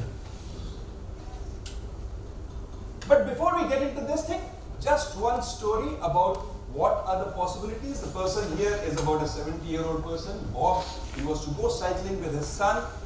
But before the son arrived, this was mountain biking. He decided to do some warm-up himself. He fell down a cliff. His watch, it's a smart watch, it noticed the hard fall. And the hard fall was programmed. It is automatically programmed that within 1 minute, if the person does not move, an alert is to be sent to his next, whosoever is the contact. An alert was sent, and not only the alert, it sent a map location also, that this person is injured, he is at this location. So the son came to that location. By the time, he was no longer there. Because the watch had sent an alert to the emergency medical system, 108 that we have, or 911 in the US. They had sent that thing. Before the son could reach, the EMTs had reached, they picked him up, and the son got an updated location saying that he has been shifted to this hospital. These are the possibilities of an artificial intelligence system. It's like a real person sitting there and sending out notifications. Look, this has happened. We are moving him. He is here. We are moving him to the hospital. This is his condition. Now, artificial intelligence, some people think, is a very new thing. It is not. The term was coined in 1956. In the 70s, the yellow areas that you see are called the winters of AI, AI winters, because at this time people sort of lost hope. Nothing's really happening. Then it picked up, and the actual thing that has happened is in this area in the 2000s, because this is where data got populated. Internet, IoTs, the Internet of Things, all the wearable sensors that we have. So much data was being generated, and I did not know this thing earlier, but 30% of the data in the world is healthcare data. And when I say healthcare data, it does not mean only sensors and BP readings.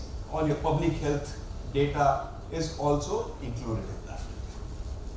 Now, over here, and I'm going to spend a little time on this slide because this is very important to understand. Everything in artificial intelligence was knowledge-based. Rules were made, rules were embedded, so it was rules-based. But what's happened here is everything is data-driven. And the data makes its own rules. It finds the rules in the data. The artificial intelligence goes into it and finds the rules. For example, there is this company called Blue Dot, which is in Canada, and before WHO could diagnose COVID, Blue Dot had given out information that there is this SARS-like illness which is happening, and not only that, it gave out prediction that these are the 12 cities which are likely to be affected the most. Why does Blue Dot do this thing? Because there are businesses, and it's a globalized world, businesses are interested in going, should I travel to that place or not? So it gave out a warning. Now, how did this Blue Dot find it? Because it went through the data, whatever was there on the internet, it went through the data, it made its rules and said, look, this is suspicious, let's tag it, let's red flag it. Now, for the person who's beginning artificial intelligence, what is artificial intelligence? In the early days, it used to be based on algorithm. And I'm going to take a little comic pause here. It used to be if this, then that. Do you deserve a samosa? Look, first thing is, should I have a samosa? The algorithm says, do you deserve a samosa? Yes, no. And that's how algorithms function. Early artificial intelligence wasn't this way. But things have moved. We added modeling to it. Now the word of caution, the first word of caution I want to bring in here, all models. No model can be 100% correct. Why? Because models are only a representation of the population. Models are based on statistics and probabilities. Now I assume most of us here are doctors, or all of us here are doctors, and we became doctors because we did not cope well with mathematics. But let's not be afraid. Artificial intelligence, our role is not to handle the maths. There are other people who will be handling. But what I want you to see here is, these are the same models talking about COVID. What will be the number of COVID patients? You see the difference in the spreads. Different models giving different predictions. When COVID came, they said India will have 40 crore patients. There will be corpses on the roads. Unfortunately, that was also a model, and the model was not perfect. Now, the significant thing, the change that's happened in artificial intelligence is in the field of perception. Perception, जो आप कह रहे थे ज्ञानेंद्रिय. Machines are now able to perceive. Perception, seeing. Perception, hearing. Speaking. Machines are now able to do this. But there's a very significant difference in what the way the machine sees things and the way the machine hears things. Now that's the sight and the sound. And based on this, you have deep learning, machine learning, artificial neural networks, convoluted neural networks, and something called natural language processing, which is again a very exciting field that's developed. There is speech recognition, autonomous vehicles, image analysis. Now, if we look at this thing, most of the work in medical artificial intelligence is happening in this domain, image recognition. But what I want to show you, and that will be my endeavor going forward, is to show you that there is much more you can do besides image recognition or image analysis, and that's what I will be talking about. But before that, what is a computer vision? A computer does not recognize a pretty girl or a pretty eyes. It breaks down everything into pixels. You see these different numbers? What is the intensity of light? Now this is a chart for a black and white image. If this is a chart for a color image, it means each of these boxes will have 3 numbers. Let's not wrap our heads around the numbers, but this is the way it looks at it. If you give something, a computer, an image of an eye, it will not be able to recognize it till it is programmed to do this. Can AI explain the feelings, the story behind this image? No. So that's a very significant difference between animal vision, our vision, and the vision of computers. Now, have you seen artificial intelligence? I find people are very scared of artificial intelligence. Have you seen artificial intelligence? The image in our minds is of robots, red eyes, and being able to do everything. We think artificial intelligence is omnipresent, knows everything. But no, that is not the truth. We are surrounded by artificial intelligence without realizing it. We think it looks like this, but artificial intelligence looks like this. Amazon, Google, these are not business companies, these are artificial intelligence companies. They are collecting data on you and feeding you products according to that. Siri and Alexa, when Siri came, the most popular use of Siri was, Siri, tell me a joke. That is natural language processing. It understands what you're speaking, is able to put the context to it and give you an answer. But from Siri to ChatGPT, there was such a long gap, about 30 years passed before ChatGPT came. Before we could write contextually correct, coherent essays. Google Maps, Netflix, these are all artificial intelligence. What you see here, the Hawkeye, this also is artificial intelligence. This is what artificial intelligence looks like inside. It's not a single box. The coding, the models are a very small component of it.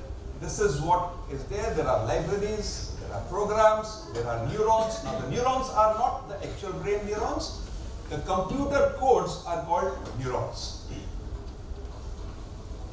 So now we come to the use cases of artificial intelligence in medicine, and this I think is where, having built on this context, we'll have a look at this. Use of AI is limited only by your imagination. This is what I want to emphasize. Don't think that it can be used only for X-ray screening or cancer screening, which you can obviously do. But I want to take you beyond that. So TB screening, I have already spoken about it. Cancer screening. Why is artificial intelligence able to detect a breast cancer 5 years before a physician or a radiologist? So, the reason for it is there are small changes taking place. And I showed you that bread with numbers in it. It recognizes those numbers. And because it recognizes those numbers, it sees a progression in the patterns. Let's say in a box, the number was 137.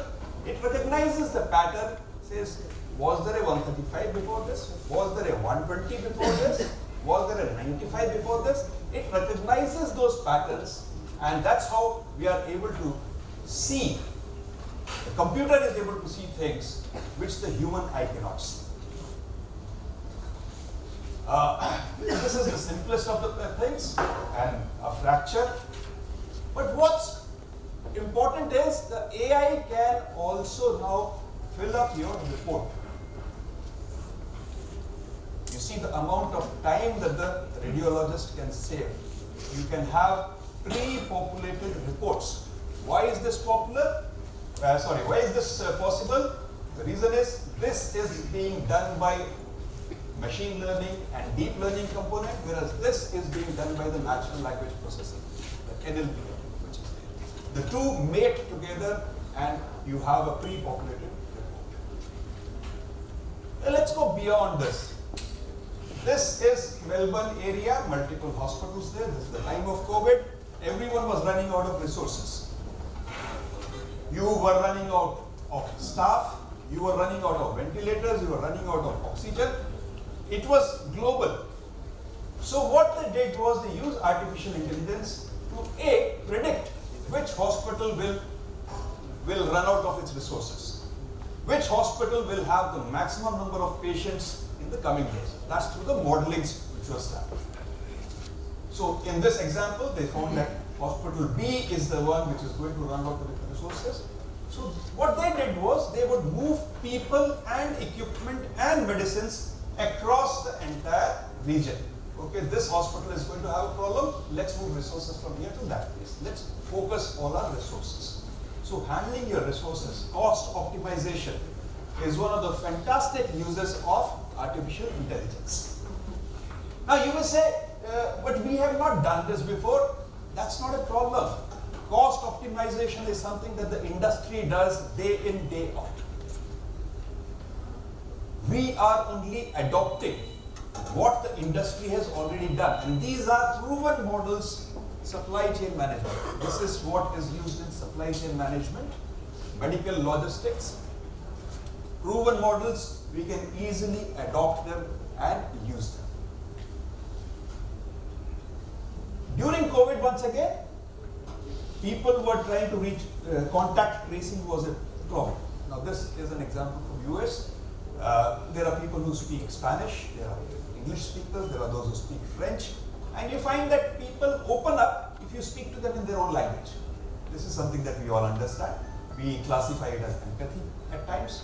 So what they did was, they used machine learning and they identified the patients who would need special translators. And they could match the COVID contact tracing people with that person, and so that the people, the patients, the contacts could be spoken to by someone who spoke their language. This is something which is already happening in Rajasthan. This is population health, various parameters. This is being done by Khushi Baby. Various parameters are being populated, GIS tagging is being done, and efforts are being focused. Now, opioid prescribing, opioid addiction is a very big problem in the Western world. Here we still don't have much awareness about it. But opioid prescribing, looking at the prescription, the doctors were being warned that you need to cut down on this. MRI appointments are costly. AI is being used to predict which are the patients not likely to come. If I have 50 appointments in a day, these are the 5 patients not likely to come. Why should those appointments be wasted?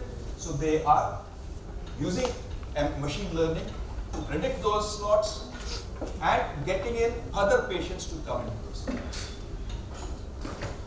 If you miss follow-ups, your illness will increase. We are talking of obesity, we are talking of non-communicable diseases, chronic patients.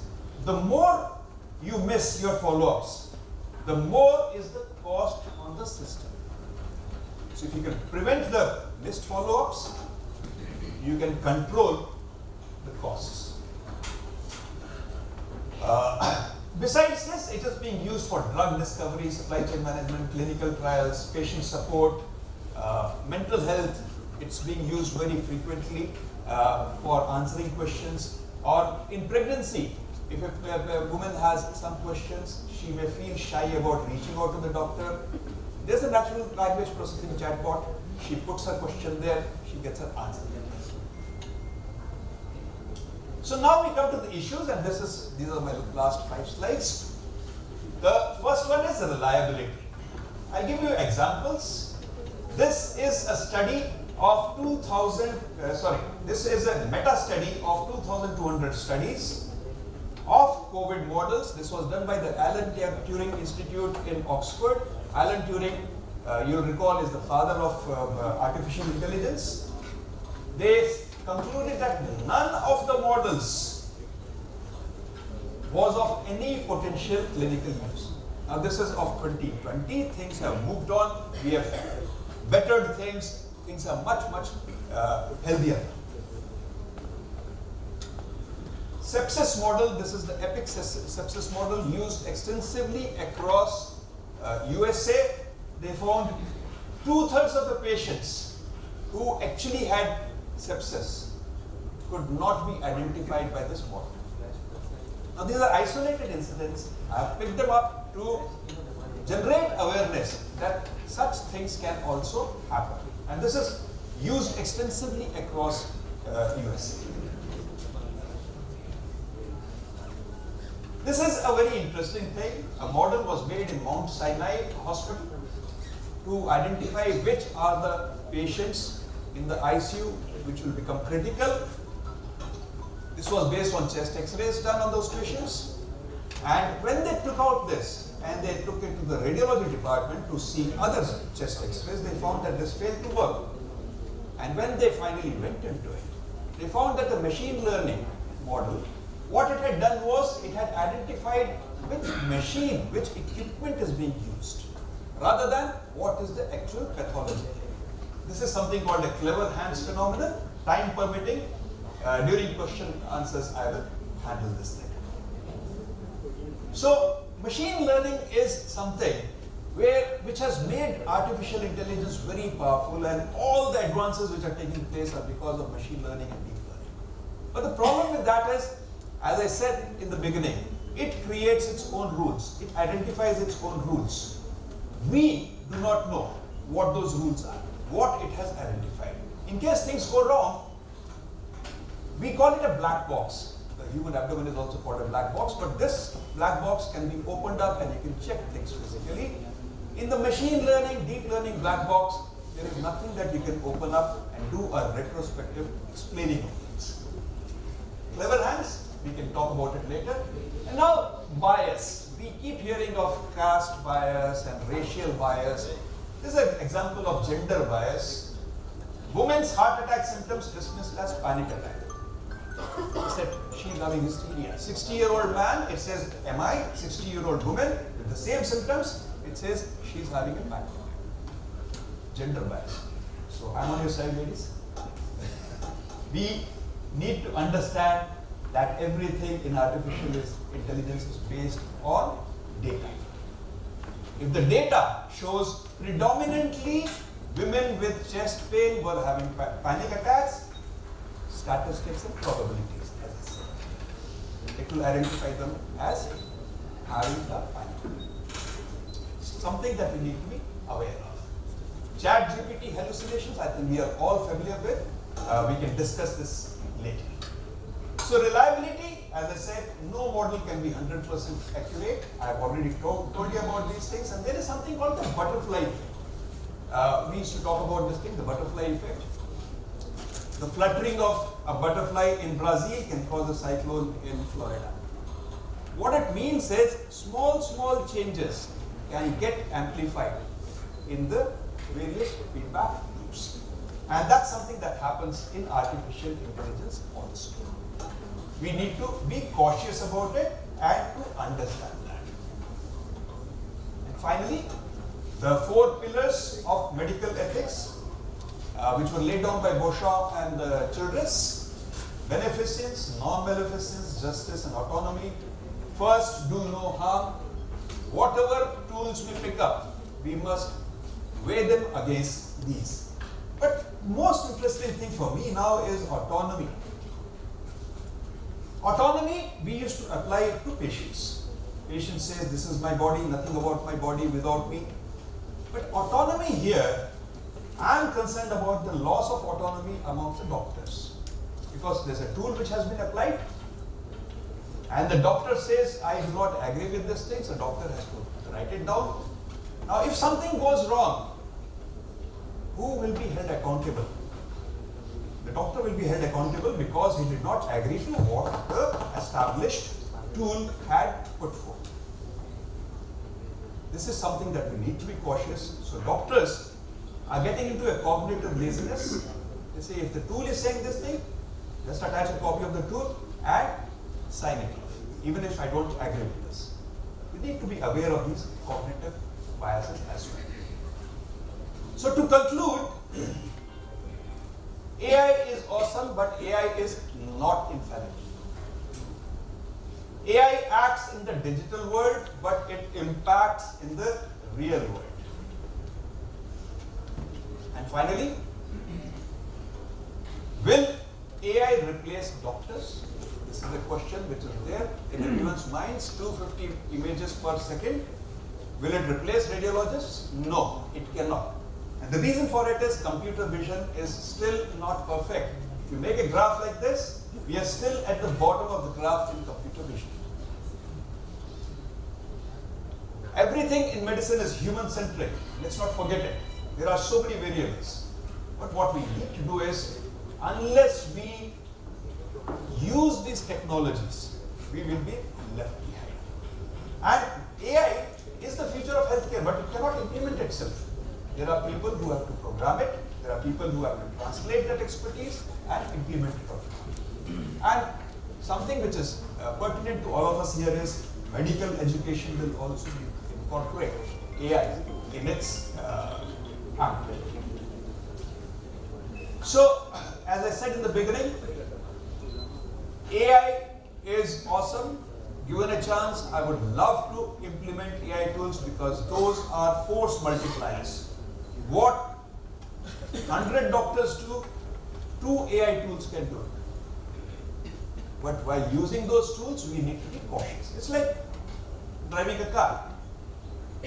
Excellent vehicle, but we need to be cautious. There are precautions to be taken. And the idea was to make everyone aware of this. So thank you very much for this opportunity, and I'll be very happy to take it.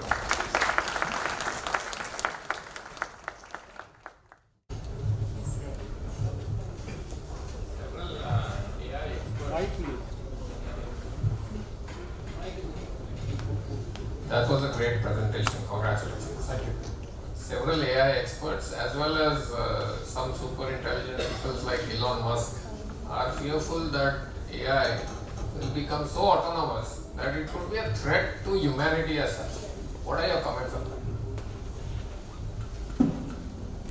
That's the second most important question. The first was, will it replace doctors? The concern is, will it replace humanity? Will they take over? There are 2 aspects of AI. Artificial general intelligence and artificial narrow intelligence. When AI first beat the chess champion Garry Kasparov, the grandmaster, we said we have reached the apex of AI. It was called Deep Blue. But Deep Blue could not write an essay on Mary Guy. If you wanted Deep Blue to draft an application asking for leave, it would not be able to do that. Because artificial intelligence is very, very narrow in its application. So you have seen the framework that I showed. It's not just one small code. There's a huge framework. There are safety parameters there. But the problem is not with artificial intelligence. The problem is with the humans using the artificial intelligence. After all, it's the human who has to code the program. If the human has embedded some Easter eggs in it, you remember Easter eggs in the Windows which used to be there earlier? If the human has embedded some Easter eggs in it, that is something that needs to be, we need to be cautious of. But an excellent question. Thank you very much, sir. So, of course, it was a very short and comprehensive presentation. My question about in Indian context and our context is that there are so many biases. So I think unless we have a de-learning first and to have the honest opinion or honest feeding to the machine, how effective will we to rely on the artificial intelligence? Yes, for example, these exit polls, are they relying on artificial intelligence using the bias? Or like our doctors who are writing reports the way they want? So, 2 things I told you. Thank you very much. This is an excellent question, and I'll take some time to answer this thing. The first is bias. Where does machine pick up bias from? Machine picks up bias from data. As I mentioned in the case of women having heart attack being diagnosed. So machine picks up bias from data. Where does data come from? Data comes from the environment where we are working. So if the data that we have picked up shows that only 20% of the patients coming to the hospital are women and 80% are men, the reasons for it could be very different. There could be social causes, there could be financial causes, there could be geographic distance causes, but it has picked up this data and it will interpret it as 80% of patients coming to the endocrinology department will be men. So the bias comes in from data. The second thing, how to prevent bias, A, is clean the data. Now, cleaning the data brings its own limitations. Let's say we want to have analysis of CT scan images. The data for this thing will be from CT scans. But the people cleaning this will reject images which are not of good quality. So by default, it will pick up only those images which are of good quality. Now the good quality images will obviously come from the richer areas. So the data is neglecting the bulk of the population, which is being seen by a smaller or maybe a CT scan of not that good quality. So we are losing out on data. So those who are cleaning the data, in fact, data science is a huge science in itself now. Those who are working on the data need to be more inclusive. A third source of data bias is people who are doing the programming. Now, if I'm doing the programming and I'm a white man, I will program it to benefit the white people and maybe make the blacks at a disadvantage, or the rest of the world at a disadvantage. I will do it. Unconsciously, subconsciously, consciously, I will do it. So, once again, it's not the machine which is at fault, it's the people. And as far as data goes, we don't realize this thing.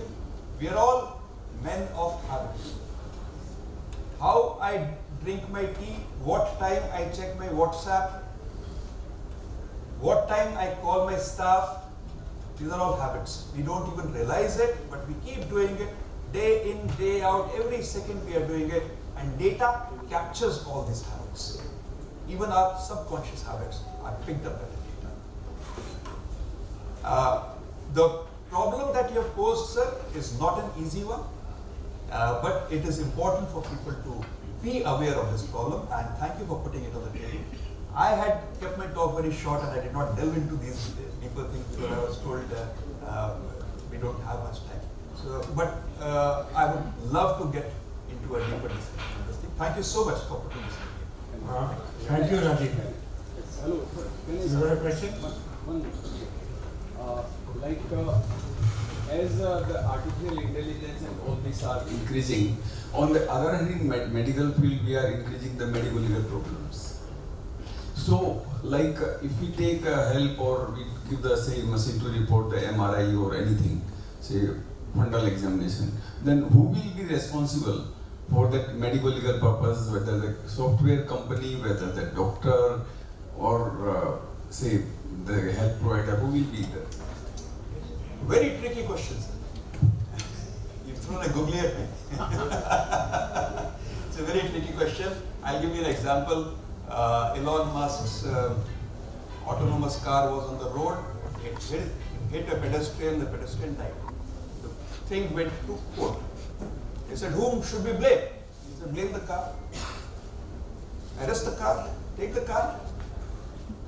मैं तो car नहीं चला रहा था ना, car को चला रही थी. We have taken sanction from you for running this car on the road. But unless we fix the accountability, people will become shy of using it. This is something in the framework. This is being considered. India is also working on this thing. EU has already drafted certain guidelines. US is saying we will not make any guidelines on this thing because if we do this thing, innovation will go down. China, of course, we don't even know what they're doing. But the legal and ethical aspects are very, very important. And AI is very, very powerful. As you said, it can take over the world, and that's one of the concerns. And that is one of the reasons why Sam Altman was chucked out of OpenAI. That is one of the reasons why he was sent. We need to answer these questions. Yes. Finally, could we conclude the thing? Okay. I'd like to thank Dr. Shankar that he had the vision in 2019 and 2017 that we opened up a College of Health Informatics. We are talking about data. Artificial intelligence is fed by data, like you said. And these boys and these people who are coming out of the college are the people who will understand what data is, how to clean the data, how to validate the data. That is what is important in today's scenario. The amount of data that is collected in medicine it's only 3% that is being used. Right? Billions of data which is available and it's not being used because we are not aware of it. What can it lead to? So that's a wonderful thing that you said. But artificial intelligence is data. Absolutely. Yes, sir. Yeah. In fact, over lunch I was discussing with someone. We have a good telemedicine center here.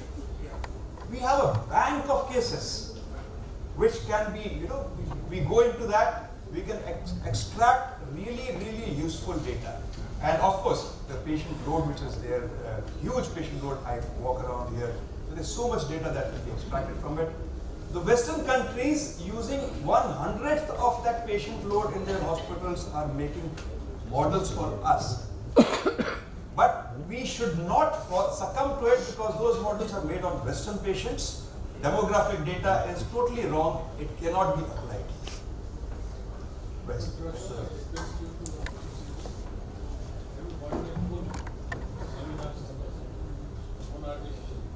We'll do that. Thank you, sir.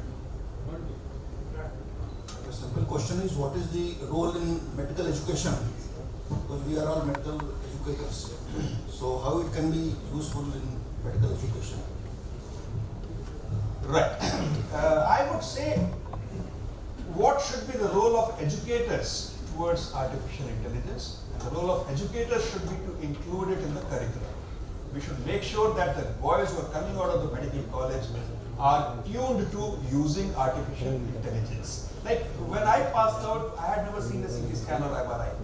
So when MRI was put in front of me, I would be fidgeting. No longer. So same way, someone who's tuned to health informatics and tuned to artificial intelligence will be a better user of this thing, and that's a responsibility of the educators. All this you have discussed, legal issue. They should be incorporated in the curriculum. They should also be sensitized for this. Absolutely. They have to be sensitized. Yeah. So, by the law-making bodies. But we should not junk the technology, just like I said for the car, because we are afraid of the legal consequences. So can I ask one last question? Okay. When COVID started off, everyone was doing on WhatsApp and telemedicine. And the government realized that there were no guidelines for telemedicine. Yes. So they issued telemedicine practice guidelines, which we have been talking a lot and we have been having a lot of discussions and conferences here. So time will come. If there is chaos, order will come.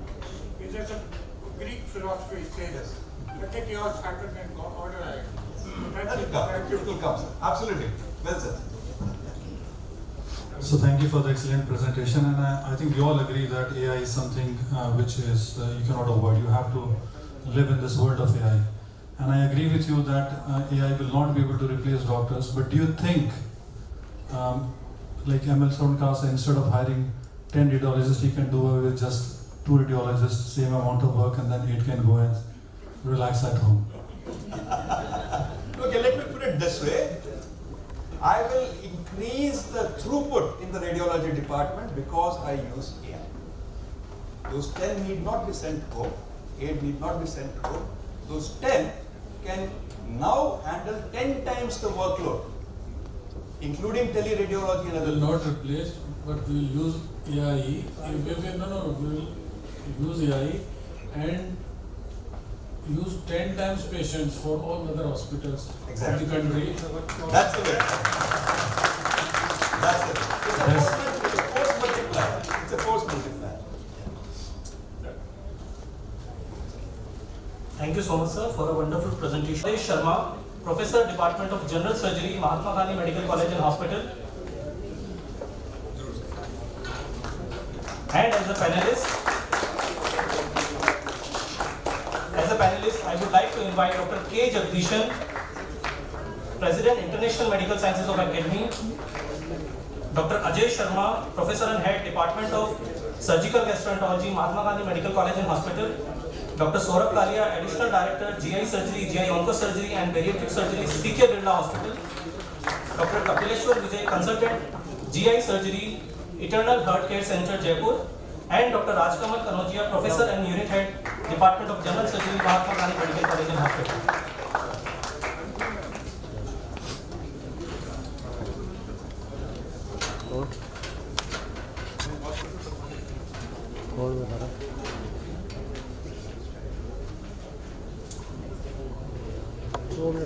Good afternoon, everyone. I think without surgery, this obesity will not be complete. Conference will not be complete. I am Dr. Chairpesrson. I will start with surgical management of the obesity. As you already discussed from since morning, obesity is a health epidemic around the world. And according to the CDC, obesity is rapidly spreading all regions and demographic groups.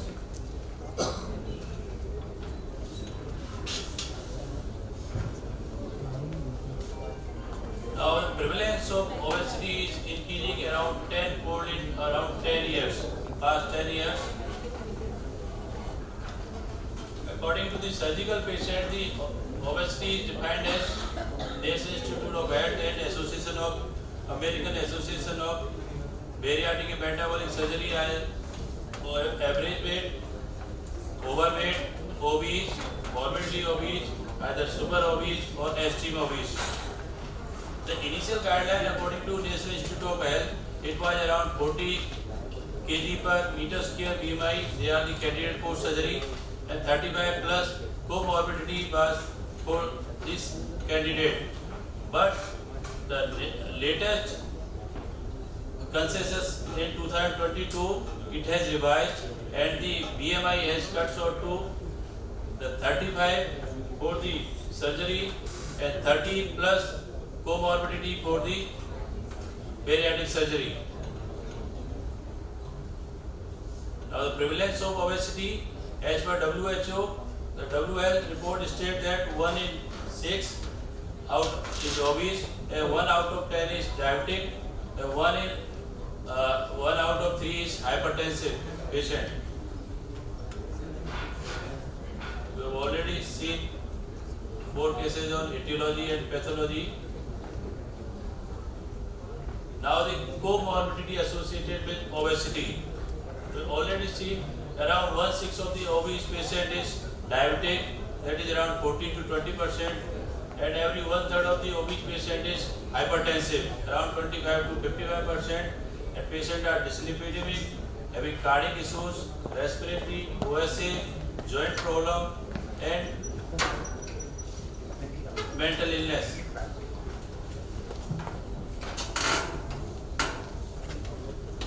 What are the options for obese patient or obesity? One is the diet and regular exercise, but these are the not sustainable. We can achieve only up to 10% of the loss of excess body weight. It is ineffective in long term, it is not sustainable, and less than 5% sustained significant weight loss for up to 1 year. The second one is the pharmacotherapy or medical drug treatment. It is also not sustainable, minimal sustained weight loss, and side effects of the drugs are more. So the weight loss surgery, we can presume around 70% of the excess body weight can assume by the surgery. That is far more than the diet and exercise or pharmacotherapy.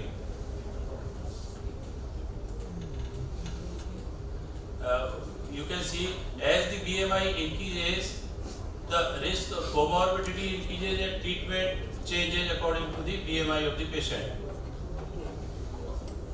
The indication of drug treatment initially was when the BMI is around 30 or BMI is more than 27 with comorbidity. The obesity drug, we have in morning session we have discussed all these, like sibutramine, SSRI inhibitor, but it is contraindicated in cardiac, CHF, cardiac arrhythmia because the obesity patient is always hypertensive or cardiac issues. Orlistat is a lipase inhibitor. Side effects are more of the orlistat because of fecal urgency, liquid stool, fatty discharge, so it is rarely used. And latest is the why diet often fails. because it requires lot of time, lot of energy. You have to consume more time. It causes a feeling of deprivations. You are feeling satiety. You have to sacrifice your diet. You have to put your time more for the exercise. And don't address why people overeat. So these are not a sustainable issue for the obesity. So the question arises from why the need of surgery and diet exercise are not effective in long-term issue. Surgery is accepted and effective approach. And medical comorbidity are improved and life expectancy increases in obese patient. There is no organ in the body that cannot be affected by the obesity from the brain to foot. Who is the surgical candidate for the latest guideline where the BMI is more than 35 kg per meter square? Or second one is BMI more than 32.5 with comorbidity. These are the patients for surgical intervention.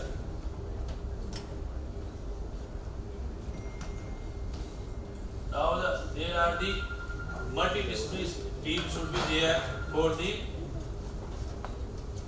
metabolic surgery. There should be the surgeons, physicians, anesthetists, trained dietitians, specific bariatric nurses and skilled staff nurse.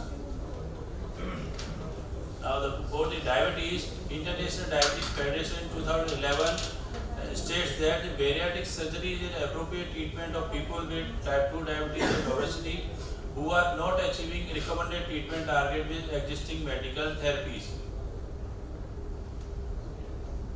Now the contraindication for surgery is all when the patients are not fit for the anesthesia, when the patient has uncontrolled psychiatric issue, when the mental IQ is less than 60, and inability to understand the surgery or post-surgical issues, and patient is uncontrollable drug abuse or substance abuse. These are not candidates for the surgical intervention. As for other preoperatively, we evaluate the patient. We have to, because these patients are comorbid, so we have to evaluate the patient for hypertension, diabetes, heart failure, ischemic heart disease, OSA, and metabolic syndrome. They are the routine investigation we have to do before surgery. Only drawback are the malnutrition and malabsorptive procedures. There can be leak that are very minimal, less than 1%, and obstruction. These are very rare, and minor risk can be because of the malabsorption. There can be dumping syndrome, there can be diarrhea, lactose intolerance, or pain post-operatively. So the history of bariatric surgery, the earliest bariatric procedure performed in 1954 at Minnesota, that was the jejunal ileal bypass. After that, the procedure has evolved in the field. These have been divided in three classes: either restrictive, malabsorptive procedure, or mixed procedure. The restrictive procedure initially was the vertical band gastroplasty that was outdated, and next come the adjustable gastric banding, sleeve gastrectomy, gastric ligation or intragastric balloon. The malabsorptive procedures include the biliopancreatic diversion, jejunal bypass or endoluminal sealing. And mixed procedures are the gastric ruined by gastric bypass, sleeve gastrectomy with duodenal switch or mini gastric bypass. Now the sleeve gastrectomy, in this case we around 70 to 80% of the stomach cut from around 2 to 6 centimeters from the pylorus to the fundus of the stomach. So it makes a conduit. This is a restrictive procedure, allow only limited amount of the fluids to come. Now another one is the intragastric balloon. We can apply, this is the endoscopy procedure. It involves deflating balloon into the stomach and then filling it with the saline. That balloon can be left for up to 6 months, or we have to repeat it. These are not permanent. But these are also called the marriage balloon. When the young girls are trying to go for this marriage, so they can try for the intragastric balloon. Now the malabsorptive procedures, these are the jejunal bypass or ileal transpositions. In this part, we rearrange the part of the gut, either the proximal foregut or the distal hindgut, that leads to the malabsorption of the nutrients and leads to higher complication rate. Combination procedures in India or most world that are used currently are the Roux and bigastric bypass and mini gastric bypass. In Roux and bigastric bypass, we cut the stomach and leave only around 30 ml of gastric conduit near the G junctions, and it connected to the alimentary limb of Roux limb is connected to the cardiac part of the stomach. So there is the alimentary limb. We can arrange the alimentary limb length when the BMI of the patient, according to the BMI of the patient. How does it work? Main function is the restriction of the food. Second one is malabsorption. Advantage is it is most commonly performed worldwide. It is most reliable. A long-term weight loss are average up to 70% of the expected weight loss. The complications are usually malnutrition and malabsorption. Now we have already discussed the role of bariatric surgery in PCOS patient when the patient is planned for the orthopedic knee replacement, or patient is for the non-alcoholic fatty liver disease or fatty steatosis. And effect of bariatric surgery, diabetes mellitus, there are the two hypotheses. One is the foregut hypothesis, second one is hindgut hypothesis. In hindgut hypothesis, such as the ileal transposition, when the BMI of the patient is normal, but he or she is on the uncontrolled diabetes, on insulin or OHA, he is not recovering, then we can plan it for these patients. Now, as all the malabsorptive procedures leads to the nutritional consequences like iron deficiency, anemia, vitamin B12, folate, calcium, and vitamin D.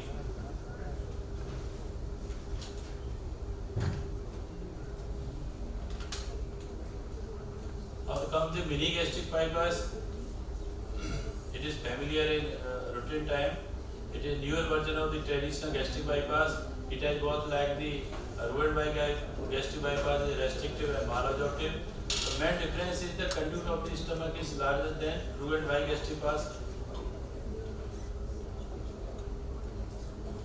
And it is also called one anastomosis gastric bypass. It is easy to perform, and the effects are similar to Roux and bigastric bypass. The indication of the doing mini gastric bypass are the same like other surgeries. In this, we have to remove the stomach, we have to make a long conduit more than the Roux and bigastric bypass, and that limb is connected to the apparent alimentary limb of the ileum according to the BMI of the patient, but standard is around 180 to 200 of the alimentary limb is to be used. The advantage of MGB, it is less invasive, less internal reorganization required, shorter recovery, and only one anastomosis is done, so the complication rate are less. There are the disadvantages like the Roux and bigastric bypass, there are the risk of dumping syndrome, and there are the risk of elevated GRD and staple line leak like other procedures. In conclusion, bariatric surgery is the only effective long-term treatment for morbid obesity. Extension of the principle of the surgery for the obesity to other metabolic conditions, especially type 2 diabetes. And there is no ideal bariatric surgery as it varies from patient to patient and no long-term studies. And new technique for performing this type of surgery promise to other less complication, less invasive surgery and better outcome. Thank you, sir. Now we will start with the panel discussion on case. So the first case is 29-year-old female. She is actress and his weight is 68.9 kg and BMI is 27.4. she has no comorbidity, no alcoholic, no drug abuse, no diabetic. So my question is from Dr. Rajkumar sir. So what can we offer sir? Her 29-year-old female, she is actress, celebrity, BMI is only 27.4. Okay, as we see, she is a celebrity, only 29 years old female, and BMI is 27.4. So in this particular case, firstly we will go for some expert exercise plan, daily exercise plan. Then we can address dietary modification in these cases. Because she is an actress, so there may be possibility of junk food. So proper dietary monitoring is important. And because of celebrity, according to roles, they may sometimes they have to put on weight, or sometimes they have to lose weight. So we have to check for their exercise. Yeah, so we have to check whether she is following that or not. And if anything is offered, maximum we can go for intragastric balloon. Otherwise, dietary modification is. Kapileswar sir, what will you offer sir? This patient, this person is just overweight. She is not obese at all. So yes. Obesity is out of equation in this person, and overweight is the people who need just lifestyle modification. Means they have to control their dietary habit and increase their exercise. See, we suppose she is celebrity or actress, so she is doing it daily, I think. But still, because at this level she does not have any comorbidity, and her weight is not in the category to make her become, acquiring comorbidities like any other diabetes or other. So she needs only dietary modification and exercise. Nothing more is required for this, because obesity comes with the first thing is, our behavior, what we eat. We cannot change our genes, but we know what we are doing. Our behavior is the culprit. So, without changing behavior, we cannot control weight ever. We can offer other than lifestyle and diabetes. I don't think so. Saurabh sir, what will you offer sir? Actually, first of all, I would like to know that the patient, how much weight she wants to lose. Because generally people have unrealistic expectations. I agree. They may want to look like some other, like they have some picture in their mind. Like this. Sure. So probably she has come to us for cosmetic reasons. Definitely. So she may have excess weight over some part of the body that she wants to get rid of. And otherwise, if she goes to just for weight loss, we will obviously give them lifestyle modification. So we need to know the history of diet, what kind of diet she follows, what kind of exercise plan, and if she is able to follow it. Because if she knows about it but is not so what about drug treatment? Can you offer it?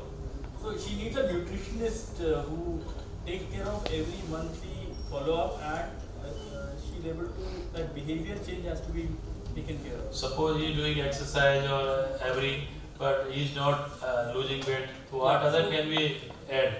There are some drugs that have come up and people have started using it. But obviously that also we need to counsel them that these drugs are not for. According to the other option can be, one is the lifestyle and diet, second one drug treatment can be option for the celebrity. Anything else sir? Would you like to add? Very good. So there are the three treatment can be there according to panelist. One is the diet and lifestyle change. Second one is we can offer the drug treatment. Third one we can offer endoscopic intragastric balloon can be placed for the. So next case. There is a 59-year-old male. He is manager. He has uncontrolled type 2 diabetes for last 15 years. He is on 80 unit of insulin plus 3 OHA. That is uncontrolled diabetes. Still HbA1c is 11.2. Weight is 71.2 kg. But BMI is 24 kg per meter square. There is no other comorbidity. So, sir, my question is to Rajkumar sir. What would you like to ask other information regarding the patient? And what can we offer him? So BMI is 24 kg. Yes, because BMI is 24 kg, so it is a non-obese diabetes mellitus as far as we can see. So first thing is we should revise the drug dosage, and we should monitor whether he is properly taking the drugs or not. Okay. And second thing, we should inquire for other comorbidities also. So we can counsel the patient for that. And for this patient, suppose after all these measures, if he is not, the diabetes is still uncontrolled, then we can offer, there can be some interventional procedures like eyelid interposition or the upcoming procedure. True, sir. According to Rajkumar sir, we should measure about the drug treatment he or she is taking or not. The second one is other iliac transposition. What is your opinion, sir? See, first we have to check the compliance of the patient regarding medical management as well as patient diet. Whether he is compliant in his diet or not. Taking only pills will not solve the problem if he is not compliant with the diet. Second, insulin, though he is taking 80 unit insulin, but whether it has been kept in appropriate temperature or not. Because if the drug is not properly stored or kept, so the drug would be ineffective. So first we have to check whether the patient is compliant regarding drug and his diet. Second, whether the drugs has been appropriately stored or not. These are the first two things which we need to check. Would you like to add, sir, other drug treatment? No, because I think, drug treatment is something which is most likely optimized by the endocrinologist, which seems to be, but still, if after optimization of medical management he is not responding, then yes, experimental procedures like transposition can be added with guarded explanation that the response of this procedure cannot be judged preoperatively, or it cannot give you certain outcome. So person should be properly counseled regarding that part. Yo, agree. Saurabh sir, do you want to add something? Actually, when you have this kind of patient, obviously first thing you need to know is he compliant with everything, and is he under supervision of some senior person, because many of the patients are not actually doing what they are telling us, they are not following it at home. Okay. So if for a bariatric surgery or a metabolic surgery, we need to know that the patient is compliant, or patient is willing to undergo a procedure. Hey, apart from surgery, what you can offer him? So medicines, new medicines, whatever have come, GLP-1 agonist. Again, semaglutide is a drug we can add to this patient because it doesn't cause hypoglycemia, but it. Yeah, semaglutide is one thing, but it is actually when as a bariatric surgeon, we should work with other specialities. Like an endocrinologist is a person who needs to be looped when we start managing this kind of patient. So need a multi-disciplinary. Agree. So according to panelists, the treatment for these cases can be either lifestyle modification, revise the drug treatment what he is taking, and second, according to calculation, he can be iliac transposition can be there. One option can be there. Okay. Next case is there is 28-year-old female. She is lawyer. She has gradual weight gain since many years. She tried diet and exercise, lost 30 kg weight, but again regained. She has irregular menses, predominantly non-vegetarian. No exercise regime. She doesn't follow any exercise. No substance abuse. No children. The weight is 126.2 kg. And BMI is 50.5 kg per meter square. So what other information do we need before offering some surgery or other treatment? Would you like to ask something, Rajkumar sir? Yeah, this is a 28-year-old female. So, and the BMI is 55. So, in this case, irregular menses, and she tried diet and exercise and lost 13 kgs of weight, but again regained. So we should also go for the hormonal profile. Yeah, I agree. Okay, for that, and for some thyroid profile also I am interested in, and other comorbidities for this procedure. you mean you have to ask about the diabetes? Yeah, we will ask about the comorbidities, diabetes, OSA, and if there is a FSH and this TSH, FSH and LH is there or not. Even the reserve is not, and egg reserve is not. Also, I want to go for a USGCN to rule out polycystic ovarian disease, PCOD. So, my question to Kapileswar sir, what procedure would you offer him? First of all, this person, she is a young lady who is trying to lose weight, but she is unable to lose weight. She lost some weight, then again regained. And her dietary habits are absolutely inappropriate. So she, as a person, is not psychologically stable or confident about losing the weight. So at first go, if we advise her surgery, that would definitely a catastrophe, because she would end up again in gaining weight. And it would create a nuisance for you as well as for the patient. So first of all, you have to assess her psychologically. You have to counsel her regarding her lifestyle modification and the implication of excess weight to overall her health in the future also, regarding acquiring so many comorbidities and diseases and the risk factor associated with those diseases to her life.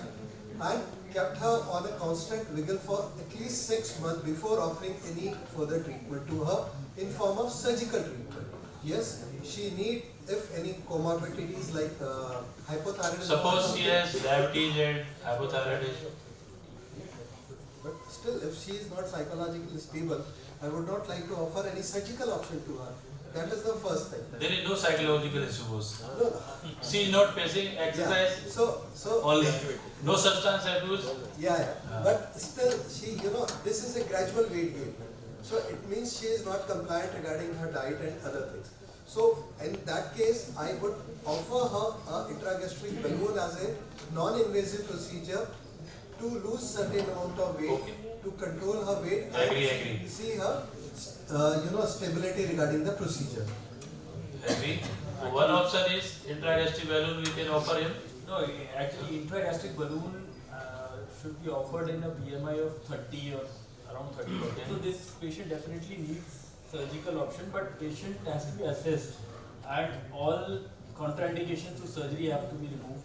If she is not educated, if she... According to the Shoaib sir, she should be motivated. She should be motivated before surgery and its consequences. Because patients generally they want a quick solution. They want immediate weight loss, or they want. She is loyal. No, she will screw us. No, that is a separate point. But the patient may need. She has irregular menses. She may be needing. She want to get married and she wants children. Okay, so obviously everything requires counseling. But you know, intragastric balloon or diet exercise cannot resume his BMI. Yeah, around she is super obese. So she will definitely. That will not have to offer some surgical procedure. Yeah, surgery for if she is fit for surgery, everything else is compliant. She is motivated. Then she needs a root gastric bypass from my point of view. According to. I just want to make a comment that she is unmarried. And she has to feed her children, and nutrition is also important. So why can't we go for sleeve gastrectomy in the first go, and then we can? According to the panelists, our options are, one is that diet and these are not beneficial for him, so surgery will have to be needed. So surgical procedure, rheumatoid gastritis can we offer? She is 28-year-old. She has to live lifelong with rheumatoid. She has to, I think, for a non-vegetarian option, the patient can take a lot of proteins. So if a malabsorptive procedure is given, that will be more durable, long-term weight loss will be better, and she can take enough protein in terms of eggs or meat or whatever, and maintain that weight long-term if she is motivated.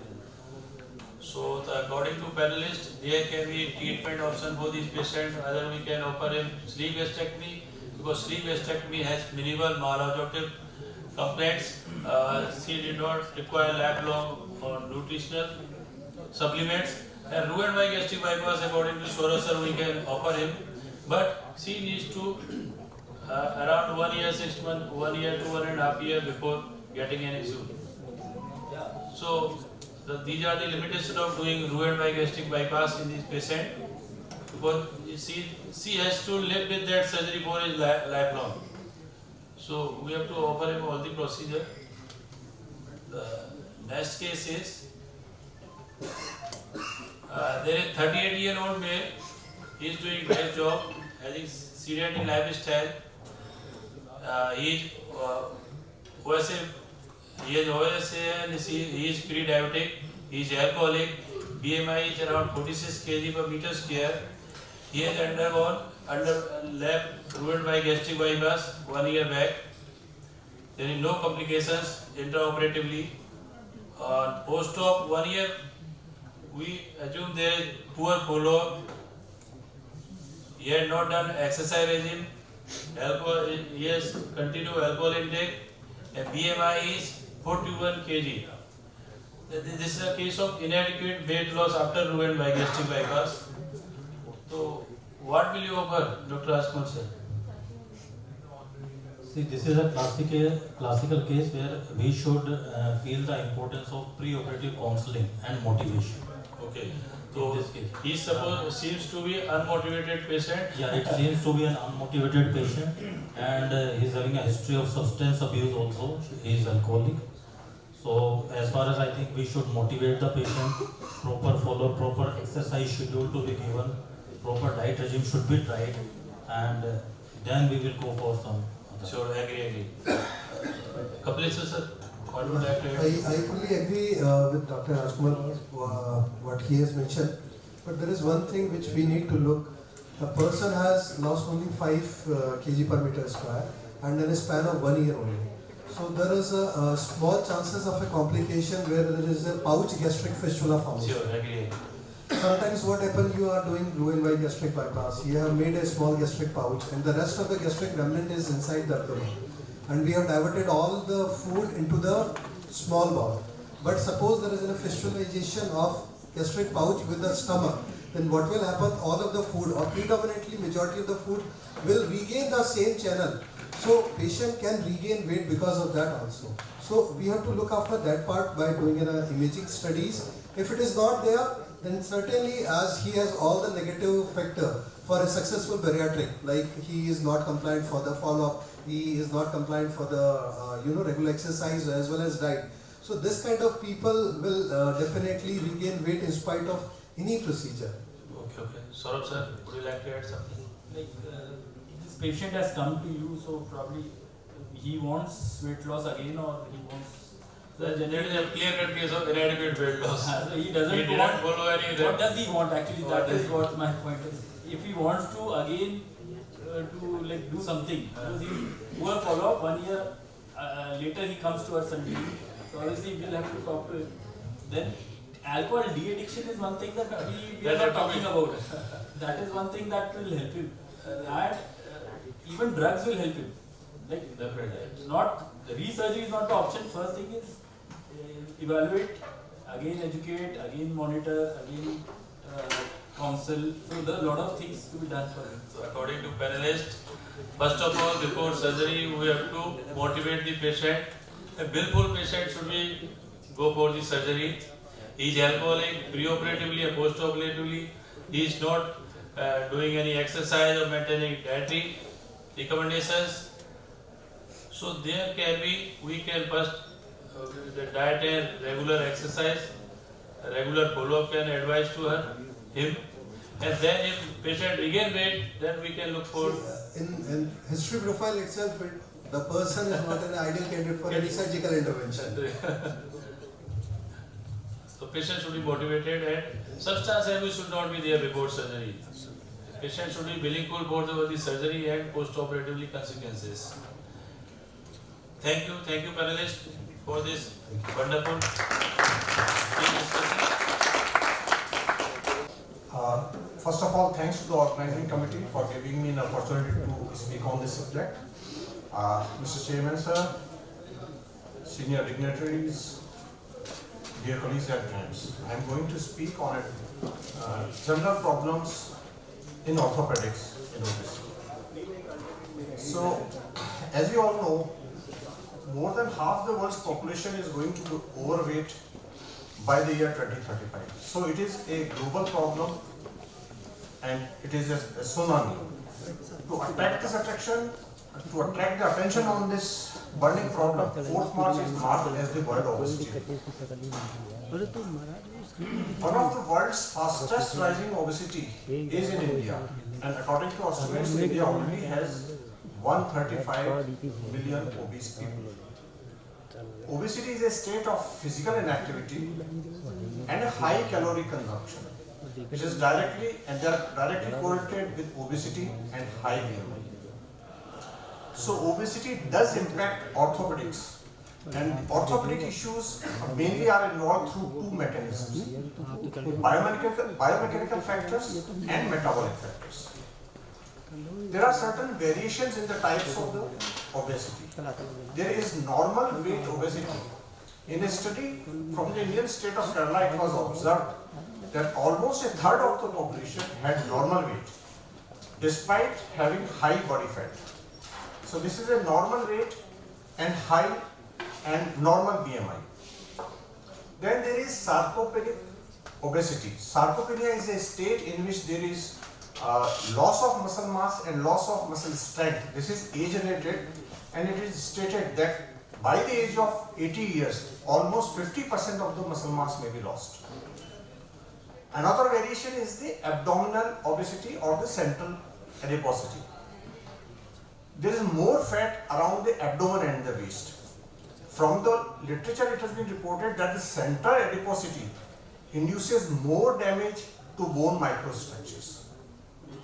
Central obesity can be measured through waist circumference. So waist to height ratio is the indicator of central obesity. WHO classifies obesity based on the BMI, but as I told you, the waist circumference is more important than the BMIs. Orthopedic complications depend on multiple factors. What is the quality of the bone? How is the soft tissue padding? What are the risk of falls in the patient? There are certain misconceptions about the obesity. Is bone density better with obesity? Do the soft tissues cushion protect against injuries? And is obesity simply a biomechanical problem? Increased weight does build up the bone mass because more stress, weight-bearing stress on the bones, more is the gain in strength by the bone, according to Watt's law. Also, there is more extragonadal estrogen which is released from the adipose tissue that builds up the bone mass. But on the other hand, the obese do have sedentary lifestyle, which makes bone weak. There is increased production of the inflammatory cytokines, which leads to osteoclastic resorption of the bone. Also in sarcopenic obesity, there is a substance myostatin which is released from the muscles, which results in inhibition of the osteoblastic cells. So finally, the bone quality in a given obese patient is a fine balance between the beneficial effect of the weight gain versus the detrimental sedentary lifestyle of the person. Now, is there the soft tissue padding, does it provide any protection? Yes, there is a protective effect of the soft tissues around the hip and the pelvic bones, which may prevent fractures. But on the other hand, increased body weight increases mechanical loads, and there is consequent difficulty in balancing when the obese persons walk. This causes more chances of sustaining fractures. There is obese fracture paradox, which states that in obese persons, paradoxically, when they fall, they are prevented from having fractures around the hip and the pelvis, but there are more chances of having fractures around the proximal leg bones, distal femur, and around the ankle. It is studied that obese men and women take more falls than the non-obese persons. The biomechanical mechanism is the biggest risk factor for initiation and progression of the arthritis in the load-bearing joints, that is the knee, hip, and the ankle. The increased weight in obese causes altered gait, there is more joint loading, increased stresses on the articular cartilage, which degenerates rapidly. And in obesity with sarcopenia, there is further deterioration because the release of myostatin from the muscles causes bone loss. But side by side, besides the biomechanical factors, there are biochemical processes also going on. At a molecular level, two fat-derived hormones, that is the leptin and the adiponectin, which are secreted from the adipose tissue in the bone marrow, they have been implicated in the pathophysiology of obesity and in the biochemical environment of the bone. So leptin has a dual effect. There is a positive effect that it stimulates stromal cells to differentiate into osteoblasts, while the negative effect is exerted through the central nervous system, where the production of serotonin in the hypothalamic neurons results in decreased bone formation.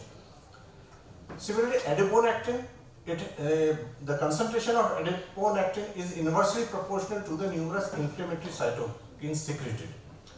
So there is less of adiponectin expression in the obese people. So in the adults, the obesity does have its impact on the bone, joint and the muscle health. Knee osteoarthritis, obesity is an independent risk factor.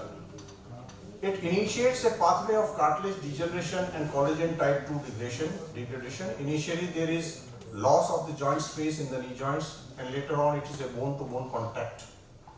The symptoms and radiographic severity increases when there is varus malalignment of the knee. Various studies show that increasing BMI induces cartilage defects even without radiographic changes.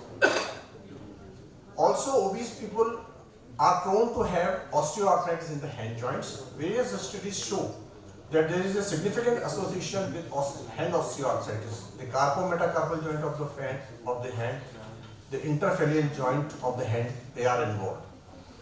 The leptin, which is the product of the obese gene or FTO gene, has been detected in the synovial fluid in the patients with osteoarthritis in obese. These obese patients may have more incidence of low back pain, which is because of the degenerative disc disease. Also, there is hypertrophy of the epidural adipose tissue, which leads to narrowing of the spinal canal, and this causes compression of the neural structures. Also, in those patients who are undergoing posterior thoracolumbar surgery, there are more chances of myalgia parasitica, which results from the compressive neuropathy of the lateral cutaneous nerve of the thigh.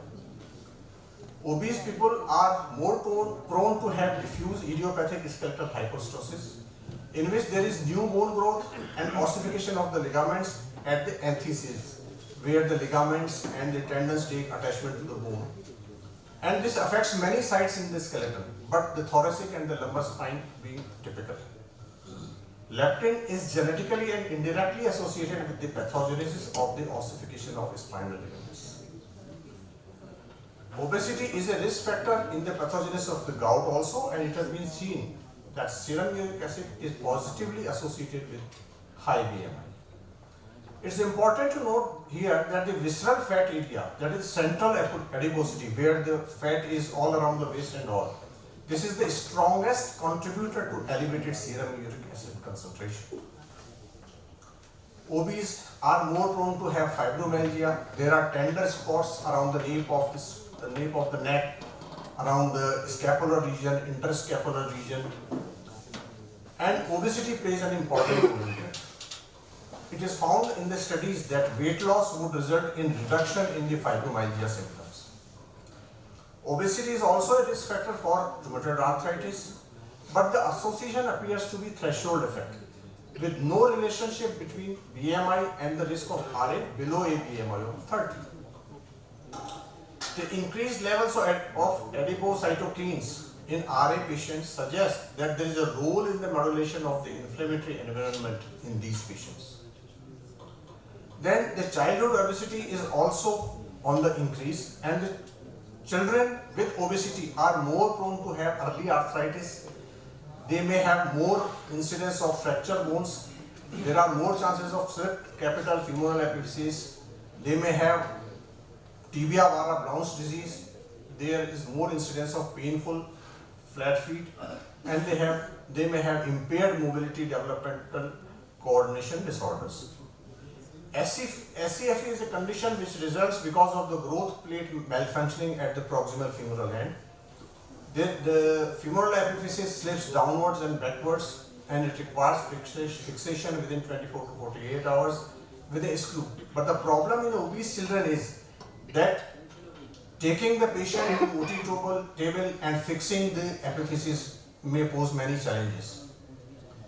Obese children, there may be the severe bowing of the legs because of the Blount's disease, and this is a progressive deformity, and in severe cases it does require tibial osteotomy. And the obese children have higher complication rates like infection, delayed bone healing, failure of fixation, and recurrence of the disease. There are also higher risks for fractures because of the increased biomechanical stresses on the bones and because of the weakened bones secondary to inactivity of these obese children. The complications can delay or alter the treatment outcomes in children. These children may also have painful flat feet. They tire out easily, and this prevents them from walking long distances. Low impact weight reduction exercises in these obese children like swimming will ease the pain. These children may have impaired mobility also, that is the developmental coordination disorders, in which gross motor coordination like jumping, hopping, standing on foot may be troublesome or may be impaired. The fine motor coordination also like writing, using scissors, tying shoelaces, tapping one finger to another may not be properly done. So this limits a child's ability to exercise. Physiotherapy, occupational therapy does help. So to summarize, obesity has deleterious effect on the bones and joints through biomechanical factors, which results in early degeneration of the joints and loss of strength in the bones. The other factors, the biochemical factors, are brought about by the cytokines and adipokines, which lead to a low chronic inflammation state, and immunological modulation aggravates the musculoskeletal disorders. And to top it all, the central obesity, the visceral obesity, and the sarcopenic obesity further aggravates the negative outcome in musculoskeletal disorders. Thank you. Thank you, sir, for such a wonderful talk. And you have very well described the impact of obesity on the musculoskeletal system starting from childhood to the geriatric age group. And as you have described that it is not only a biomechanical problem, it is a biochemical problem also. So we will take the queries in the end of the session. Now I would like to invite Dr. Ashok Khandaka sir for his talk on challenges in obese patients with trauma. Dr. Ashok Khandaka sir. Good afternoon once again. So since my practice is basically trauma, so I will be restricting my talk basically to trauma and its relationship with obesity. We orthopedists are also not immune from this epidemic, which has become a global problem now. And by a rough estimate, almost a third of world's population is now obese, almost a threefold increase in last 40 years. There's a peer-reviewed journal on this problem in general surgery, obesity surgery, but we do not have any specific journal in orthopedics. But while I was preparing this talk, I came across this book in my library, which is Orthopedics Clinics on North America, and it has a monograph on obesity in orthopedics in 2011. So that is the basis of this talk in relation to orthopedics and obesity. So obese patients are now regular present in our orthopedic clinics, but the sad part is that neither orthopedic surgeons nor orthopedic centers are prepared to deal or handle these kinds of patients in our practice. And it has significant implications for the assessment, management, and outcome of trauma when it comes to obese patients. When we examine these patients, there are several fallacies and there are several difficulties. The bony landmarks are obscure. Skin folds may be hiding some injuries, particularly penetrating injuries, and it's difficult to detect the abdominal injuries, deformities, bone masses. Sometimes we can miss fractures, so there is a delayed diagnosis and starting of treatment in these patients. There are imaging issues also in obese patients. The quality of X is often poor in obese patients. The diagnosis is accurate, and they are again likely to miss some fractures. And in these patients, we need additional imaging in the form of CT, MR, or ultrasound. For example, in this X-ray, this skin fold is hiding the femoral neck, and we are likely to miss hip fractures. These patients are special not only in terms of size, but as we listen, both biochemically and in their metabolism also, hormonal issues also, and they have some very unique medical and surgical requirements before, during, and after surgery. The standard hospital equipment is not suitable for these patients, right from patients entering into the hospital, for example, wheelchairs, stretchers, examination tables, waiting areas, and in the operating room, the operating tables are not good enough to have their weight. And we need special tables to operate on these patients.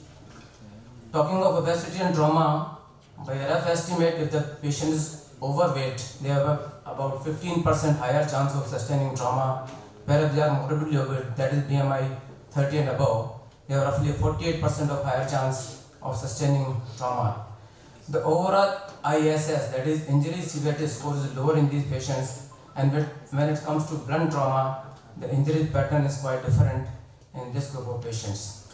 Some injuries are peculiar to obese patients, for example, blunt chest trauma, pulmonary contusion and rib fractures, pelvic ring injuries, extremity injuries, moral level injuries, and they have a pretty long extraction time, so their treatment gets delayed at the scene of accident and after that also.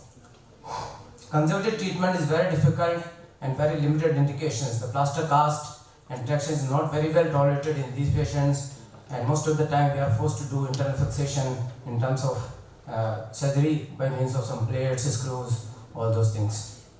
The deforming process are great. For example, in humerus fractures, we just cannot get away with plasters as we do in normal population. There are challenges both during and before surgery also in the operating room. For example, when we try to give them spinal anesthesia, or the anesthetists also face a lot of problems while intubating them, extubating them, things as small as finding an IV line. And while patient shifting also be a problem, and sometimes we need special equipment to shift these patients from the stretcher to the operating table and vice versa. And we need additional personnel to move these patients into the operating table and outside the operating table. While preparing these patients also, we have to do something, for example, just taking care of the skin folds on the hip region. When we operate on the hip, we have to strap the abdomen on the other side. Particularly when we are operating, we need specialized tourniquet cuffs, and we need special techniques to apply the tourniquet in the thigh. We also have a lot of challenges during surgery. For example, exposure of the body landmarks is difficult. We need larger incisions, longer incisions. The soft tissue reduction is very difficult. The visibility is limited. The fracture reduction is very difficult, and stable fixation is also very difficult. Sometimes we need extra large instruments, stronger implants, longer implants. We have a lot of intraoperative complications. We often require a bigger surgical team. The operating time is pretty long and can be quite exhausting operating on these obese patients. In the upper limb, we get some common fractures, for example, carpal tunnel syndrome, cuff tears, the fractures around the humerus, proximal end of the humerus, distal end of the humerus, and distal end of the wrist. That's the wrist fracture. These are very common injuries in obese patients. In the lower limb, hip fractures are common, although as Dr. Mathur said, there is a paradox that it is said that hip fractures and pelvic fractures are less common in obese patients because of the cushioning effect. But we do get distal fractures, distal femur fractures, knee dislocations, and fractures around the ankle. Stress fractures of the tibia are very common in obese patients, particularly if they are associated osteoarthritis of the knee. I'll show you one example of a humerus lady, 59 years old, more than 100 kgs. So when we operate these patients, we have to apply long plates, long incisions. Coming to femur fractures, we often need reamed implants, very strong, thick nails, and because the proximal entry is difficult, most of the time we have to use retrograde nails. when we operate femur fractures. When we operate hip fractures, as I told you, the entry point is difficult, so sometimes we cannot use the nails and we have to put plates, and sometimes we need double implants to make the construct strong enough in these patients to sustain the stresses on the proximal end of the femur. Distal end of femur fractures are also very common and they are often very comminuted in obese patients, and as I told you, we need longer implants. In spite of using a long implant in this fat lady, she went into a little varus and it just took quite some time to heal. Ankle fractures, as I told, they are very common in obese patients. This young boy, 22 years, 135 kg, and as I told you, we need longer implants, longer incisions. So, example. So, obesity paradox has been described by Dr. Mathur, that sometimes these patients are, less prone for hip fractures and pelvic injuries. They have very high rate of complications, all sorts of complications we see in obese patients: infection, non-unions, implant failure, venous thrombosis, pressure ulcers, nerve injuries, and high rate of reoperations. So they have to be explained in advance that you may need resurgeries and all sorts of medical complications also. And they have a very high rate of mortality, as high as 45% in morbidly obese patients, particularly if they have trauma and they have undergone surgery. And there can be multiple reasons for mortality: delayed diagnosis, comorbidities, challenges before and after surgery, pre and peri and post-op complications, metabolic response to injury, ventilation challenges, and nutritional challenges. Example of malunion and implant failure in an obese lady. She underwent surgery some 6-7 years ago at a different center, and then we had to do it in 2 stages: removal implant, and then again using a long implant through a different approach. Coming to hip fracture, again there is implant failure, high chances of implant failure in obese patients.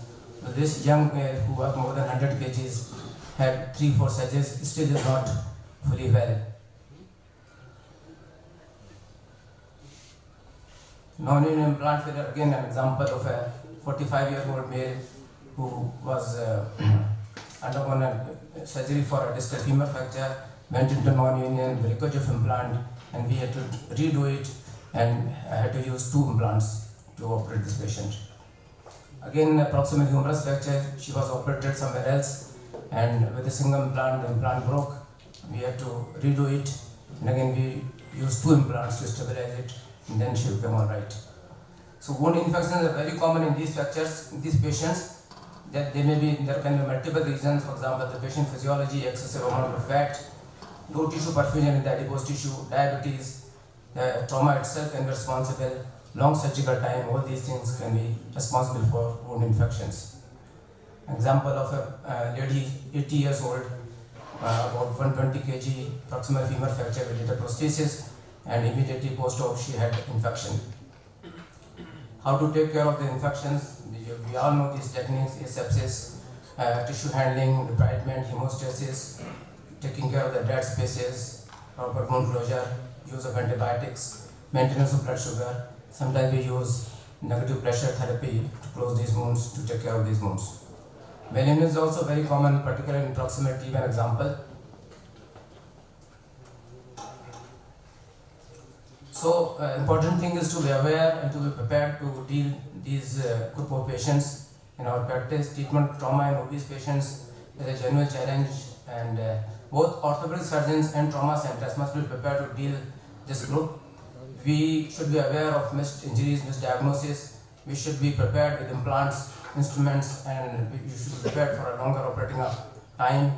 And we must have backup of physician, ICU, and we should have a multidisciplinary team to deal with this group of patients. We should be prepared to deal with all kinds of complications, and the expected benefit of the procedure must be balanced with perioperative risks. And in every case, we should counsel the patients, the family, and surgeon should also be aware of the potential complications, for example, the infection, implant failure, and the risk of death. Thank you very much. Thank you. I'd like to thank